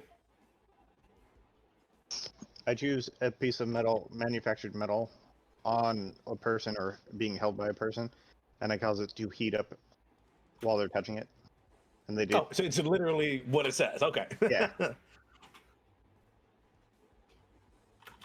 And it takes 2d8 fire damage And if they can't, like if it's a weapon, they can drop it. There we go. If it's armor, they can't. Choose a Okay. manufactured metal object such as a metal weapon or a suit of heavy or medium metal armor. His armor counts as heavy metal. That you can see within range. You can cause the object to glow red hot. Any creature in physical contact with the object takes 2d8 fire damage when you cast the spell until the spell ends. You can use a bonus action to continue to do this. Creature is holding or wearing the object takes the damage. They must succeed on a con save or drop the object if able, but he can't drop it. Has disadvantage on attack rolls and ability checks until the start of your next turn. So he can't do anything. He just takes 2d8 damage. Right? Yep. He takes 13. Nice. Kisar will then call, it will end when you lie on the ground. What puts him at? Oh. Yeah. Okay. That's okay. Okay. Okay. We found the disconnect. That's yeah. fair. I was like, wait. Yeah, roll the damage on that one. Okay. I can just add it in. Okay. It's fine. I totally wasn't trying to argue. I'm like, wait. I think No, we're- you're fine. You're fine. I Okay. had we both added the same thing because whenever you said 14, I was thinking you hadn't added that yet. I thought that was Yeah. just I the roll. subtracted it to the 11. It wasn't 11 minus 3. Yep. Gotcha. Okay. Found it.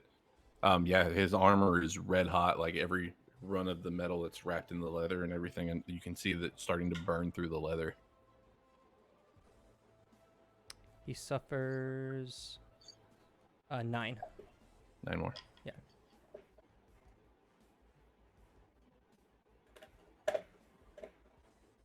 All right. He is like you hear him kind of groan and let out a what sounds like a very painful sound, and it goes to Clove. Is he surrendering? He's still up. He's still squared off with Andronicus. Damn, this When man. Kisar said that, he glowed red hot, and he's but he's taking it. Hit him again. This man. I Whoa. mean, are we just gonna kill him then? Kisar will use his ring. Oh, Kisar has hoped that he will see reason in a little bit. Worst case, I could just keep healing him while he keeps being tortured, I guess. Oh. Don't know if that's humane, though. No. Well, You can go up and bop him. I mean, I could chuck my new toy at him and see what happens. I mean, Kisar is already burning him. Do we really have to burn him multiple times? I mean, I'm like at a weird point in the battle here because we're waiting to see if he gives in, but Sweep his leg. Knock him to the ground. Yeah, just keep Okay, doing melee. I'll run up on him and let's see. Hamstring him. What's the range on this? It doesn't say. What's the On the- range on a whip? On a whip, 10 feet. If I whip the heat metal, is it gonna burn up my whip? What's that heat like? Hit his It, ankle. it would be fine. It would be Okay. fine.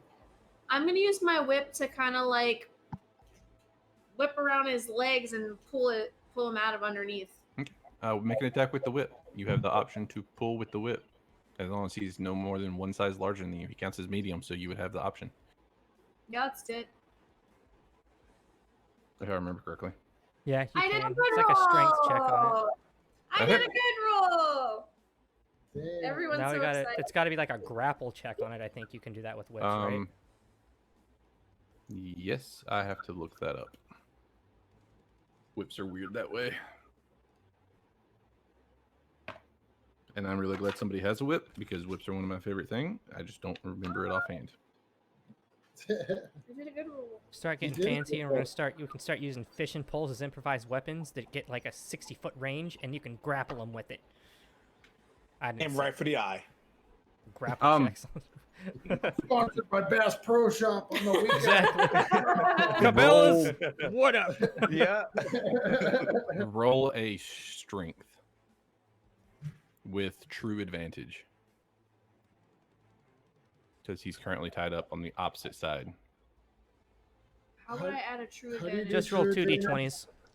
Or you can click advantage at the bottom. Bottom left. There you go.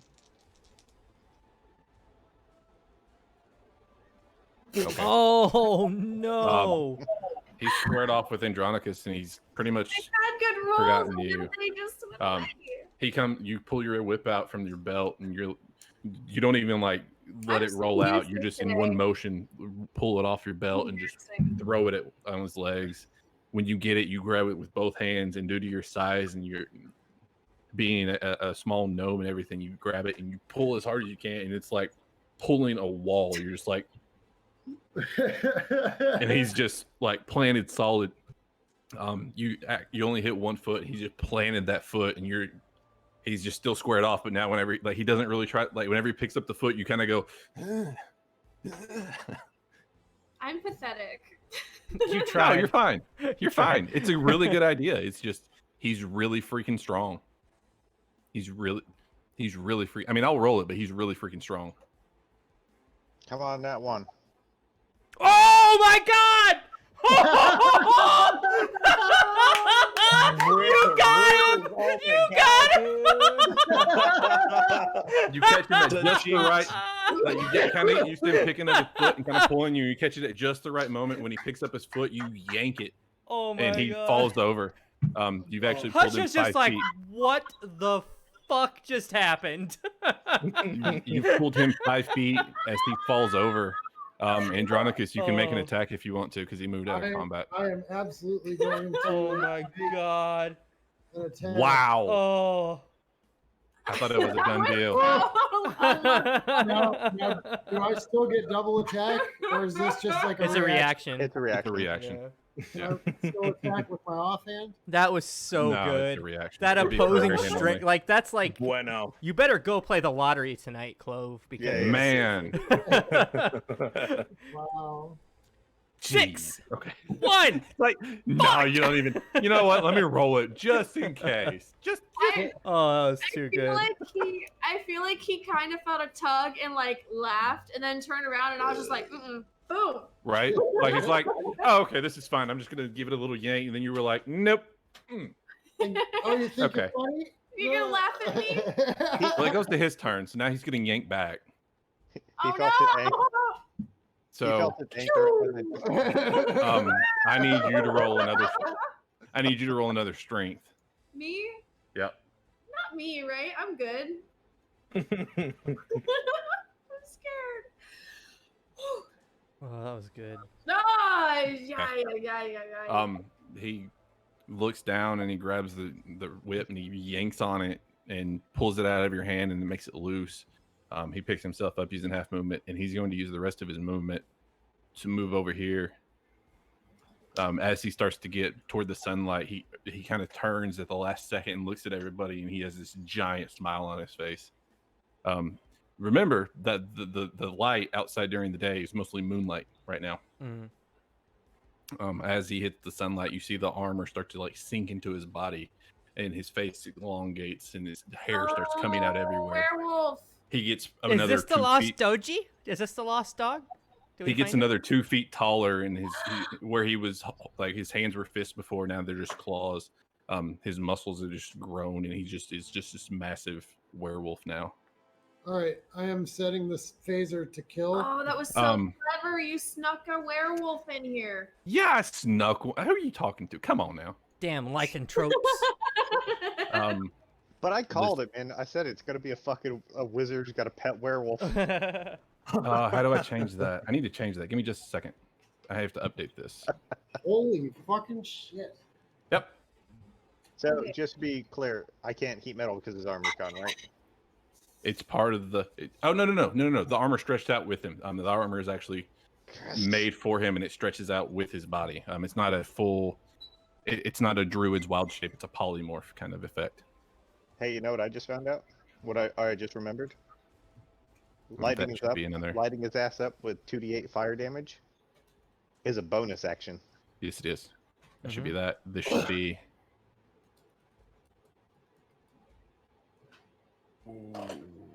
Do I know of any particular guilds that tend to have werewolves? None of you've The- never met one. You've heard of them working as hired muscle before, but you've never met one. Okay. It's not the champions or anything like that. That's a Ha. bad Skyrim joke. I don't like you right now.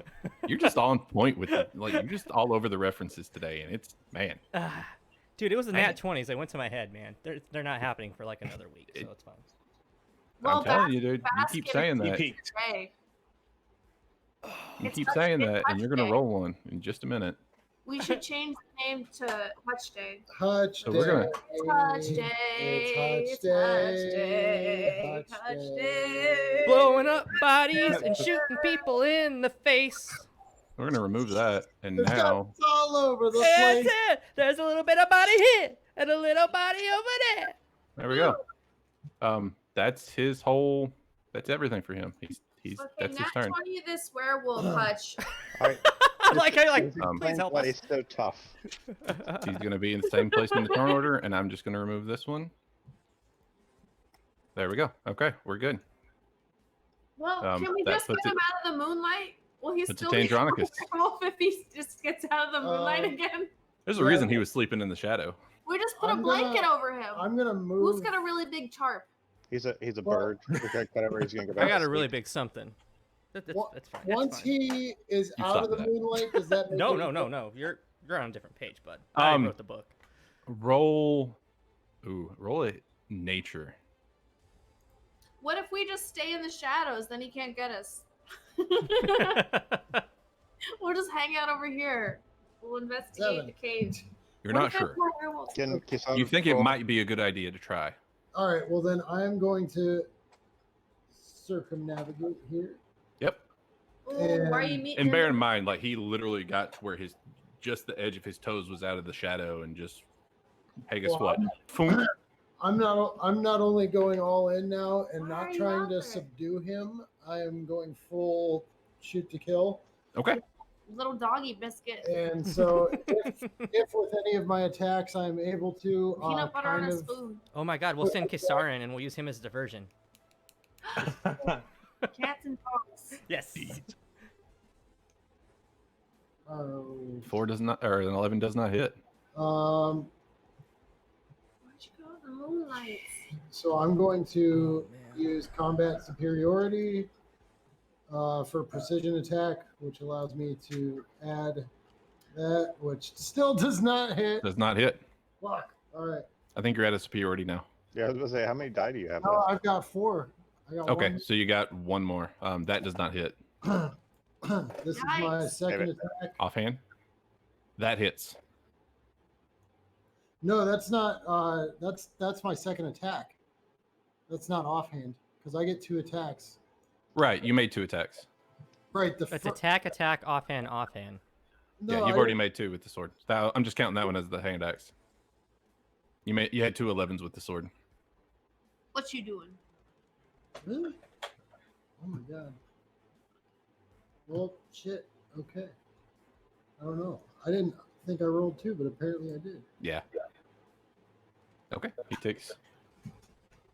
Okay. Do you want to attack with the offhand again? Yes. Okay. I mean, you might as well. Okay, that also hits. Go ahead and roll damage.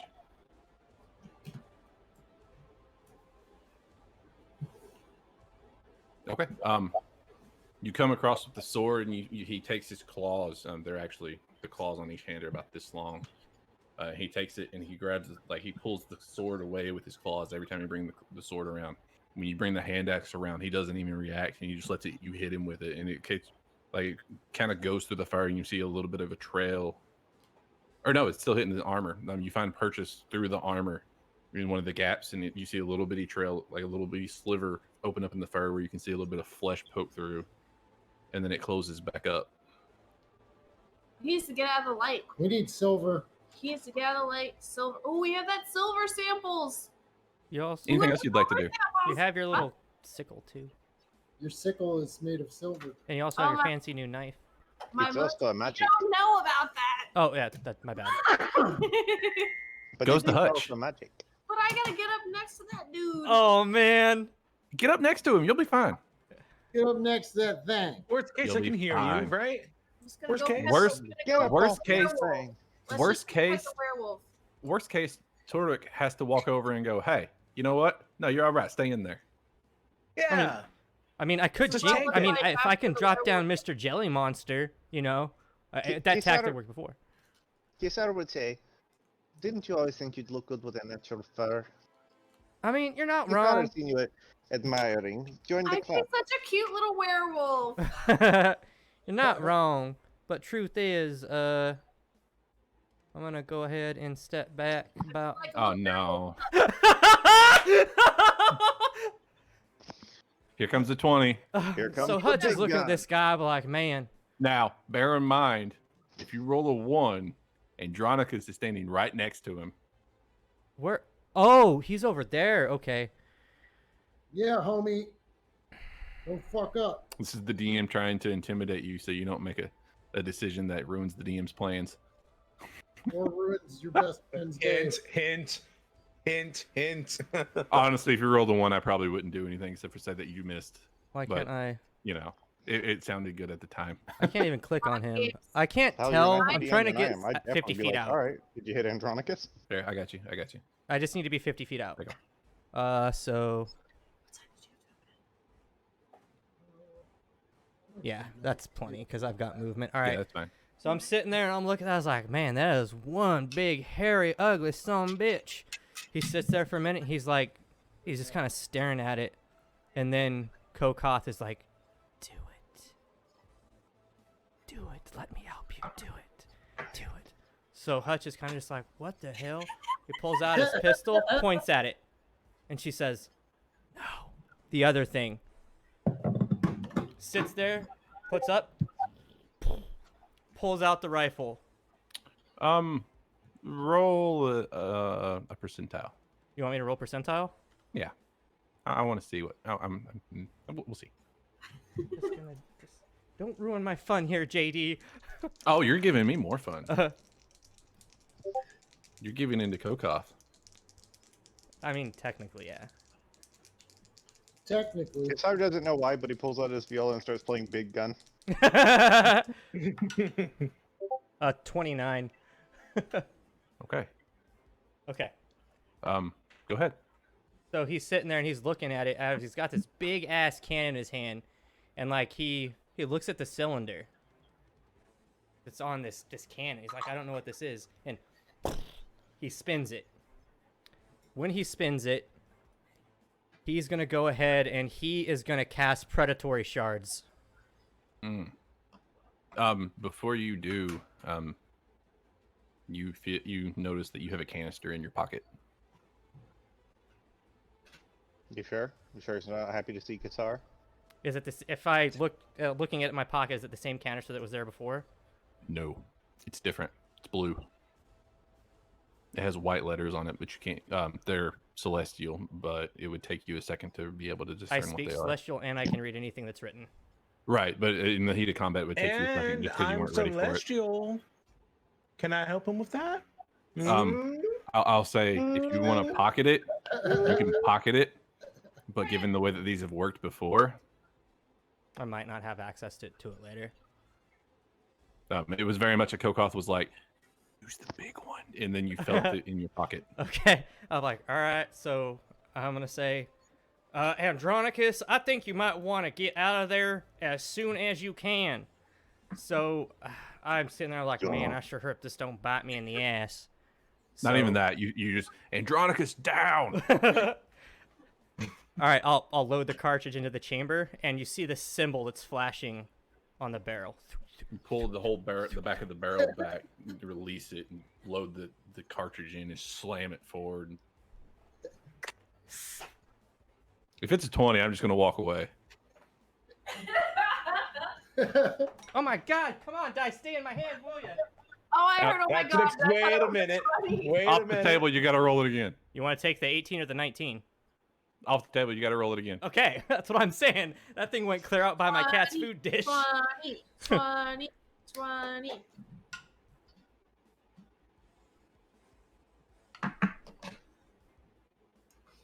It's a lot.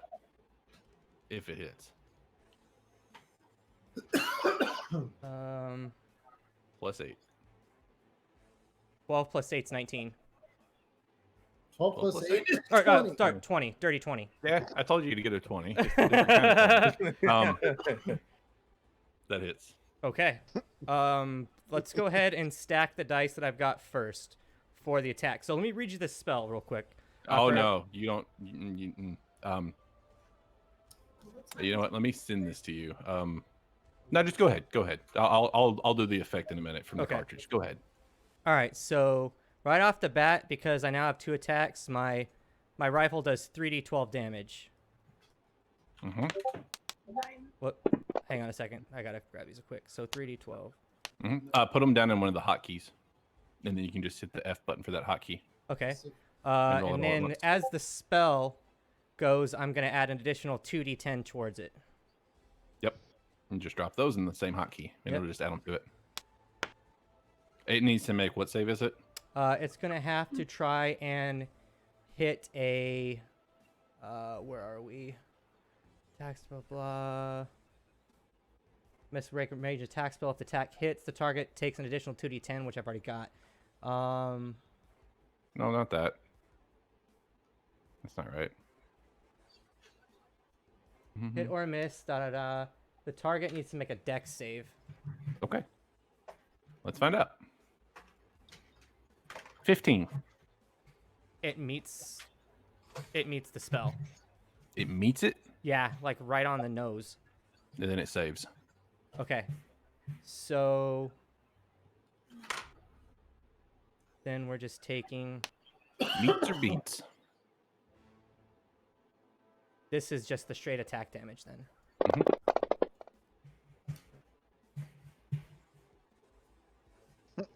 That's before the canister, whatever the canister does. Yeah. You fire it off. You're expecting the canister, the predatory shards. You notice as the this blue, silver, white trails off toward this thing. There's little shards that come off of it and try to go the same way, and they just all kind of swirl around each other, and they end up going a little wide and just missing, trying to keep Andronicus safe. You diverted it just enough to where it was okay. You wouldn't hit him, or you wouldn't run the risk of hitting him, but the main beam hits this werewolf dead center in the back as it's squared off with Andronicus. Roll it again. When it hits, you see this spray of blue and silver as this metallic smell goes through the air. Looking at it, you 100% are sure that one of the samples of silver was in that canister. The ones that we had? Okay. Mm-hmm. That's another 25. Holy crap. So that's 47. 47. 47 plus 5. Okay. 52. Yeah, it like you launch this thing over Andronicus and it slams against the wall. It's unconscious against the wall. Was it? I just took out the werewolf, It's not dead, but it's out unconscious. cold. Damn. The concussive blast of the canister and it being mixed with silver, it just slammed this thing. Hell yeah. I've been watching anime. I just want to preface if it had failed the save, it would have taken another 5d6 damage. Kitharis, are we, or do you want to drag him into the shadows in question? That is up to y'all. Y'all are welcome to do anything you want to it. It's still in the werewolf form currently. It's unconscious though, right? So it's not like It you can is. get much out of it. It is unconscious currently. Can we search it? You're not sure how long it would be unconscious. What it was wearing was just armor, some splint armor. That's all it had on it that you could tell. I mean, Kisar still has his spell in effect. I just tell the group, I think you let me cut its head off. Because unless we have more of that silver, We do. we don't have a lot. Not only silver, just as a preface, the lore that you know, any kind of magical also is okay. And Magic my weapons sword, will hurt too. Yeah. my sword has magic. Mhm. So, but I'm just saying, werewolf with its head lopped off is much better. Do we want to try to question him once we get them subdued? Well, once we He'll come back contain eventually, him. right? Yeah, What he's if just we cut his unconscious. head off? This probably needs to be a quick conversation because Man, he didn't even get a turn. Yeah. Well, Whose Yes. turn is it? It would be Turdek's turn, then Kisar, then you, then him. Nobody Alright. has like the spell curse or anything, right?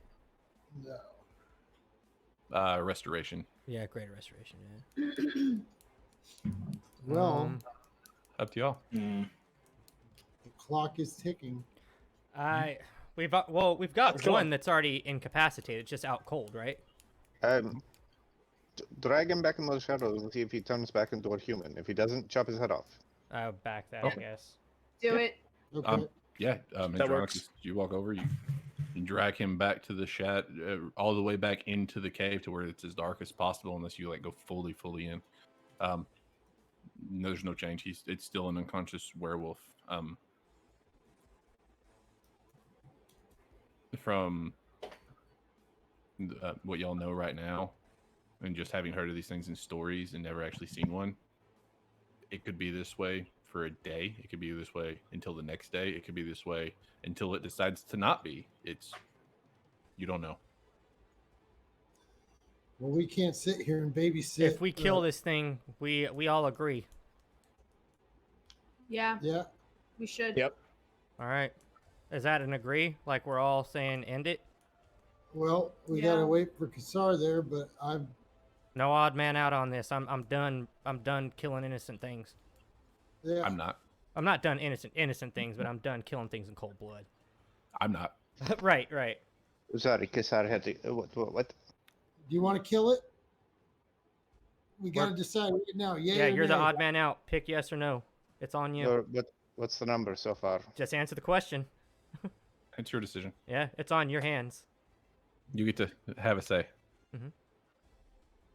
From what Kisar knows about werewolves, are they typically evil creatures?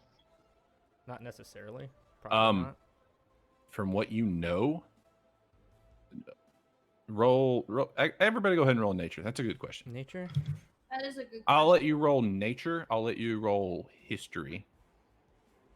Or if you have magical background, I'll let you roll arcana. Can I just feed in some what Hutch believes is lore kind of thing without rolling? Without. Kisar got really? the 10. Because I don't want to. I don't. Nah. Like, I have a. I know. they 22 all- for Hutch. 20? Clove and Hutch, the stories that you've heard, a new turned has a hard time controlling things. Somebody Right. who's been turned a long time, somebody who's gotten used to it and can control it a little bit. They're just like normal people, only Right. they have that kind of ability. Cool. I'm glad then we're on the same page because that's what I wanted So- to say. So I'm gonna share that with the group. He's an experienced fighter, so he does have control of his actions right now, and this is what he's deciding to do. From the way that he acted and how sure of himself he was whenever he turned into it, you have the two of you would be able to fully sustain that. Did he ever land any attacks on you, Andronicus? Yeah. The punchy type too. Did he get scratched or clawed or bitten? Just punchy. Punchy. He wasn't a werewolf. He wasn't a werewolf whenever he landed attacks. Kisar is in a moral conundrum because we were told anyone here would not be friend. Right. But they're the same as mercenaries or normal. Some of them are normal everyday people who keep it under control, things like that. Like you've heard stories about all different kinds of things going on with it. Well, we still got a guy sleeping outside, so Is he also? He's not a werewolf.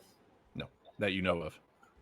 I vote. He's in the moonlight, but hasn't churned. Okay, so who are for, who are against? We're pretty much all For- for. Oh, we want him dead? Don't want, but we're basically on a. It's got to be a decision made in the fly. I don't know how we could restrain him. Yeah. We have rope, but You we want don't to? have any like silver lining or anything. We don't have anything that's really gonna detain this thing. We've got Can- magic weapons can that can kill Kisar- it. Can Kisar take out the brick of silver that the pixies took from him earlier?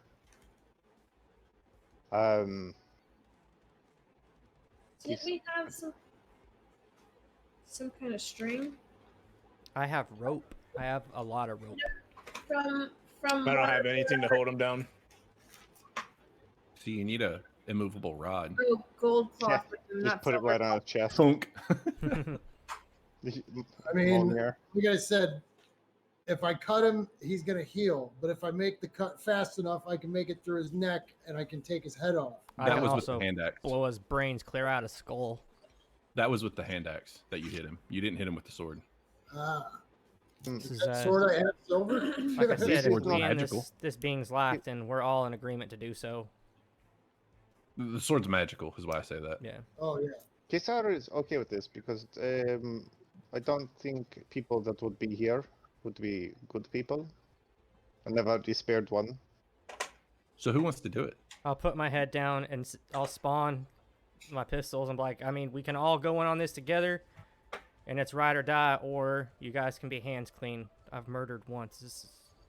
Kisar waves his hand and flame from his armor brightens up again. Okay. Yeah. Kisar took the initiative. works. You see the armor start to get hot and hot and hot. Yeah, eventually you see smoke start coming off of it from the hair burning, and then the flames there start actually being flames come off of it as this thing is just laying there unconscious, probably with some kind of concussion, and slowly just burns inside of its armor to death. Hutch walks over and kneels down right beside it. Like its And- head and everything is still intact. It's just there's singed hair all the way up the back of the neck and in the front of underneath the chin and everything. But outside of that, the body's just trashed, but the heads and the hands and the feet are still intact. I walk over to it, kneel right down beside it, kind of like sit there, close my eyes for a minute, and just kind of take a moment. Whatever happens in my head is mine and mine only. And kind of touches it, shakes his head, and backs off.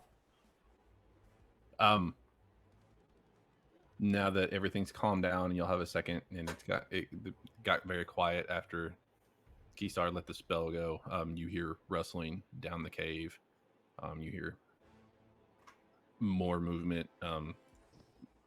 Not really able to tell how many at this point, but we'll pick up with the cave next week.